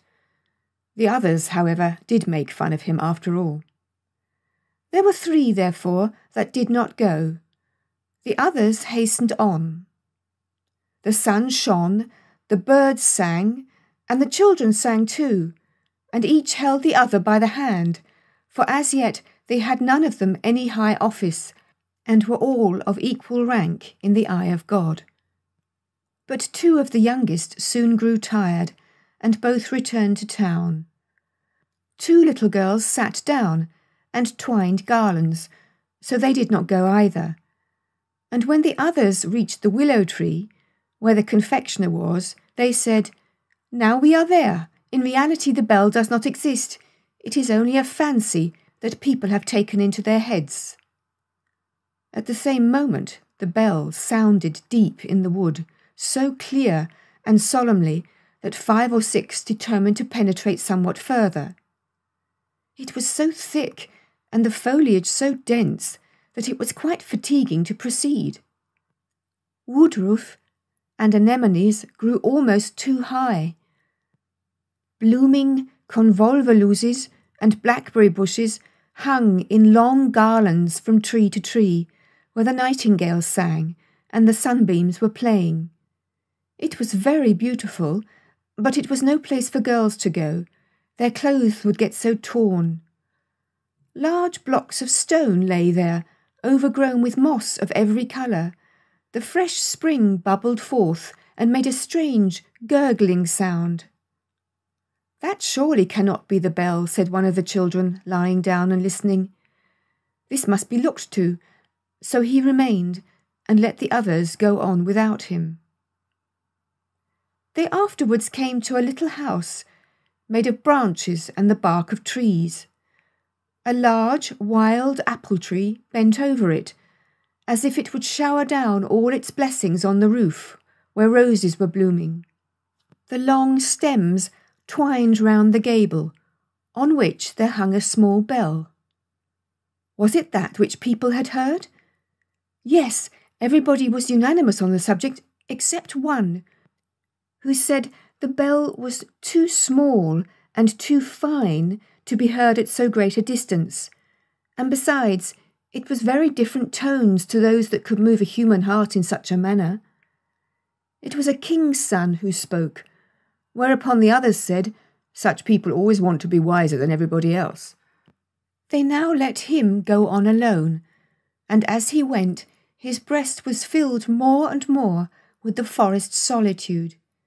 But he still heard the little bell with which the others were so satisfied, and now and then, when the wind blew, he could also hear the people singing, who were sitting at tea where the confectioner had his tent. But the deep sound of the bell rose louder. It was almost as if an organ were accompanying it, and the tones came from the left hand, the side where the heart is placed. A rustling was heard in the bushes, and a little boy stood before the king's son, a boy in wooden shoes, and with so short a jacket that one could see what long wrists he had. Both knew each other. The boy was that one among the children who could not come because he had to go home and return his jacket and boots to the innkeeper's son. This he had done, and was now going on in wooden shoes and in his humble dress, for the bell sounded with so deep a tone and with such strange power that proceed he must. "Why then, we can go together," said the king's son. But the poor child that had been confirmed was quite ashamed. He looked at his wooden shoes, pulled at the short sleeves of his jacket, and said that he was afraid he could not walk so fast. Besides, he thought that the bell must be looked for to the right, for that was the place where all sorts of beautiful things were to be found. "But there we shall not meet," said the king's son, nodding at the same time to the poor boy, who went into the darkest, thickest part of the wood, where thorns tore his humble dress, and scratched his face and hands and feet till they bled. The king's son got some scratches too, but the sun shone on his path, and it is him that we will follow, for he was an excellent and resolute youth. "I must and will find the bell," said he, "even if I am obliged to go to the end of the world." The ugly apes sat upon the trees and grinned. "Shall we thrash him?" said they. "Shall we thrash him? He is the son of a king." But on he went, without being disheartened, deeper and deeper into the wood, where the most wonderful flowers were growing. There stood white lilies with blood-red stamina, sky-blue tulips which shone as they waved in the winds, and apple trees, the apples of which looked exactly like large soap bubbles. So only think how the trees must have sparkled in the sunshine. Around the nicest green meads, where the deer were playing in the grass, grew magnificent oaks and beeches, and if the bark of one of the trees was cracked, there grass and long creeping plants grew in the crevices. And there were large calm lakes there too, in which white swans were swimming and beat the air with their wings. The king's son often stood still and listened. He thought the bells sounded from the depths of these still lakes, but then he remarked again that the tone proceeded not from there, but farther off, from out of the depths of the forest. The sun now set, the atmosphere glowed like fire. It was still in the woods, so very still, and he fell on his knees, sang his evening hymn, and said, "I cannot find what I seek. The sun is going down, and night is coming, the dark, dark night. Yet perhaps I may be able once more to see the round red sun before he entirely disappears. I will climb up yonder rock." And he seized hold of the creeping plants and the roots of trees, climbed up the moist stones where the water snakes were writhing and the toads were croaking, and he gained the summit before the sun had quite gone down. How magnificent was the sight from this height! The sea, the great, the glorious sea that dashed its long waves against the coast, was stretched out before him. And yonder, where sea and sky meet, stood the sun, like a large, shining altar, all melted together in the most glowing colours. And the wood and the sea sang a song of rejoicing, and his heart sang with the rest. All nature was a vast, holy church, in which the trees and buoyant clouds were the pillars, flowers and grass the velvet carpeting, and heaven itself the large cupola. The red colours above faded away as the sun vanished, but a million stars were lighted, a million lamps shone, and the king's son spread out his arms towards heaven, and wood, and sea, when, at the same moment, coming by a path to the right, appeared, in his wooden shoes and jacket, the poor boy who had been confirmed with him. He had followed his own path, and had reached the spot just as soon as the son of the king had done. They ran towards each other, and stood together hand in hand, in the vast church of nature and of poetry, while over them sounded the invisible, holy bell. Blessed spirits floated around them, and lifted up their voices in a rejoicing hallelujah.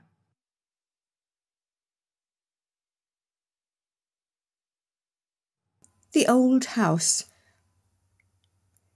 In the street up there was a very old house. It was almost 300 years old, for that might be known by reading the great beam on which the date of the year was carved. Together with tulips and hop-bines, there were whole verses spelled out as in former times, and over every window was a distorted face cut out in the beam. The one story stood forward a great way over the other, and directly under the eaves was a leaden spout with a dragon's head. The rain-water should have run out of the mouth, but it ran out of the belly, for there was a hole in the spout.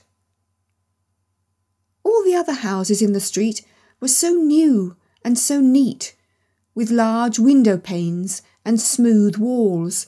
One could easily see that they would have nothing to do with the old house. They certainly thought, how long is that old, decayed thing to stand here as a spectacle in the street? And then the projecting windows stand so far out that no one can see from our windows what happens in that direction. The steps are as broad as those of a palace, and as high as to a church tower. The iron railings look just like the door to an old family vault, and then they have brass tops. That's so stupid. On the other side of the street were also new and neat houses, and they thought just as the others did. But at the window opposite the old house there sat a little boy with fresh, rosy cheeks and bright, beaming eyes. He certainly liked the old house best, and that both in sunshine and moonshine. And when he looked across at the wall where the mortar had fallen out, he could sit and find out there the strangest figures imaginable, exactly as the street had appeared before, with steps, projecting windows, and pointed gables. He could see soldiers with halberds and spouts where the water ran, like dragons and serpents. That was a house to look at.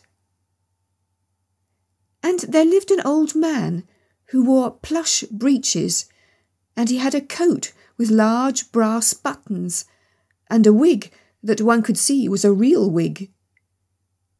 Every morning there came an old fellow to him who put his rooms in order and went on errands. Otherwise, the old man in the plush breeches was quite alone in the old house. Now and then he came to the window and looked out, and the little boy nodded to him, and the old man nodded again, and so they became acquaintances, and then they were friends, although they had never spoken to each other, but that made no difference. The little boy heard his parents say, "The old man opposite is very well off, but he is so very, very lonely." The Sunday following, the little boy took something and wrapped it up in a piece of paper, went downstairs and stood in the doorway. And when the man who went on errands came past, he said to him, "I say, master, will you give this to the old man over the way from me? I have 2 pewter soldiers. This is one of them, and he shall have it, for I know he is so very, very lonely." And the old errand man looked quite pleased, nodded, and took the pewter soldier over to the old house. Afterwards there came a message. It was to ask if the little boy himself had not a wish to come over and pay a visit, and so he got permission of his parents and then went over to the old house. And the brass balls on the iron railings shone much brighter than ever. One would have thought they were polished on account of the visit. And it was as if the carved-out trumpeters, for there were trumpeters who stood in tulips carved out on the door, blew with all their might. Their cheeks appeared so much rounder than before. Yes, they blew. Tra-ta-ta-ra! The little boy comes. Tra-ta-ta-ra! And then the door opened. The whole passage was hung with portraits of knights in armour and ladies in silken gowns, and the armour rattled and the silken gowns rustled. And then there was a flight of stairs which went a good way upwards and a little way downwards, and then one came on a balcony which was in a very dilapidated state, sure enough, with large holes and long crevices, but grass grew there and leaves out of them altogether, for the whole balcony outside, the yard and the walls were overgrown with so much green stuff that it looked like a garden, only it was a balcony. Here stood old flower pots with faces and asses' ears, and the flowers grew just as they liked. One of the pots was quite overrun on all sides with pinks, that is to say, with the green part. Shoot stood by shoot, and it said quite distinctly, "The air has cherished me, the sun has kissed me, and promised me a little flower on Sunday, a little flower on Sunday." And then they entered a chamber where the walls were covered with hog's leather and printed with gold flowers. "The gilding decays, but hog's leather stays," said the walls. And there stood easy chairs with such high backs and so carved out and with arms on both sides. Sit down, they said. "Oh, how I creak! Now I shall certainly get the gout, like the old clothes press. Oof!" And then the little boy came into the room where the projecting windows were, and where the old man sat. "I thank you for the pewter soldier, my little friend," said the old man. "And I thank you because you come over to me. Thanky, or cranky, sounded from all the furniture. There was so much of it that each article stood in the other's way to get a look at the little boy.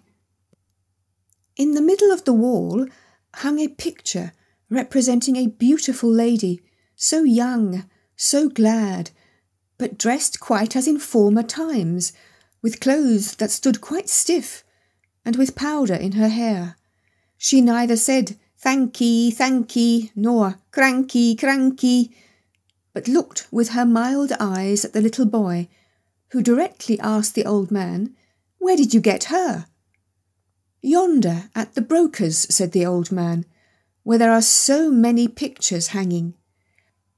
No one knows or cares about them, for they are all of them buried. But I knew her in bygone days, and now she has been dead and gone these 50 years. Under the picture, in a glazed frame, there hung a bouquet of withered flowers. They were almost 50 years old. They looked so very old. The pendulum of the great clock went to and fro, and the hands turned, and everything in the room became still older, but they did not observe it. "They say at home," said the little boy, "that you are so very, very lonely." "Oh," said he, "the old thoughts, with what they may bring with them, come and visit me, and now you also come. I am very well off." Then he took a book with pictures in it down from the shelf.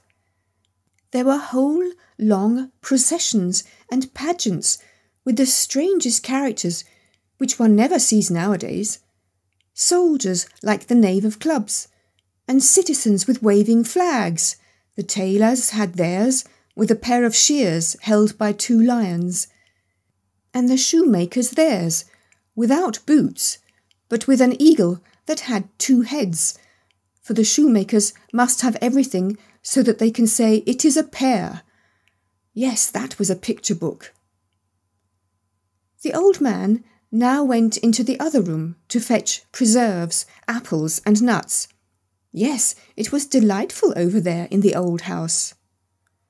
"I cannot bear it any longer," said the pewter soldier, who sat on the drawers. "It is so lonely and melancholy here. But when one has been in a family circle, one cannot accustom oneself to this life. I cannot bear it any longer. The whole day is so long, and the evenings are still longer. Here it is not at all as it is over the way at your home, where your father and mother spoke so pleasantly, and where you and all the children make such a delightful noise. Nay, how lonely the old man is! Do you think that he gets kisses? Do you think he gets mild eyes, or a Christmas tree? He will get nothing but a grave. I can bear it no longer." "You must not let it grieve you so much," said the little boy. "I find it so very delightful here, and then all the old thoughts, with what they may bring with them, they come and visit here."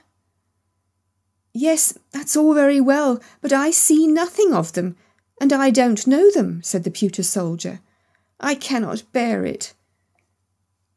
But you must, said the little boy. Then in came the old man with the most pleased and happy face, the most delicious preserves, apples and nuts. And so the little boy thought no more about the pewter soldier. The little boy returned home happy and pleased, and weeks and days passed away, and nods were made to the old house and from the old house, and then the little boy went over there again.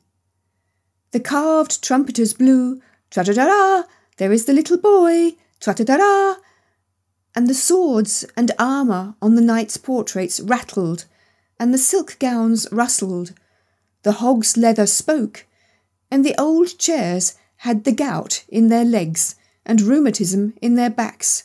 Ugh! It was exactly like the first time, for over there one day and hour was just like another. I cannot bear it, said the pewter soldier. I have shed pewter tears. It is too melancholy. Rather let me go to the wars and lose arms and legs. It would at least be a change. I cannot bear it any longer. Now I know what it is to have a visit from one's old thoughts, with what they may bring with them. I have had a visit from mine, and you may be sure it is no pleasant thing in the end. I was at last about to jump down from the drawers. I saw you all over there at home so distinctly, as if you really were here. It was again that Sunday morning. All you children stood before the table and sung your psalms, as you do every morning. You stood devoutly with folded hands, and father and mother were just as pious. And then the door was opened, and little sister Mary, who is not 2 years old yet, and who always dances when she hears music or singing, of whatever kind it may be, was put into the room, though she ought not to have been there.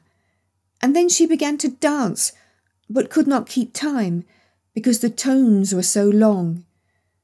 And then she stood, first on the one leg and bent her head forward, and then on the other leg and bent her head forward. But all would not do.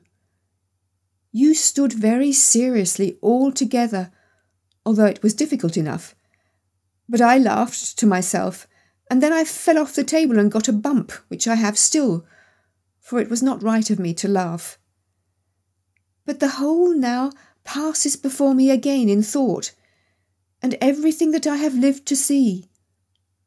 And these are the old thoughts, with what they may bring with them.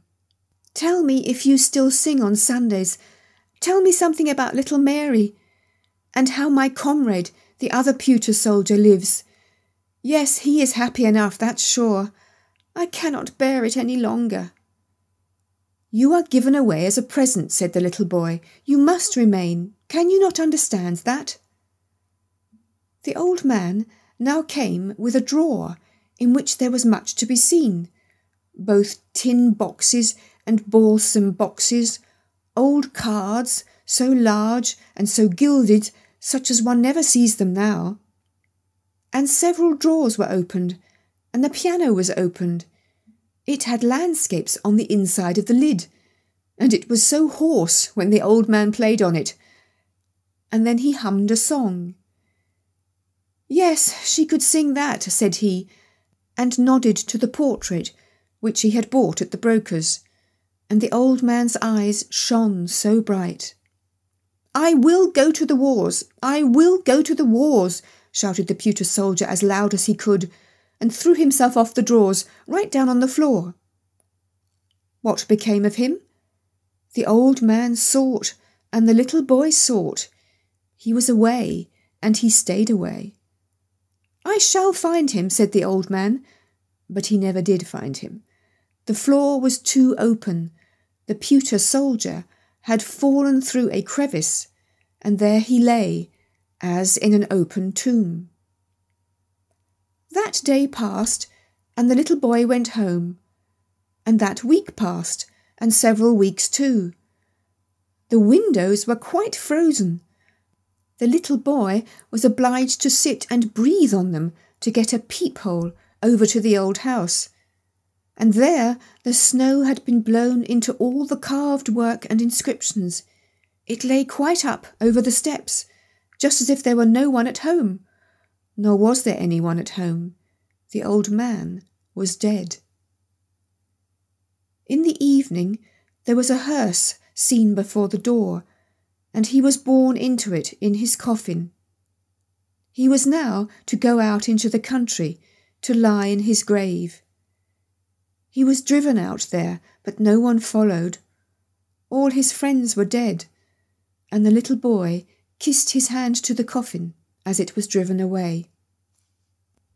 Some days afterwards there was an auction at the old house, and the little boy saw from his window how they carried the old knights and the old ladies away, the flower pots with the long ears, the old chairs, and the old clothes presses.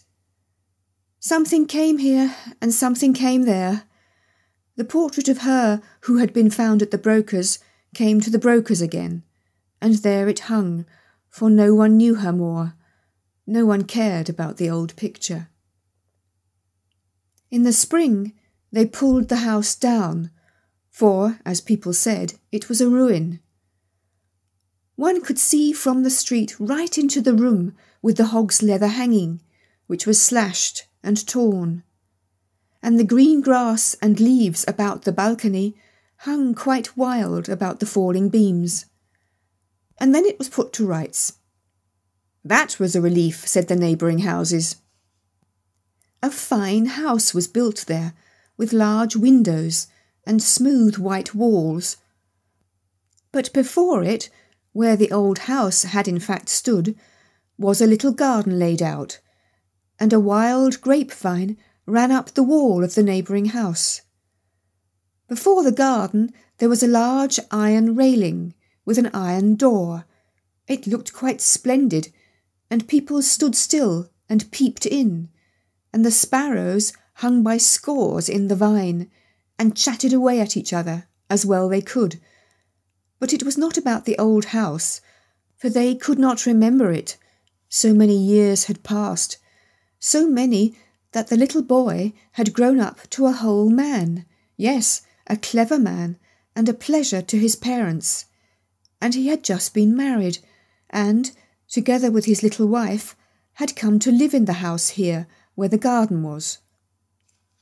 And he stood by her there whilst she planted a field flower that she found so pretty. She planted it with her little hand and pressed the earth around it with her fingers. Oh, what was that? She had stuck herself. There sat something pointed, straight out of the soft mould. It was, yes, guess, it was the pewter soldier, he that was lost up at the old man's, and had tumbled and turned about amongst the timber and the rubbish, and had at last laid for many years in the ground. The young wife wiped the dirt off the soldier, first with a green leaf, and then with her fine handkerchief. It had such a delightful smell that it was to the pewter soldier just as if he had awakened from a trance. "Let me see him," said the young man. He laughed and then shook his head. "Nay, it cannot be he. But he reminds me of a story about a pewter soldier which I had when I was a little boy." And then he told his wife about the old house and the old man, and about the pewter soldier that he sent over to him because he was so very, very lonely. And he told it as correctly as it had really been, so that the tears came into the eyes of his young wife on account of the old house and the old man. It may possibly be, however, that it is the same pewter soldier, said she. I will take care of it, and remember all that you have told me. But you must show me the old man's grave. But I do not know it, said he, and no one knows it. All his friends were dead. No one took care of it, and I was then a little boy. How very, very lonely he must have been, said she. Very, very lonely, said the pewter soldier. But it is delightful not to be forgotten. Delightful, shouted something close by, but no one except the pewter soldier saw that it was a piece of the hog's leather hangings. It had lost all its gilding. It looked like a piece of wet clay, but it had an opinion, and it gave it. The gilding decays, but hog's leather stays. This the pewter soldier did not believe. The happy family. Really, the largest green leaf in this country is a dock leaf. If one holds it before one, it is like a whole apron. And if one holds it over one's head in rainy weather, it is almost as good as an umbrella, for it is so immensely large. The burdock never grows alone, but where there grows one, there always grows several. It is a great delight, and all this delightfulness is snails' food.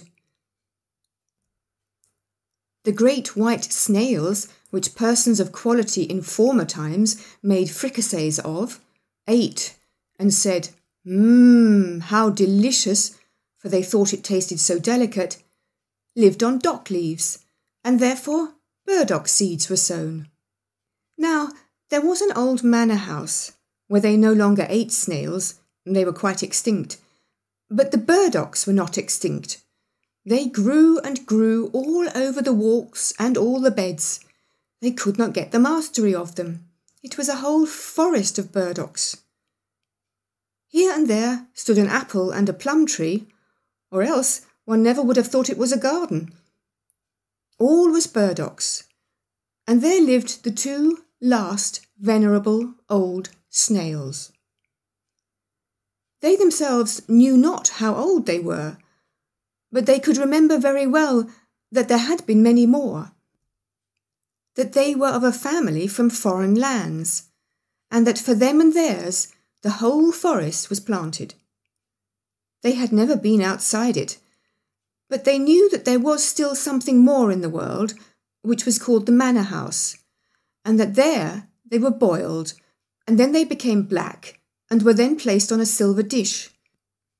But what happened further they knew not, or in fact what it was to be boiled and to lie on a silver dish they could not possibly imagine, but it was said to be delightful and particularly genteel. Neither the chafers, the toads, nor the earthworms, whom they asked about it, could give them any information. None of them had been boiled or laid on a silver dish. The old white snails were the first persons of distinction in the world, that they knew. The forest was planted for their sake, and the manor house was there that they might be boiled and laid on a silver dish. Now they lived a very lonely and happy life, and as they had no children themselves, they had adopted a little common snail, which they brought up as their own. But the little one would not grow, for he was of a common family. But the old ones, especially Dame Mother Snail, thought they could observe how he increased in size, and she begged Father, if he could not see it, that he would at least feel the little snail's shell. And then he felt it, and found the good dame was right. One day there was a heavy storm of rain. "Hear how it beats like a drum on the dock leaves," said Father Snail. "There are also raindrops," said Mother Snail, "and now the rain pours right down the stalk. You will see that it will be wet here. I am very happy to think that we have our good house, and the little one has his also. There is more done for us than for all other creatures, sure enough.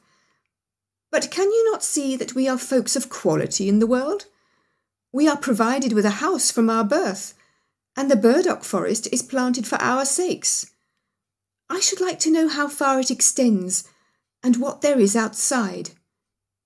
"There is nothing at all," said Father Snail. "No place can be better than ours, and I have nothing to wish for." "Yes," said the dame, I would willingly go to the manor house, be boiled and laid on a silver dish. All our forefathers have been treated so. There is something extraordinary in it, you may be sure. The manor house has most likely fallen to ruin, said Father Snail, or the burdocks have grown up over it, so that they cannot come out. There need not, however, be any haste about that, but you are always in such a tremendous hurry, and the little one is beginning to be the same. Has he not been creeping up that stalk these 3 days? It gives me a headache when I look up to him. You must not scold him, said Mother Snail. He creeps so carefully. He will afford us much pleasure, and we have nothing but him to live for. But have you not thought of it? Where shall we get a wife for him? Do you not think that there are some of our species at a great distance in the interior of the burdock forest? Black snails, I dare say, there are enough of, said the old one. Black snails without a house, but they are so common and so conceited. But we might give the ants a commission to look out for us. They run to and fro as if they had something to do, and they certainly know of a wife for our little snail. I know one, sure enough, the most charming one, said one of the ants. But I'm afraid we shall hardly succeed, for she is a queen. That is nothing, said the old folks. Has she a house? She has a palace, said the ant. The finest ant's palace, with 700 passages. I thank you, said Mother Snail. Our son shall not go into an ant-hill. If you know nothing better than that, we shall give the commission to the white gnats. They fly far and wide, in rain and sunshine. They know the whole forest here, both within and without. We have a wife for him, said the gnats. At 100 human paces from here, there sits a little snail in her house, on a gooseberry bush. She is quite lonely, and old enough to be married. It is only 100 human paces. Well then, let her come to him, said the old ones. He has a whole forest of burdocks. She has only a bush. And so they went and fetched little Miss Snail. It was a whole week before she arrived, but therein was just the very best of it, for one could thus see that she was of the same species. And then the marriage was celebrated. 6 earthworms shone as well as they could. In other respects, the whole went off very quietly, for the old folks could not bear noise and merriment. But old Dame Snail made a brilliant speech. Father Snail could not speak. He was too much affected. And so they gave them as a dowry and inheritance the whole forest of burdocks, and said, what they had always said, that it was the best in the world, and if they lived honestly and decently, and increased and multiplied, they and their children would, once in the course of time, come to the manor house, be boiled black, and laid on silver dishes. After this speech was made, the old ones crept into their shells, and never more came out. They slept. The young couple governed in the forest, and had numerous progeny, but they were never boiled, and never came on the silver dishes.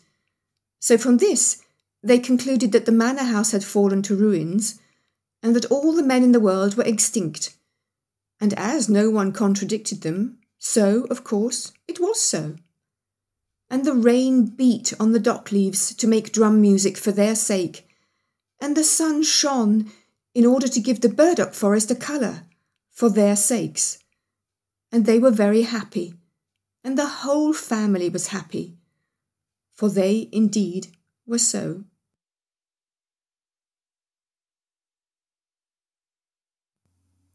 The Story of a Mother.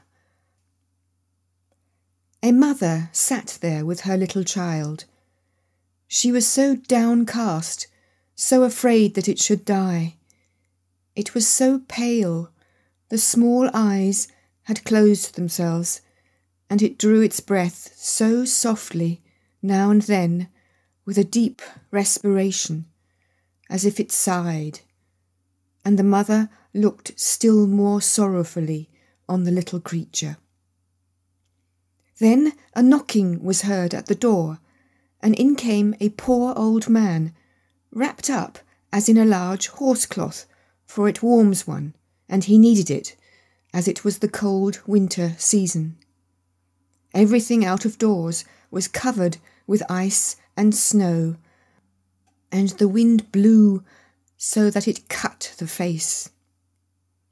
As the old man trembled with cold, and the little child slept a moment, the mother went and poured some ale into a pot, and set it on the stove that it might be warm for him. The old man sat and rocked the cradle, and the mother sat down on a chair close by him, and looked at her little sick child, that drew its breath so deep, and raised its little hand. "Do you not think that I shall save him?" said she. "Our Lord will not take him from me." And the old man, it was Death himself, he nodded so strangely it could just as well signify yes as no. And the mother looked down in her lap, and the tears ran down over her cheeks. Her head became so heavy. She had not closed her eyes for 3 days and nights. And now she slept, but only for a minute, when she started up and trembled with cold. "What is that?" said she, and looked on all sides. But the old man was gone, and her little child was gone. He had taken it with him. And the old clock in the corner burred and burred. The great leaden weight ran down to the floor, bump, and then the clock also stood still. But the poor mother ran out of the house and cried aloud for her child. Out there, in the midst of the snow, there sat a woman in long black clothes, and she said, "Death has been in thy chamber, and I saw him hasten away with thy little child. He goes faster than the wind, and he never brings back what he takes." "Oh, only tell me which way he went," said the mother. "Tell me the way, and I shall find him." "I know it," said the woman in the black clothes, "but before I tell it, thou must first sing for me all the songs thou hast sung for thy child. I am fond of them. I have heard them before. I am Night. I saw thy tears whilst thou sangst them." "I will sing them all, said the mother, "but do not stop me now. I may overtake him. I may find my child." But Night stood still and mute. Then the mother wrung her hands, sang and wept. And there were many songs, but yet many more tears. And then Night said, "Go to the right, into the dark pine forest. Thither I saw Death take his way with thy little child." The roads crossed each other in the depths of the forest, and she no longer knew whither she should go.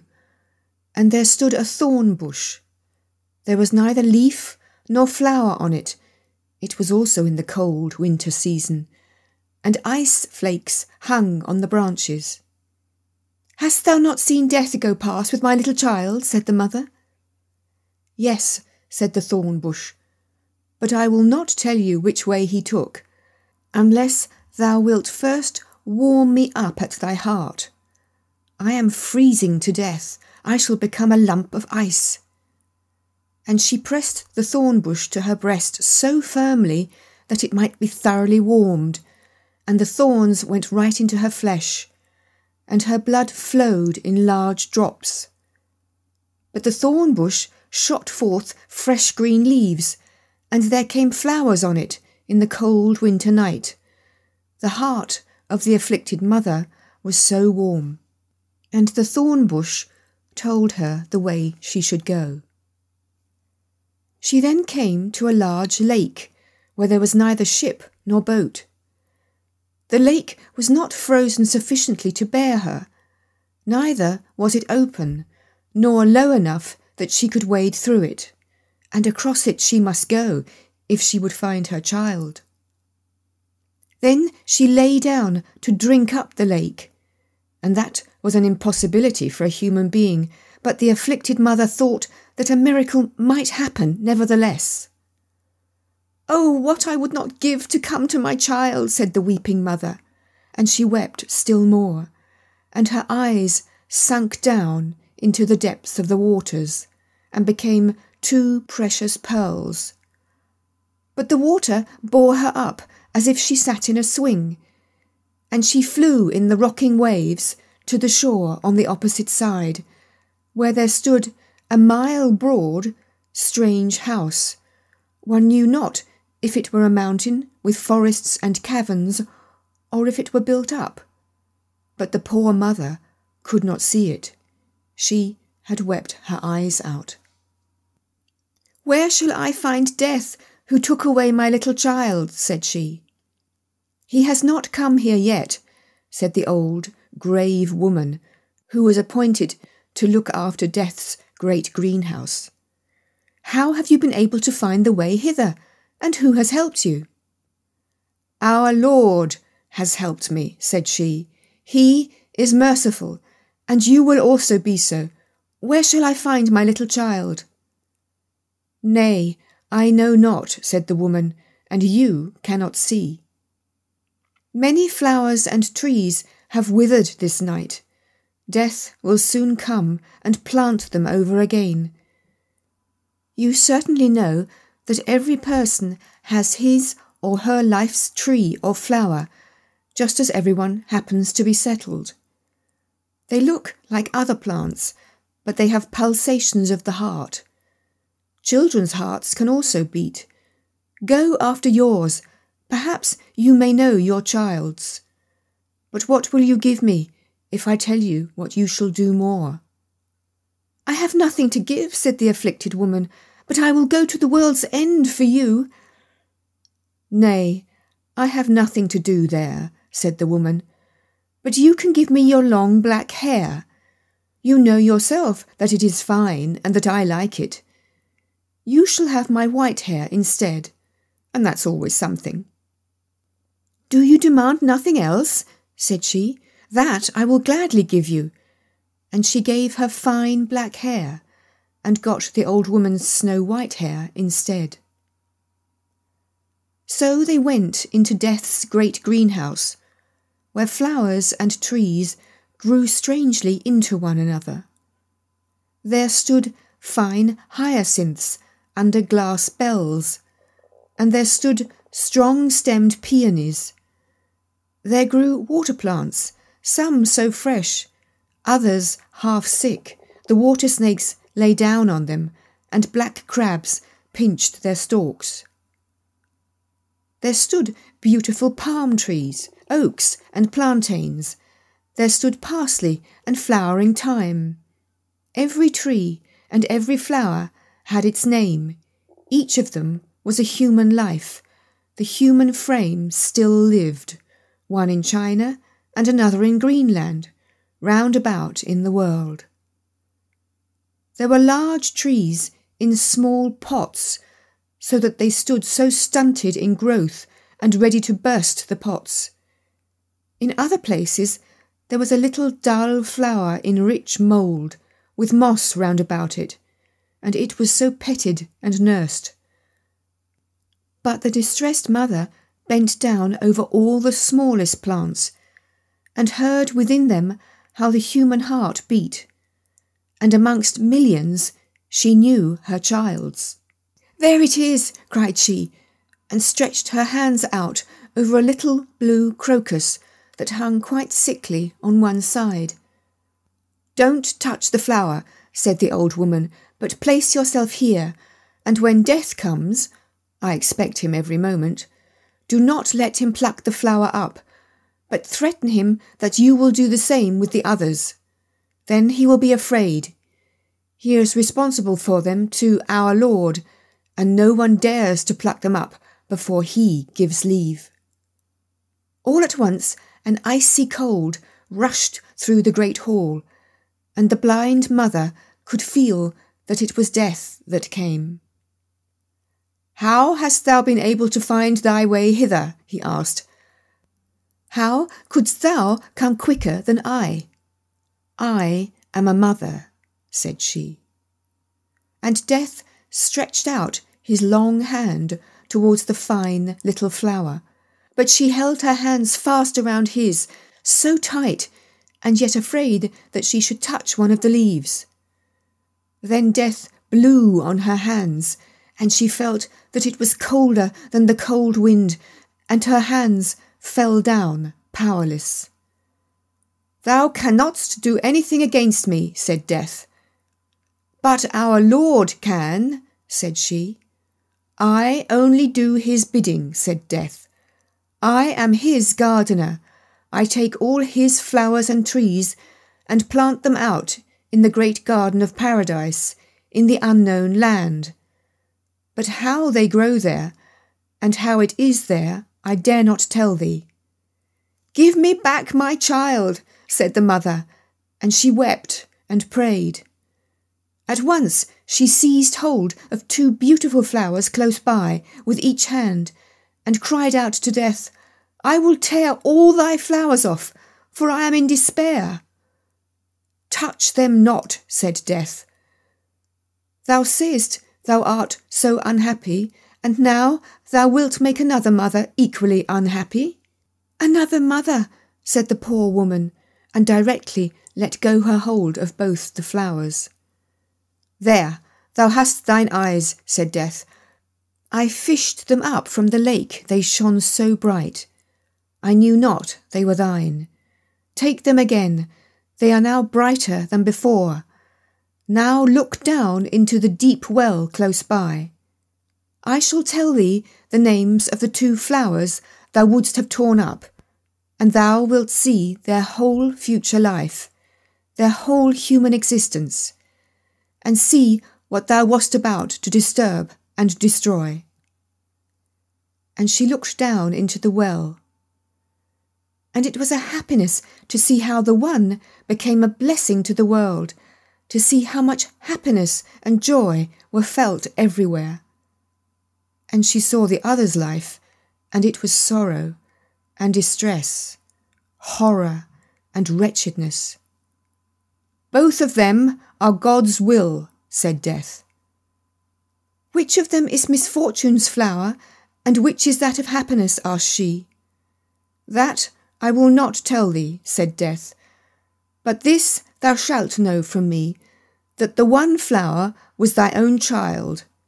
It was thy child's fate thou sawest, thy own child's future life." Then the mother screamed with terror, "Which of them was my child? Tell it me. Save the innocent. Save my child from all that misery. Rather take it away. Take it into God's kingdom. Forget my tears. Forget my prayers and all that I have done." "I do not understand thee," said Death. "Wilt thou have thy child again? Or shall I go with it there, where thou dost not know?" Then the mother wrung her hands, fell on her knees, and prayed to our Lord. "O hear me not when I pray against thy will, which is the best. Hear me not, hear me not." And she bowed her head down in her lap, and Death took her child and went with it into the unknown land.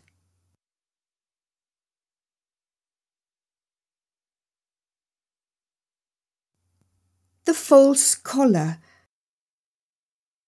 There was once a fine gentleman, all of whose movables were a boot-jack and a hair-comb, but he had the finest false collars in the world, and it is about one of these collars that we are now to hear a story.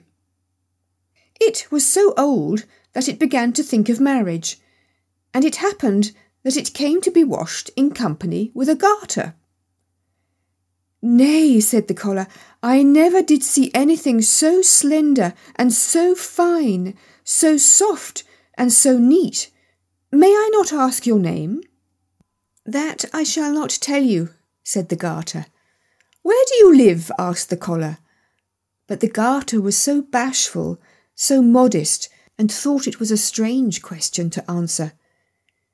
You are certainly a girdle, said the collar, that is to say, an inside girdle. I see well that you are both for use and ornament, my dear young lady. I will thank you not to speak to me, said the garter. I think I have not given the least occasion for it. Yes, when one is as handsome as you, said the collar, that is occasion enough. Don't come so near me, I beg of you, said the garter. You look so much like those men folks. I am also a fine gentleman, said the collar. I have a boot-jack and a hair-comb. But that was not true, for it was his master who had them. But he boasted. Don't come so near me, said the garter. I am not accustomed to it. Prude, exclaimed the collar, and then it was taken out of the washing tub. It was starched, hung over the back of a chair in the sunshine, and was then laid on the ironing blanket. Then came the warm box iron. Dear lady, said the collar, dear widow lady, I feel quite hot. I am quite changed. I begin to unfold myself. You will burn a hole in me. Oh, I offer you my hand. Rag, said the box iron, and went proudly over the collar, for she fancied she was a steam engine that would go on the railroad and draw the wagons. Rag, said the box iron. The collar was a little jagged at the edge, and so came the long scissors to cut off the jagged part. Oh, said the collar, you are certainly the first opera dancer. How well you can stretch your legs out. It is the most graceful performance I have ever seen. No one can imitate you. I know it, said the scissors. You deserve to be a baroness, said the collar. All that I have is a fine gentleman, a boot-jack, and a hair-comb. If I only had the barony. Do you seek my hand? Said the scissors, for she was angry. And without more ado, she cut him, and then he was condemned. I shall now be obliged to ask the hair-comb. It is surprising how well you preserve your teeth, miss, said the collar. Have you never thought of being betrothed? Yes, of course, you may be sure of that, said the hair-comb. I am betrothed to the boot-jack. Betrothed, exclaimed the collar. Now there was no other to court, and so he despised it. A long time passed away. Then the collar came into the rag chest at the paper mill. There was a large company of rags, the fine by themselves, and the coarse by themselves, just as it should be. They all had much to say, but the collar the most, for he was a real boaster. I have had such an immense number of sweethearts, said the collar. I could not be in peace. It is true, I was always a fine, starched-up gentleman. I had both a boot-jack and a hair-comb, which I never used. You should have seen me then. You should have seen me when I lay down. I shall never forget my first love. She was a girdle, so fine, so soft, and so charming. She threw herself into a tub of water for my sake. There was also a widow who became glowing hot, but I left her standing till she got black again. There was also the first opera dancer. She gave me that cut, which I now go with. She was so ferocious. My own hair-comb was in love with me. She lost all her teeth from the heartache. Yes, I have lived to see much of that sort of thing, but I am extremely sorry for the garter, I mean the girdle, that went into the water tub. I have much on my conscience. I want to become white paper. And it became so. All the rags were turned into white paper. But the collar came to be just this very piece of white paper we here see, and on which the story is printed. And that was because it boasted so terribly afterwards of what had never happened to it. It would be well for us to beware that we may not act in a similar manner, for we can never know if we may not, in the course of time, also come into the rag chest and be made into white paper, and then have our whole life's history printed on it, even the most secret, and be obliged to run about and tell it ourselves, just like this collar.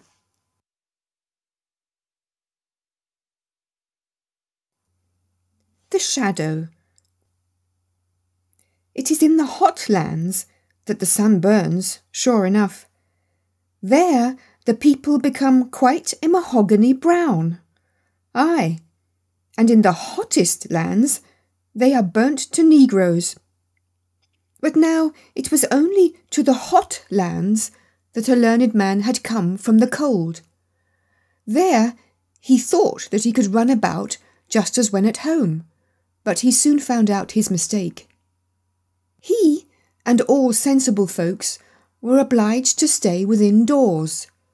The window shutters and doors were closed the whole day. It looked as if the whole house slept or there was no one at home. The narrow street with the high houses was built so that the sunshine must fall there from morning till evening. It was really not to be borne. The learned man from the cold lands, he was a young man and seemed to be a clever man, sat in a glowing oven. It took effect on him. He became quite meagre. Even his shadow shrunk in, for the sun had also an effect on it. It was first towards evening, when the sun was down, that they began to freshen up again. In the warm lands, every window has a balcony, and the people came out on all the balconies in the street, for one must have air, even if one be accustomed to be mahogany. It was lively both up and down the street. Tailors and shoemakers and all the folks moved out into the street. Chairs and tables were brought forth, and candles burnt. Yes, above 1,000 lights were burning. And the one talked and the other sung, and people walked, and church bells rang, and asses went along with a dingle-dingle-dong, for they too had bells on. The street boys were screaming and hooting and shouting and shooting, with devils and detonating balls, and there came corpse-bearers and hood-wearers, for there were funerals with psalm and hymn. And then the din of carriages driving and company arriving. Yes, it was, in truth, lively enough down in the street. Only in that single house, which stood opposite that in which the learned foreigner lived, was it quite still. And yet someone lived there, for there stood flowers in the balcony. They grew so well in the sun's heat, and that they could not do unless they were watered. And someone must water them. There must be somebody there. The door opposite was also opened late in the evening, but it was dark within, at least in the front room. Further in there was heard the sound of music. The learned foreigner thought it quite marvellous, but now it might be that he only imagined it, for he found everything marvellous out there in the warm lands, if there had only been no sun. The stranger's landlord said that he didn't know who had taken the house opposite. One saw no person about, and as to the music, it appeared to him to be extremely tiresome. It is as if someone sat there and practised a piece that he could not master, always the same piece. I shall master it, says he, but yet he cannot master it, however long he plays. One night the stranger awoke. He slept with the doors of the balcony open. The curtain before it was raised by the wind, and he thought that a strange lustre came from the opposite neighbour's house.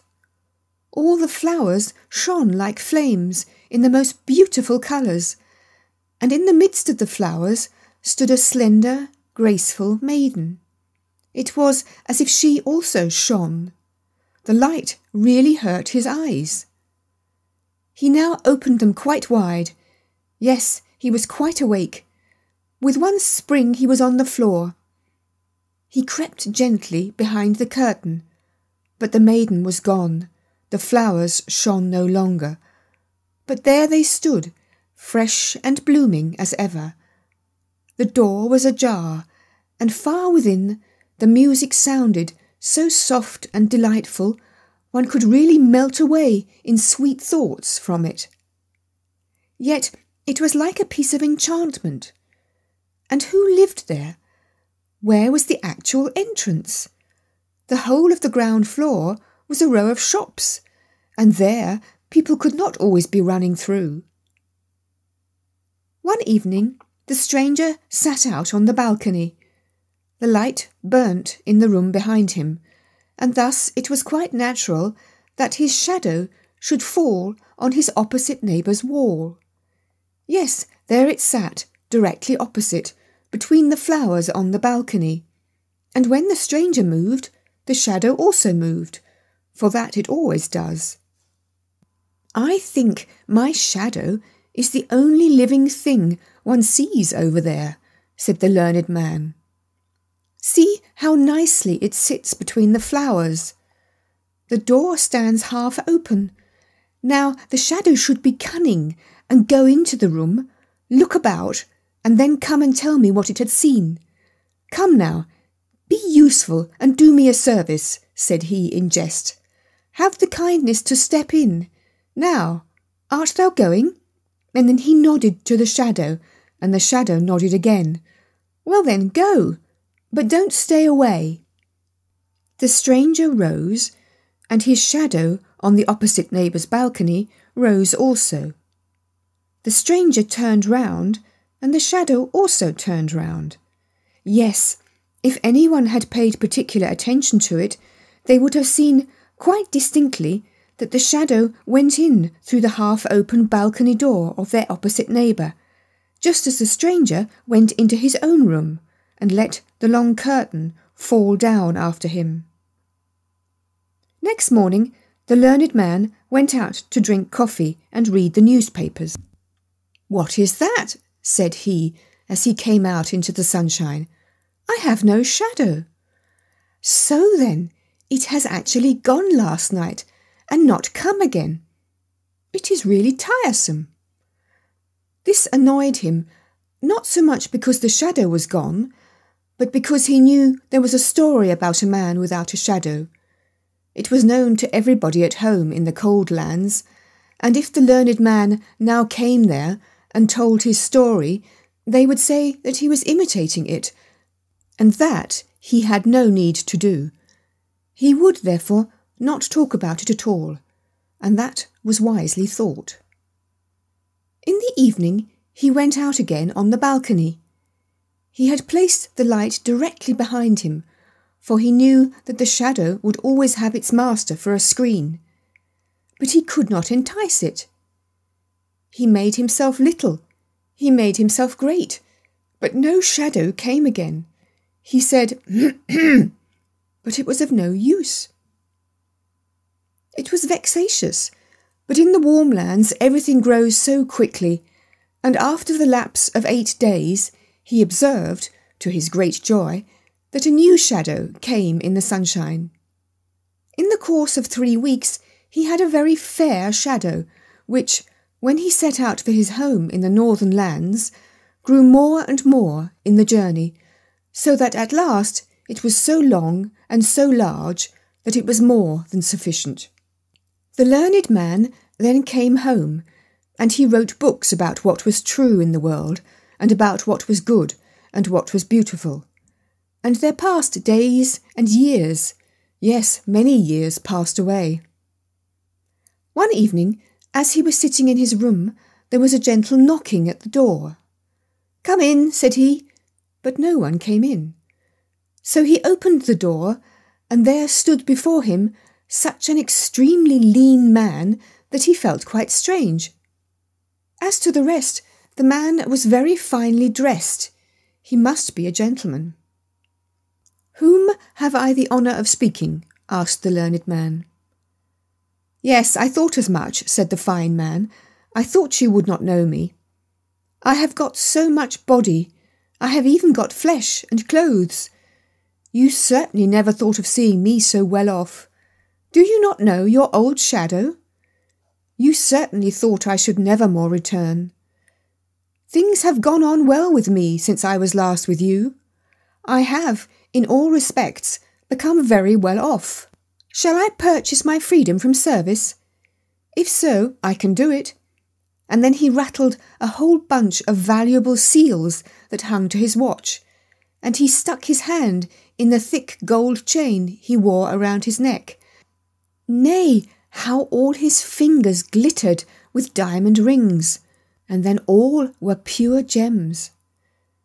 "Nay, I cannot recover from my surprise," said the learned man. "What is the meaning of all this?" "Something common it is not," said the shadow. "But you yourself do not belong to the common order, and I, as you know well, have from a child followed in your footsteps. As soon as you found I was capable to go out alone in the world, I went my own way. I am in the most brilliant circumstances, but there came a sort of desire over me to see you once more before you die. You will die, I suppose. I also wished to see this land again, for you know we always love our native land. I know you have got another shadow again. Have I anything to pay to it, or you? If so, you will oblige me by saying what it is." "Nay, is it really thou?" said the learned man. "It is most remarkable. I never imagined that one's old shadow could come again as a man." "Tell me what I have to pay," said the shadow, "for I don't like to be in any sort of debt." "How canst thou talk so?" said the learned man. "What debt is there to talk about? Make thyself as free as anyone else. I am extremely glad to hear of your good fortune. Sit down, old friend, and tell me a little how it has gone with thee, and what thou hast seen at our opposite neighbours there in the warm lands." "Yes, I will tell you all about it," said the shadow, and sat down. "But then you must also promise me that, wherever you may meet me, you will never say to anyone here in the town that I have been your shadow. I intend to get betrothed, for I can provide for more than one family." "Oh, be quite at ease about that," said the learned man. "I shall not say to anyone who thou actually art. Here is my hand, I promise it, and a man's bond is his word." "A word is a shadow," said the shadow, "and as such it must speak." It was really quite astonishing how much of a man it was. It was dressed entirely in black, and of the very finest cloth. It had patent leather boots, and a hat that could be folded together so that it was bare crown and brim. Not to speak of what we already know it had, seals, gold neck-chain, and diamond rings. Yes, the shadow was well dressed, and it was just that which made it quite a man. "Now I shall tell you my adventures," said the shadow, and then he sat, with the polished boots, as heavily as he could on the arm of the learned man's new shadow, which lay like a poodle dog at his feet. Now this was perhaps from arrogance, and the shadow on the ground kept itself so still and quiet that it might hear all that passed. It wished to know how it could get free and work its way up so as to become its own master. "Do you know who lived in our opposite neighbour's house?" said the shadow. "It was the most charming of all beings. It was Poésie. I was there for 3 weeks, and that has as much effect as if one had lived 3,000 years and read all that was composed and written. That is what I say, and it is right. I have seen everything, and I know everything. Poesy, cried the learned man. Yes, yes, she often dwells a recluse in large cities. Poesy, yes, I have seen her, a single short moment, but sleep came into my eyes. She stood on the balcony and shone as the aurora borealis shines. Go on, go on. Thou wert on the balcony and went through the doorway, and then? Then I was in the antechamber, said the shadow. You always sat and looked over to the antechamber. There was no light. There was a sort of twilight, but the one door stood open directly opposite the other, through a long row of rooms and saloons, and there it was lighted up. I should have been completely killed if I had gone over to the maiden, but I was circumspect. I took time to think, and that one must always do. And what didst thou then see? Asked the learned man.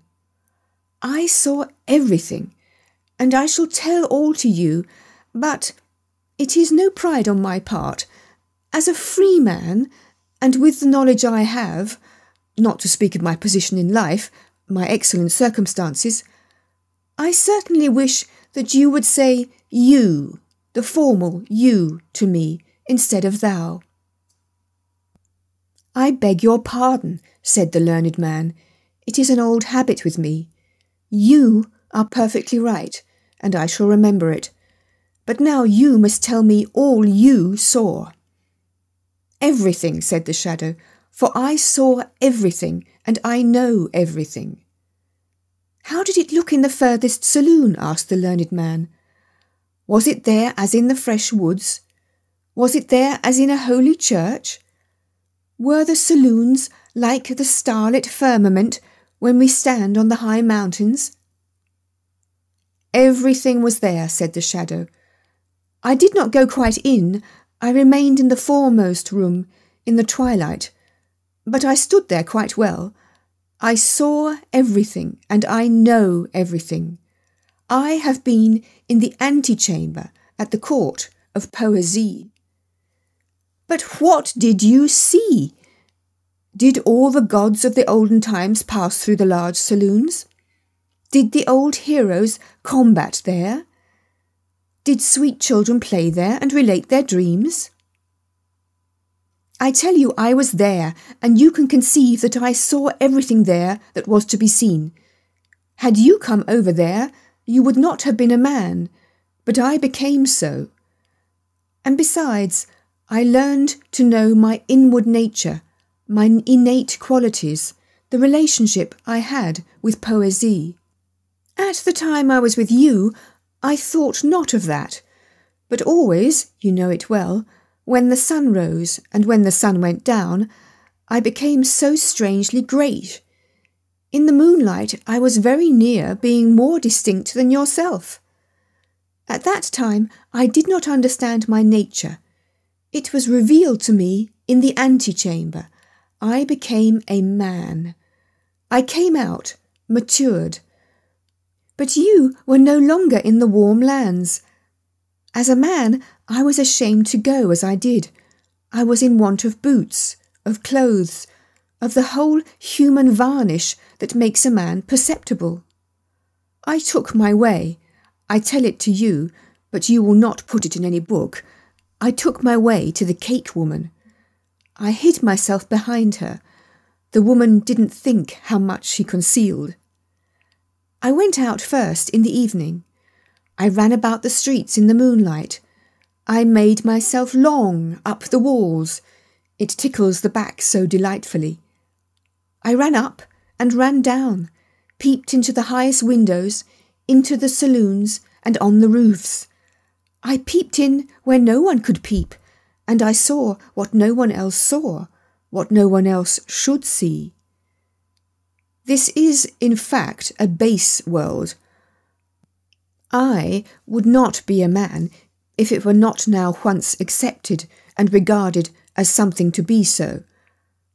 I saw the most unimaginable things with the women, with the men, with parents, and with the sweet, matchless children. I saw, said the shadow, what no human being must know, but what they would all so willingly know, what is bad in their neighbour. Had I written a newspaper, it would have been read. But I wrote direct to the persons themselves, and there was consternation in all the towns where I came. They were so afraid of me, and yet they were so excessively fond of me. The professors made a professor of me. The tailors gave me new clothes. I am well furnished. The master of the mint struck new coin for me, and the women said I was so handsome. And so I became the man I am. And now I bid you farewell. Here is my card. I live on the sunny side of the street, and am always at home in rainy weather. And so away went the shadow. That was most extraordinary, said the learned man. Years and days passed away. Then the shadow came again. How goes it? Said the shadow. Alas, said the learned man, I write about the true and the good and the beautiful, but no one cares to hear such things. I am quite desperate, for I take it so much to heart. But I don't, said the shadow. I become fat, and it is that one wants to become. You do not understand the world. You will become ill by it. You must travel. I shall make a tour this summer. Will you go with me? I should like to have a travelling companion. Will you go with me as shadow? It will be a great pleasure for me to have you with me. I shall pay the travelling expenses. Nay, this is too much, said the learned man. It is just as one takes it, said the shadow. It will do you much good to travel. Will you be my shadow? You shall have everything free on the journey. Nay, that is too bad, said the learned man. But it is just so with the world, said the shadow, and so it will be. And away it went again. The learned man was not at all in the most enviable state. Grief and torment followed him, and what he said about the true and the good and the beautiful was to most persons like roses for a cow. He was quite ill at last. You really look like a shadow, said his friends to him, and the learned man trembled, for he thought of it. You must go to a watering place, said the shadow who came and visited him. There is nothing else for it. I will take you with me for old acquaintance' sake. I will pay the travelling expenses, and you write the descriptions, and if they are a little amusing for me on the way. I will go to a watering place. My beard does not grow out as it ought. That is also a sickness, and one must have a beard. Now you be wise and accept the offer. We shall travel as comrades. And so they travelled. The shadow was master, and the master was the shadow. They drove with each other, they rode and walked together side by side, before and behind, just as the sun was. The shadow always took care to keep itself in the master's place. Now the learned man didn't think much about that.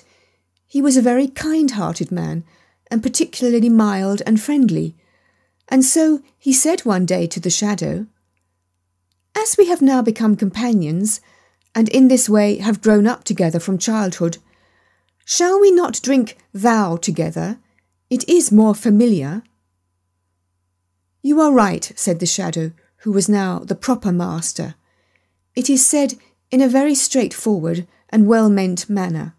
You, as a learned man, certainly know how strange nature is. Some persons cannot bear to touch grey paper, or they become ill. Others shiver in every limb if one rub a pane of glass with a nail. I have just such a feeling on hearing you say thou to me. I feel myself as if pressed to the earth in my first situation with you. You see that it is a feeling, that it is not pride. I cannot allow you to say thou to me. but I will willingly say thou to you, so it is half done." So the shadow said thou to its former master. "This is rather too bad," thought he, "that I must say you, and he say thou." But he was now obliged to put up with it. So they came to the watering place, where there were many strangers, and amongst them was a princess who was troubled with seeing too well, and that was so alarming. She directly observed that the stranger who had just come was quite a different sort of person to all the others. "He has come here in order to get his beard to grow," they say, "but I see the real cause. He cannot cast a shadow."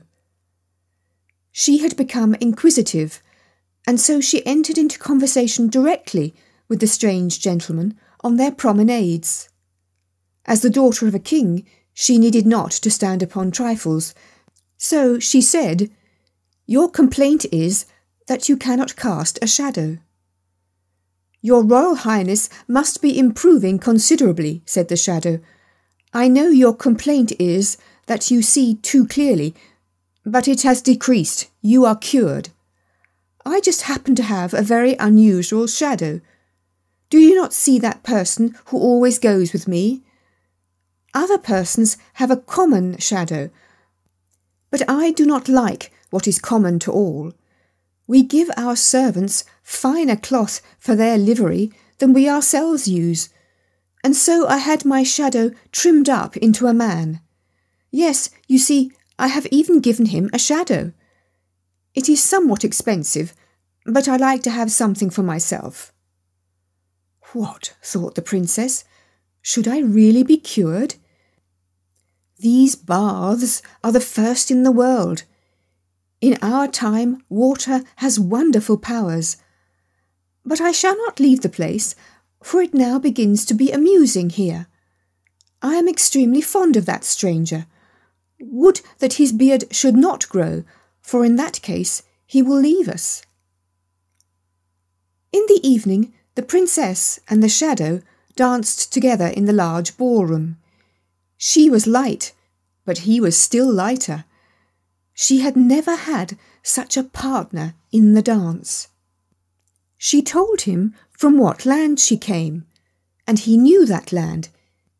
He had been there, but then she was not at home. He had peeped in at the window, above and below. He had seen both the one and the other, and so he could answer the princess and make insinuations, so that she was quite astonished. He must be the wisest man in the whole world. She felt such respect for what he knew, so that when they again danced together, she fell in love with him, and that the shadow could remark, for she almost pierced him through with her eyes. So they danced once more together, and she was about to declare herself, but she was discreet. She thought of her country and kingdom, and of the many persons she would have to reign over. "He is a wise man," said she to herself. "It is well, and he dances delightfully, that is also good. But has he solid knowledge? That is just as important. He must be examined." So she began, by degrees, to question him about the most difficult things she could think of, and which she herself could not have answered, so that the shadow made a strange face. "You cannot answer these questions," said the princess. "They belong to my childhood's learning," said the shadow. "I really believe my shadow, by the door there, can answer them." "Your shadow?" said the princess. "That would indeed be marvellous." "I will not say for a certainty that he can," said the shadow, "but I think so. He has now followed me for so many years, and listened to my conversation, I should think it possible. But your Royal Highness will permit me to observe that he is so proud of passing himself off for a man, that when he is to be in a proper humour, and he must be so to answer well, he must be treated quite like a man." "Oh, I like that," said the princess. So she went to the learned man by the door, and she spoke to him about the sun and the moon, and about persons out of and in the world, and he answered with wisdom and prudence. What a man that must be who has so wise a shadow, thought she. It will be a real blessing to my people and kingdom if I choose him for my consort. I will do it.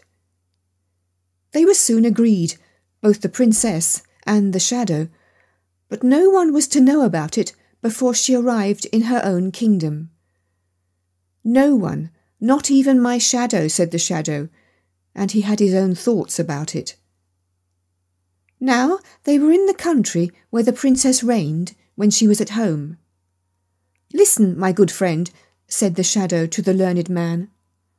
I have now become as happy and mighty as anyone can be. I will therefore do something particular for thee. Thou shalt always live with me in the palace, drive with me in my royal carriage, and have £10,000 a year. But then thou must submit to be called Shadow by all and everyone.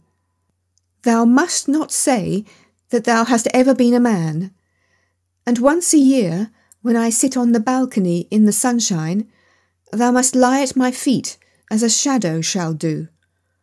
I must tell thee I am going to marry the king's daughter, and the nuptials are to take place this evening. Nay, this is going too far, said the learned man. I will not have it. I will not do it. It is to deceive the whole country and the princess too. I will tell everything, that I am a man, and that thou art a shadow. Thou art only dressed up. There is no one who will believe it, said the shadow. Be reasonable, or I will call the guard.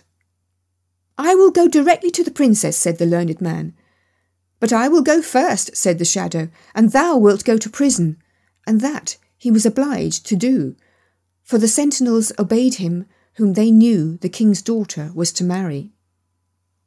You tremble, said the princess, as the shadow came into her chamber. Has anything happened? You must not be unwell this evening, now that we are to have our nuptials celebrated. I have lived to see the most cruel thing that anyone can live to see, said the shadow. Only imagine. Yes, it is true. Such a poor shadow's skull cannot bear much. Only think, my shadow has become mad. He thinks that he is a man, and that I, now only think, that I am his shadow. It is terrible, said the princess, but he is confined, is he not? That he is. I am afraid that he will never recover. Poor shadow, said the princess. He is very unfortunate. It would be a real work of charity to deliver him from the little life he has, and when I think properly over the matter, I am of the opinion that it will be necessary to do away with him in all stillness. It is certainly hard, said the shadow, for he was a faithful servant. And then he gave a sort of sigh. You are a noble character, said the princess. The whole city was illuminated in the evening, and the cannons went off with a boom, boom, and the soldiers presented arms. That was a marriage. The princess and the shadow went out on the balcony to show themselves, and get another hurrah. The learned man heard nothing of all this, for they had deprived him of life.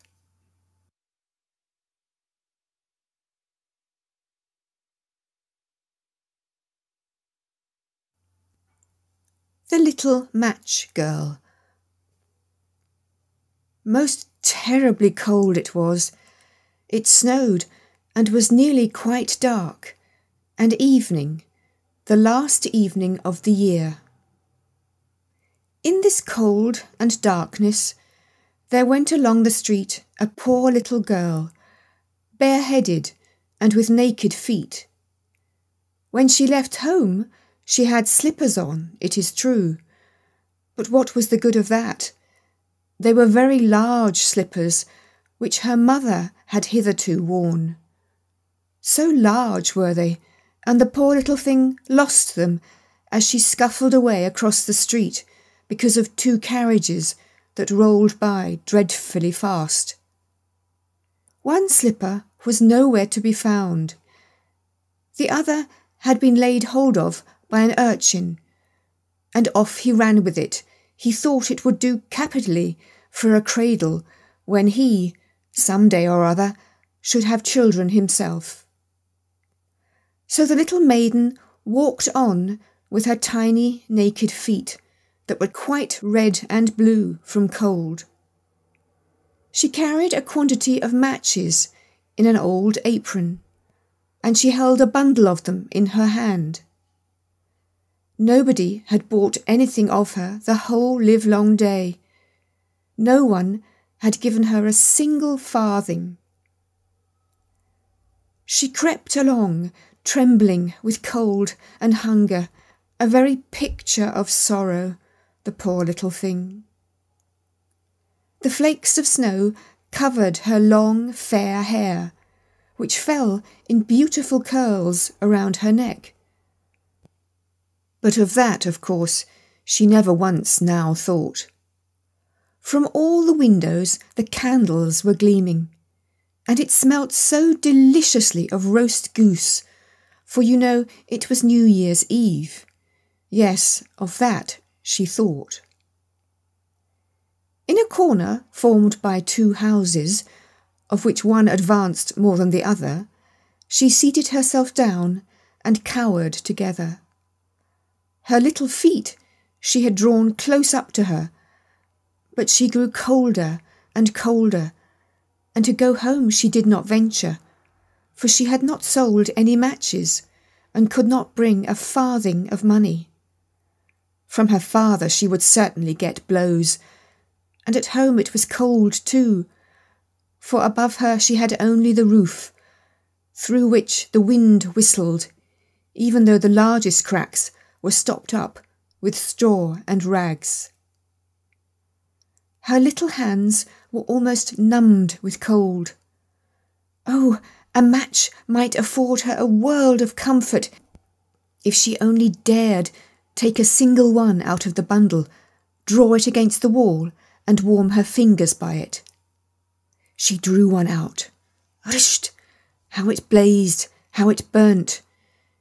It was a warm, bright flame, like a candle, as she held her hands over it.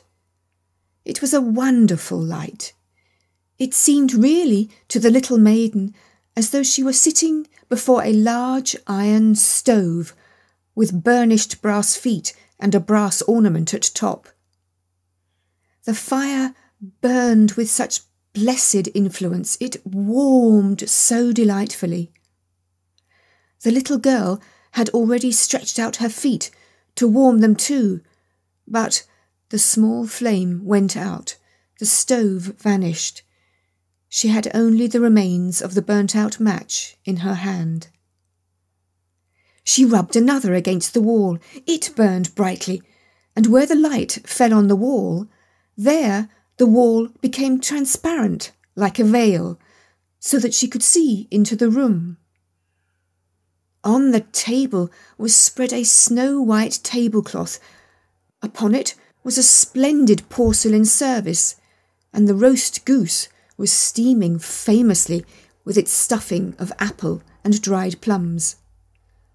And what was still more capital to behold was the goose hopped down from the dish, reeled about on the floor with knife and fork in its breast, till it came up to the poor little girl, when the match went out, and nothing but the thick, cold, damp wall was left behind. She lighted another match. Now there she was, sitting under the most magnificent Christmas tree. It was still larger and more decorated than the one which she had seen through the glass door in the rich merchant's house. Thousands of lights were burning on the green branches, and gaily coloured pictures, such as she had seen in the shop windows, looked down upon her. The little maiden stretched out her hands towards them when the match went out. The lights of the Christmas tree rose higher and higher. She saw them now as stars in heaven. One fell down and formed a long trail of fire. "Someone is just dead," said the little girl. For her old grandmother, the only person who had loved her and who was now no more, had told her that when a star falls, a soul ascends to God. She drew another match against the wall. It was again light, and in the lustre there stood the old grandmother, so bright and radiant, so mild, and with such an expression of love. "Grandmother," cried the little one, "oh, take me with you. You go away when the match burns out. You vanish like the warm stove, like the delicious roast goose, and like the magnificent Christmas tree." And she rubbed the whole bundle of matches quickly against the wall, for she wanted to be quite sure of keeping her grandmother near her. And the matches gave such a brilliant light that it was brighter than at noonday. Never formerly had the grandmother been so beautiful and so tall. She took the little maiden on her arm, and both flew in brightness and in joy, so high, so very high, and then above was neither cold, nor hunger, nor anxiety. They were with God. But in the corner, at the cold hour of dawn, sat the poor girl, with rosy cheeks and with a smiling mouth, leaning against the wall, frozen to death on the last evening of the old year. Stiff and stark sat the child there with her matches, of which one bundle had been burnt. She wanted to warm herself, people said. No one had the slightest suspicion of what beautiful things she had seen. No one even dreamed of the splendour in which, with her grandmother, she had entered on the joys of a new year.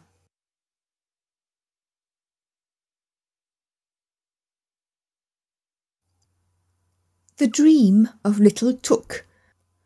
Ah, yes, that was Little Tuk. In reality, his name was not Tuk, but that was what he called himself before he could speak plain. He meant it for Charles, and it is all well enough if one does but know it. He had now to take care of his little sister, who was much younger than himself, and he was, besides, to learn his lesson at the same time. But these two things would not do together at all. There sat the poor little fellow with his sister on his lap, and he sang to her all the songs he knew. And he glanced the while, from time to time, into the geography book that lay open before him. By the next morning he was to have learnt all the towns in Zealand by heart, and to know about them all that is possible to be known. His mother now came home, for she had been out, and took little Augusta on her arm. Tuk ran quickly to the window and read so eagerly that he pretty nearly read his eyes out, for it got darker and darker, but his mother had no money to buy a candle. "There goes the old washerwoman over the way," said his mother, as she looked out of the window. "The poor woman can hardly drag herself along, and she must now drag the pail home from the fountain. Be a good boy, Tuki, and run across and help the old woman, won't you?" So Tuk ran over quickly and helped her. But when he came back again into the room, it was quite dark, and as to a light, there was no thought of such a thing. He was now to go to bed. That was an old turn-up bedstead. In it he lay and thought about his geography lesson, and of Zealand, and of all that his master had told him. He ought to be sure, to have read over his lesson again, but that, you know, he could not do. He therefore put his geography book under his pillow, because he had heard that that was a very good thing to do when one wants to learn one's lesson. But one cannot, however, rely upon it entirely. Well, there he lay, and thought, and all at once it was just as if someone kissed his eyes and mouth. He slept, and yet he did not sleep. It was as though the old washerwoman gazed on him with her mild eyes and said, "It were a great sin if you were not to know your lesson tomorrow morning. You have aided me, I therefore will now help you, and the loving God will do so at all times." And all of a sudden the book under Took's pillow began scraping and scratching. Kikeriki, cluck, cluck, cluck. That was an old hen who came creeping along, and she was from Kjøge. "I am a Kjøge hen," said she, and then she related how many inhabitants there were there, and about the battle that had taken place, and which, after all, was hardly worth talking about. Cribbledy, crabbledy, plump! Down fell somebody. It was a wooden bird, the popinjay, used at the shooting matches at Prastøy. Now he said that there were just as many inhabitants as he had nails in his body, and he was very proud. Thorvaldsen lived almost next door to me. Plump! Here I lie, capitally. But little Took was no longer lying down. All at once he was on horseback. On he went at full gallop, still galloping on and on. A knight, with a gleaming plume and most magnificently dressed, held him before him on the horse.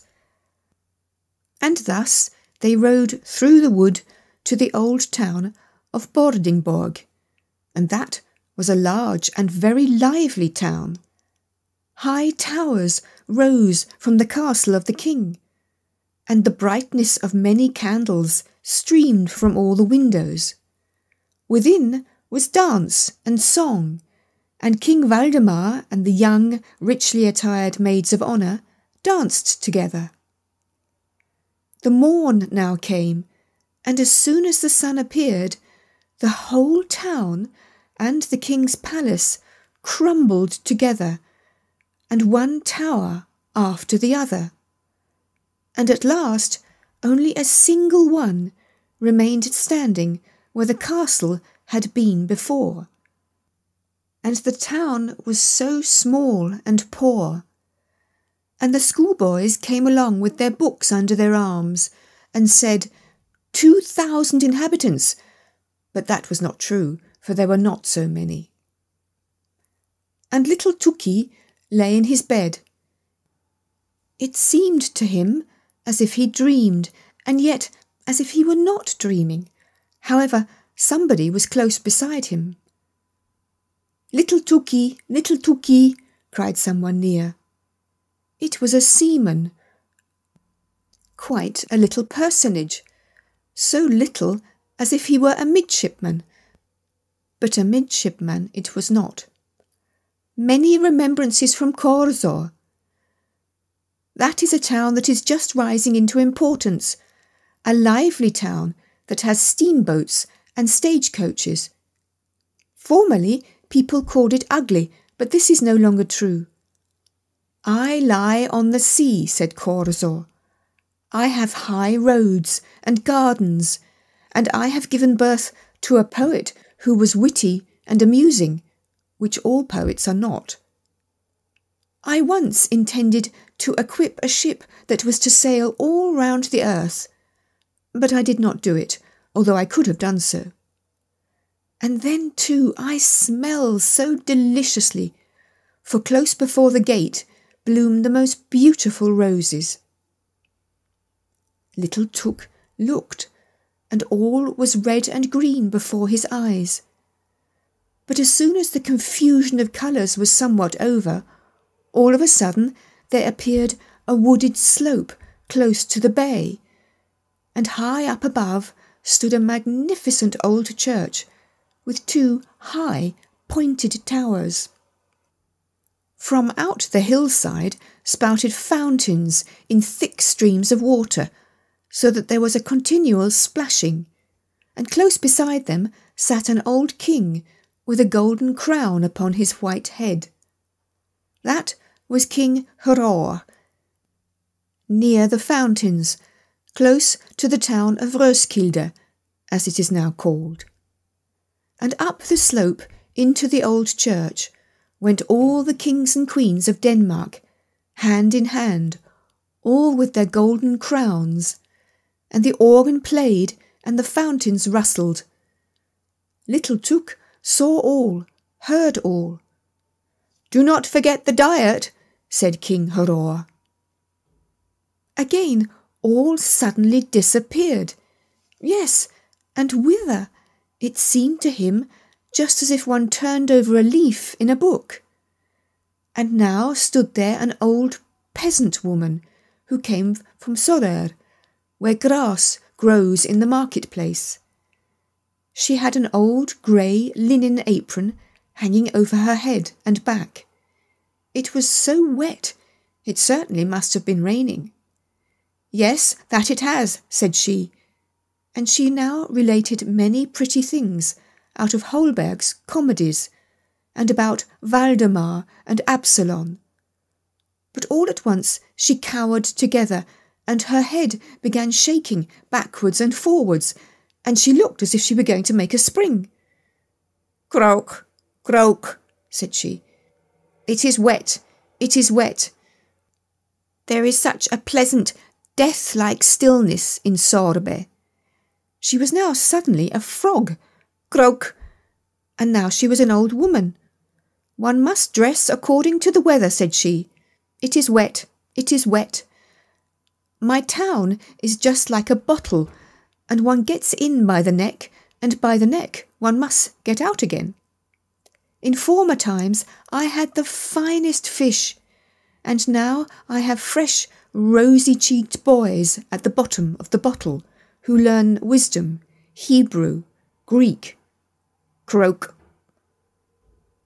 When she spoke, it sounded just like the noise of frogs, or as if one walked with great boots over a moor, always the same tone, so uniform and so tiring that little Tuk fell into a good, sound sleep, which, by the by, could not do him any harm. But even in this sleep there came a dream, or whatever else it was. His little sister, Augusta, she with the blue eyes and the fair curling hair, was suddenly a tall, beautiful girl, and without having wings was yet able to fly. And she now flew over Zealand, over the green woods and the blue lakes. "Do you hear the cock crow, Tuki? Cock-a-doodle-doo! The cocks are flying up from Kjorge. You will have a farmyard so large, oh, so very large. You will suffer neither hunger nor thirst. You will get on in the world. You will be a rich and happy man. Your house will exalt itself like King Waldemar's tower, and will be richly decorated with marble statues, like that at Prastur. You understand what I mean? Your name shall circulate with renown all round the earth, like unto the ship that was to have sailed from Korsor. And in Roeskilde—" "Do not forget the diet," said King Hror. "Then you will speak well and wisely, little Tuki, and when at last you sink into your grave, you shall sleep as quietly as if I lay in Sorø," said Tuk, waking. It was bright day, and he was now quite unable to call to mind his dream. That however, was not at all necessary, for one may not know what the future will bring.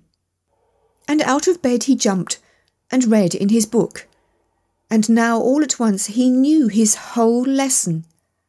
And the old washerwoman popped her head in at the door, nodded to him friendly and said, "Thanks, many thanks, my good child, for your help. May the good, ever-loving God fulfil your loveliest dream." Little Tukey did not at all know what he had dreamed, but the loving God knew it.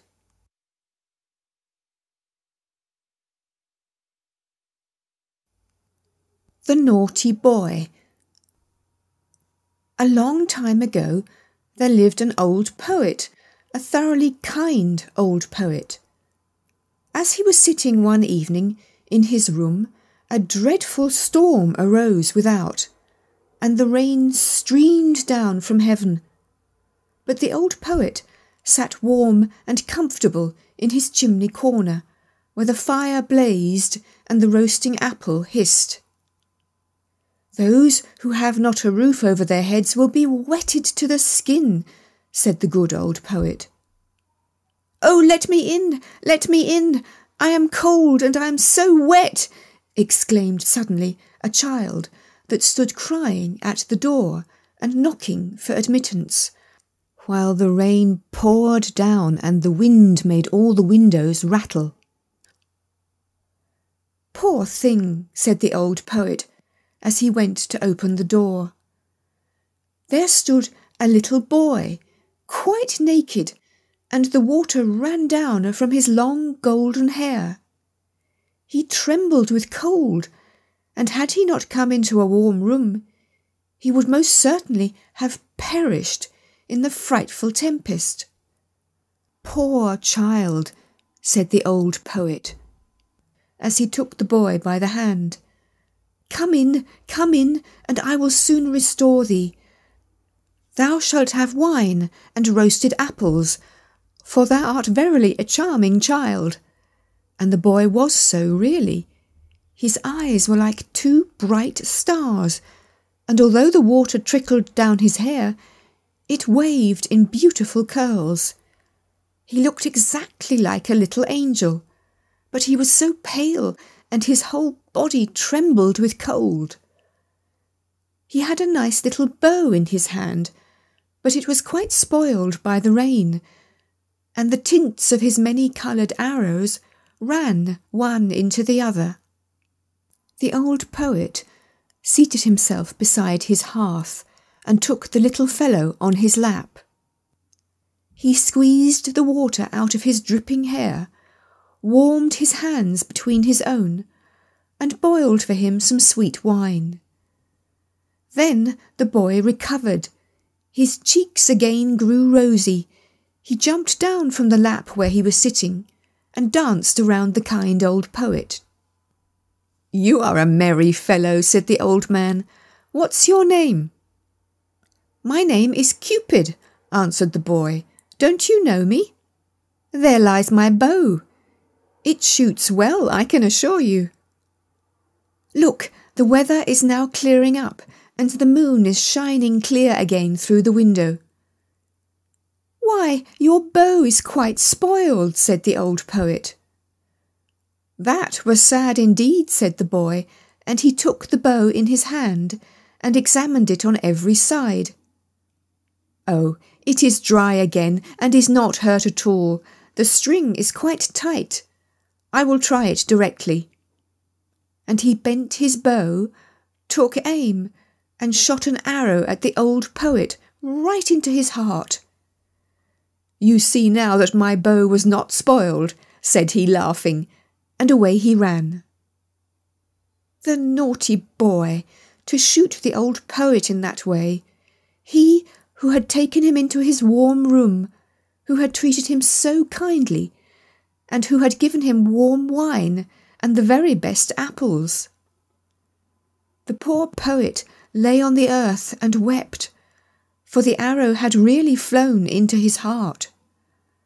"Fie," said he, "how naughty a boy Cupid is! I will tell all children about him, that they may take care and not play with him, for he will only cause them sorrow and many a heartache. And all good children, to whom he related this story, took great heed of this naughty Cupid. But he made fools of them still, for he is astonishingly cunning. When the university students come from the lectures, he runs beside them in a black coat and with a book under his arm. It is quite impossible for them to know him, and they walk along with him arm in arm, as if he too were a student like themselves. And then, unperceived, he thrusts an arrow to their bosom. When the young maidens come from being examined by the clergyman, or go to church to be confirmed, there he is again close behind them. Yes, he is for ever following people. At the play, he sits in the grand chandelier and burns in bright flames, so that people think it is really a flame, but they soon discover it is something else. He roves about in the garden of the palace and upon the ramparts. Yes, once he even shot your father and mother right in the heart. Ask them only, and you will hear what they'll tell you. Oh, he is a naughty boy, that Cupid. You must never have anything to do with him. He is forever running after everybody. Only think, he shot an arrow once at your old grandmother, but that is a long time ago, and it is all past now. However, a thing of that sort she never forgets. Fie, naughty Cupid! But now you know him, and you know too how ill-behaved he is.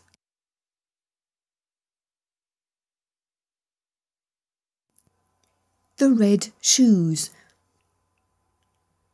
There was once a little girl who was very pretty and delicate, but in summer she was forced to run about with bare feet, she was so poor, and in winter wear very large wooden shoes, which made her little insteps quite red, and that looked so dangerous. In the middle of the village lived old Dame Shoemaker. She sat and sewed together, as well as she could, a little pair of shoes out of old red strips of cloth. They were very clumsy, but it was a kind thought. They were meant for the little girl. The little girl was called Karen.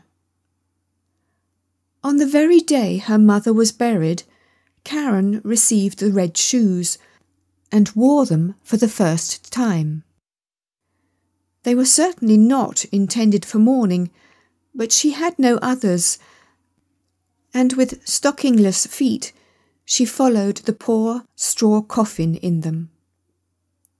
Suddenly a large old carriage drove up, and a large old lady sat in it.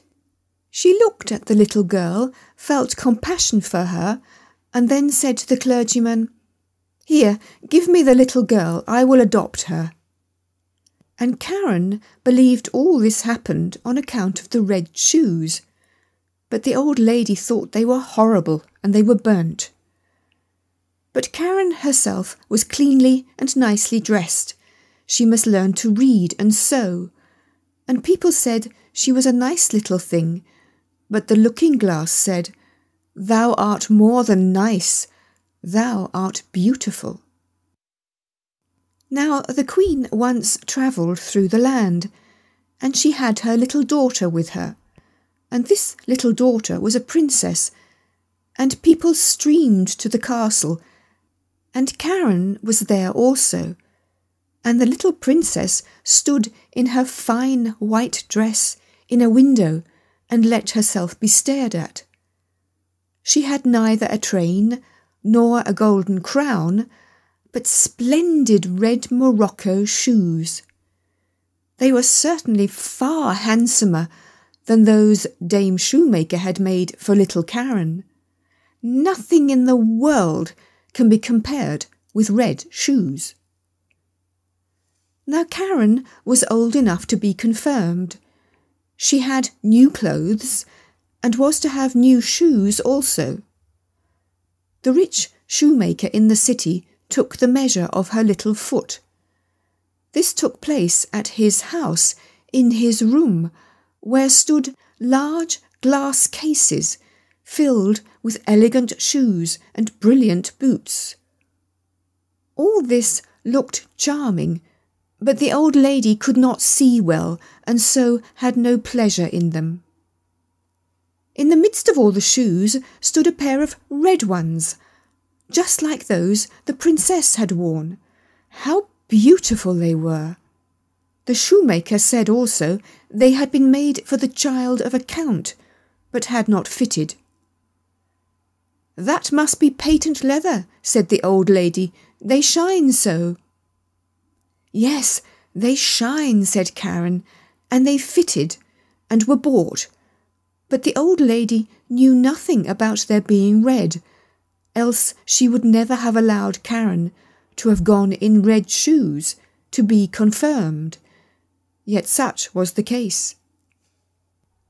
Everybody looked at her feet, and when she stepped through the chancel door on the church pavement, it seemed to her as if the old figures on the tombs, those portraits of old preachers and preachers' wives, with stiff ruffs and long black dresses, fixed their eyes on her red shoes. And she thought only of them as the clergyman laid his hand upon her head and spoke of the holy baptism, of the covenant with God, and how she should be now a matured Christian. And the organ pealed so solemnly, the sweet children's voices sang, and the old music directors sang, but Karen only thought of her red shoes. In the afternoon, the old lady heard from everyone that the shoes had been red, and she said that it was very wrong of Karen, that it was not at all becoming, and that in future Karen should only go in black shoes to church, even when she should be older. The next Sunday there was the sacrament, and Karen looked at the black shoes, looked at the red ones, looked at them again, and put on the red shoes. The sun shone gloriously. Karen and the old lady walked along the path through the corn. It was rather dusty there. At the church door stood an old soldier with a crutch, and with a wonderfully long beard, which was more red than white, and he bowed to the ground and asked the old lady whether he might dust her shoes, and Karen stretched out her little foot. "See, what beautiful dancing shoes," said the soldier.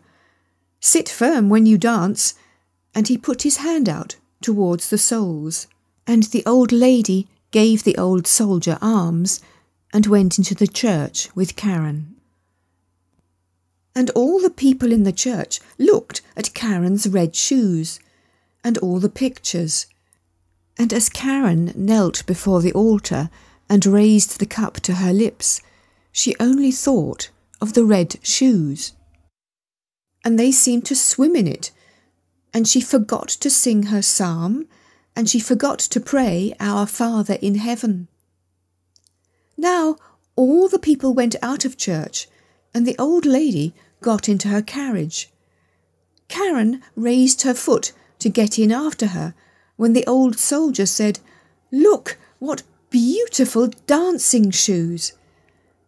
And Karen could not help dancing a step or two, and when she began, her feet continued to dance. It was just as though the shoes had power over them. She danced round the church corner. She could not leave off. The coachman was obliged to run after and catch hold of her, and he lifted her in the carriage. But her feet continued to dance so that she trod on the old lady dreadfully. At length she took the shoes off, and then her legs had peace. The shoes were placed in a closet at home, but Karen could not avoid looking at them. Now the old lady was sick, and it was said she could not recover. She must be nursed and waited upon, and there was no one whose duty it was so much as Karen's. But there was a great ball in the city to which Karen was invited. She looked at the old lady who could not recover. She looked at the red shoes, and she thought there could be no sin in it. She put on the red shoes. She might do that also, she thought. But then she went to the ball and began to dance. When she wanted to dance to the right, the shoes would dance to the left. And when she wanted to dance up the room, the shoes danced back down again, down the steps, into the street, and out of the city gate. She danced, and was forced to dance, straight out into the gloomy wood.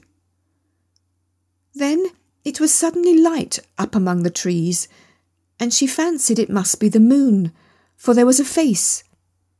But it was the old soldier with the red beard. He sat there, nodded his head, and said, "Look, what beautiful dancing shoes!" Then she was terrified and wanted to fling off the red shoes, but they clung fast, and she pulled down her stockings, but the shoes seemed to have grown to her feet. And she danced, and must dance, over fields and meadows, in rain and sunshine, by night and day, but at night it was the most fearful. She danced over the churchyard, but the dead did not dance. They had something better to do than to dance. She wished to seat herself on a poor man's grave where the bitter tansy grew, but for her there was neither peace nor rest, and when she danced towards the open church door, she saw an angel standing there. He wore long, white garments. He had wings which reached from his shoulders to the earth. His countenance was severe and grave, and in his hand he held a sword, broad and glittering. "Dance shalt thou," said he, "dance in thy red shoes till thou art pale and cold, till thy skin shrivels up, and thou art a skeleton. Dance shalt thou from door to door, and where proud, vain children dwell, thou shalt knock, that they may hear thee and tremble. Dance shalt thou—" "Mercy!" cried Karen, but she did not hear the angel's reply, for the shoes carried her through the gate, into the fields, across roads and bridges, and she must keep ever dancing. One morning she danced past a door which she knew well. Within sounded a psalm. A coffin decked with flowers was borne forth. Then she knew that the old lady was dead, and felt that she was abandoned by all and condemned by the angel of God.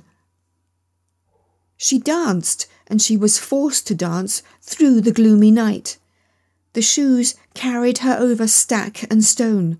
She was torn till she bled. She danced over the heath till she came to a little house. Here, she knew, dwelt the executioner, and she tapped with her fingers at the window and said, come out, I cannot come in, for I am forced to dance." And the executioner said, "Thou dost not know who I am, I fancy. I strike bad people's heads off, and I hear that my axe rings." "Don't strike my head off," said Karen, "then I can't repent of my sins, but strike off my feet in the red shoes." And then she confessed her entire sin, and the executioner struck off her feet with the red shoes, but the shoes danced away with the little feet across the field into the deep wood. And he carved out little wooden feet for her, and crutches, and taught her the psalm criminals always sing. And she kissed the hand which had wielded the axe, and went over the heath. "Now I have suffered enough for the red shoes," said she. "Now I will go into the church, that people may see me." And she hastened towards the church door, but when she was near it, the red shoes danced before her, and she was terrified and turned round. The whole week she was unhappy, and wept many bitter tears. But when Sunday returned, she said, "Well, now I have suffered and struggled enough. I really believe I am as good as many a one who sits in the church and holds her head so high." And away she went boldly. But she had not got farther than the churchyard gate before she saw the red shoes dancing before her, and she was frightened and turned back, and repented of her sin from her heart. And she went to the parsonage and begged that they would take her into service. She would be very industrious, she said, and would do everything she could. She did not care about the wages, only she wished to have a home and be with good people. And the clergyman's wife was sorry for her and took her into service. And she was industrious and thoughtful. She sat still and listened when the clergyman read the Bible in the evenings. All the children thought a great deal of her, but when they spoke of dress and grandeur and beauty, she shook her head. The following Sunday, when the family was going to church, they asked her whether she would not go with them, but she glanced sorrowfully, with tears in her eyes, at her crutches. The family went to hear the word of God, but she went alone into her little chamber. There was only room for a bed and a chair to stand in it. And here she sat down with her prayer book. And whilst she read with pious mind, the wind bore the strains of the organ towards her, and she raised her tearful countenance and said, "O God, help me." And the sun shone so clearly, and straight before her stood the angel of God in white garments, the same she had seen that night at the church door. But he no longer carried the sharp sword, but in its stead a splendid green spray full of roses. And he touched the ceiling with the spray, and the ceiling rose so high, and where he had touched it there gleamed a golden star. And he touched the walls, and they widened out, and she saw the organ which was playing. She saw the old pictures of the preachers and the preachers' wives. The congregation sat in cushioned seats and sang out of their prayer books. For the church itself had come to the poor girl in her narrow chamber, or else she had come into the church. She sat in the pew with the clergyman's family, and when they had ended the psalm and looked up, they nodded and said, "It is right that thou art come." "It was through mercy," she said. And the organ pealed, and the children's voices in the choir sounded so sweet and soft. The clear sunshine streamed so warmly through the window into the pew where Karen sat. Her heart was so full of sunshine, peace, and joy that it broke. Her soul flew on the sunshine to God, and there no one asked her after the red shoes.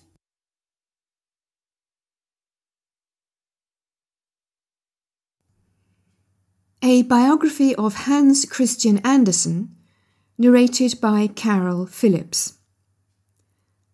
Hans Christian Andersen, often referred to in Scandinavia as H.C. Andersen, born 2nd of April 1805, died 4th of August 1875, was a Danish author.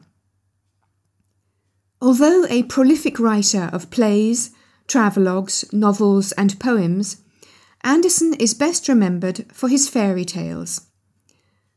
Andersen's popularity is not limited to children. His stories, called eventyr in Danish, express themes that transcend age and nationality. Andersen's fairy tales, of which no less than 3,381 have been translated into more than 125 languages, have become culturally embedded in the West's collective consciousness, readily accessible to children, but presenting lessons of virtue and resilience in the face of adversity for mature readers as well. Some of his most famous fairy tales include The Emperor's New Clothes, The Little Mermaid, The Nightingale, The Snow Queen, The Ugly Duckling, Thumbelina, and many others. His stories have inspired ballets, plays, and animated and live-action films. One of Copenhagen's widest and busiest boulevard is labelled H.C. Andersen's Boulevard. Early work. A very early fairy tale by Andersen, The Tallow Candle, was discovered in a Danish archive in October 2012. The story, written in the 1820s, was about a candle that did not feel appreciated. It was written while Andersen was still in school and dedicated to a benefactor in whose family's possession it remained until it turned up among other family papers in a local archive. In 1829, Andersen enjoyed considerable success with the short story A Journey on Foot from Holman's Canal to the east point of Amager. Its protagonist meets characters ranging from St. Peter to a talking cat. Andersen followed this success with a theatrical piece, Love on St. Nicholas's Church Tower, and a short volume of poems. Although he made little progress writing and publishing immediately thereafter, in 1833 he received a small travel grant from the king, thus enabling him to set out on the first of many journeys through Europe. At Jura, near Le Locle in Switzerland, Andersen wrote the story Agnete and the Merman. He spent an evening in the Italian seaside village of Sestre Levante the same year, inspiring the title of The Bay of Fables. In October 1834, he arrived in Rome. Andersen's travels in Italy were to be reflected in his first novel, a fictionalized autobiography entitled The Improvisers, published in 1835 to instant acclaim. Fairy tales and poetry. Andersen's initial attempts at writing fairy tales were revisions of stories that he had heard as a child. Initially, his original fairy tales were not met with recognition, due partly to the difficulty of translating them. In 1835, Andersen published the first 2 installments of his fairy tales. More stories, completing the first volume, were published in 1837. The collection comprises 9 tales, including The Tinderbox, The Princess and the Pea, Thumbelina, The Little Mermaid, and The Emperor's New Clothes. The quality of these stories was not immediately recognised, and they sold poorly. At the same time, Andersen enjoyed more success with 2 novels, O.T., published 1836, and Only a Fiddler, published 1837. The latter work was reviewed by a young Søren Kierkegaard. After a visit to Sweden in 1837, Andersen became inspired by Scandinavism and committed himself to writing a poem that would convey the relatedness of Swedes, Danes, and Norwegians. In July 1839, during a visit to the island of Funen, Andersen wrote the text of his poem Jeg en Skandinav, I am a Scandinavian, to capture, quote, the beauty of the Nordic spirit, the way the three sister nations have gradually grown together, end quote, as part of a Scandinavian national anthem. Composer Otto Lindblad set the poem to music, and the composition was published in January 1840. Its popularity peaked in 1845, after which it was seldom sung. Andersen returned to the fairy tale genre in 1838 with another collection, Fairy Tales Told for Children, new collection, first booklet, which consists of The Daisy, The Steadfast Tin Soldier, and The Wild Swans. 1845 saw a breakthrough for Andersen with the publication of 4 translations of his fairy tales. The Little Mermaid appeared in the periodical Bentley's Miscellany, followed by a second volume, Wonderful Stories for Children. 2 other volumes enthusiastically received were A Danish Storybook and Danish Fairy Tales and Legends. A review that appeared in the London journal The Athenaeum in February 1846 said of Wonderful Stories, "This is a book full of life and fancy, a book for grandfathers no less than grandchildren, not a word of which will be skipped by those who have it once in hand." Andersen would continue to write fairy tales and publish them in instalments until 1872.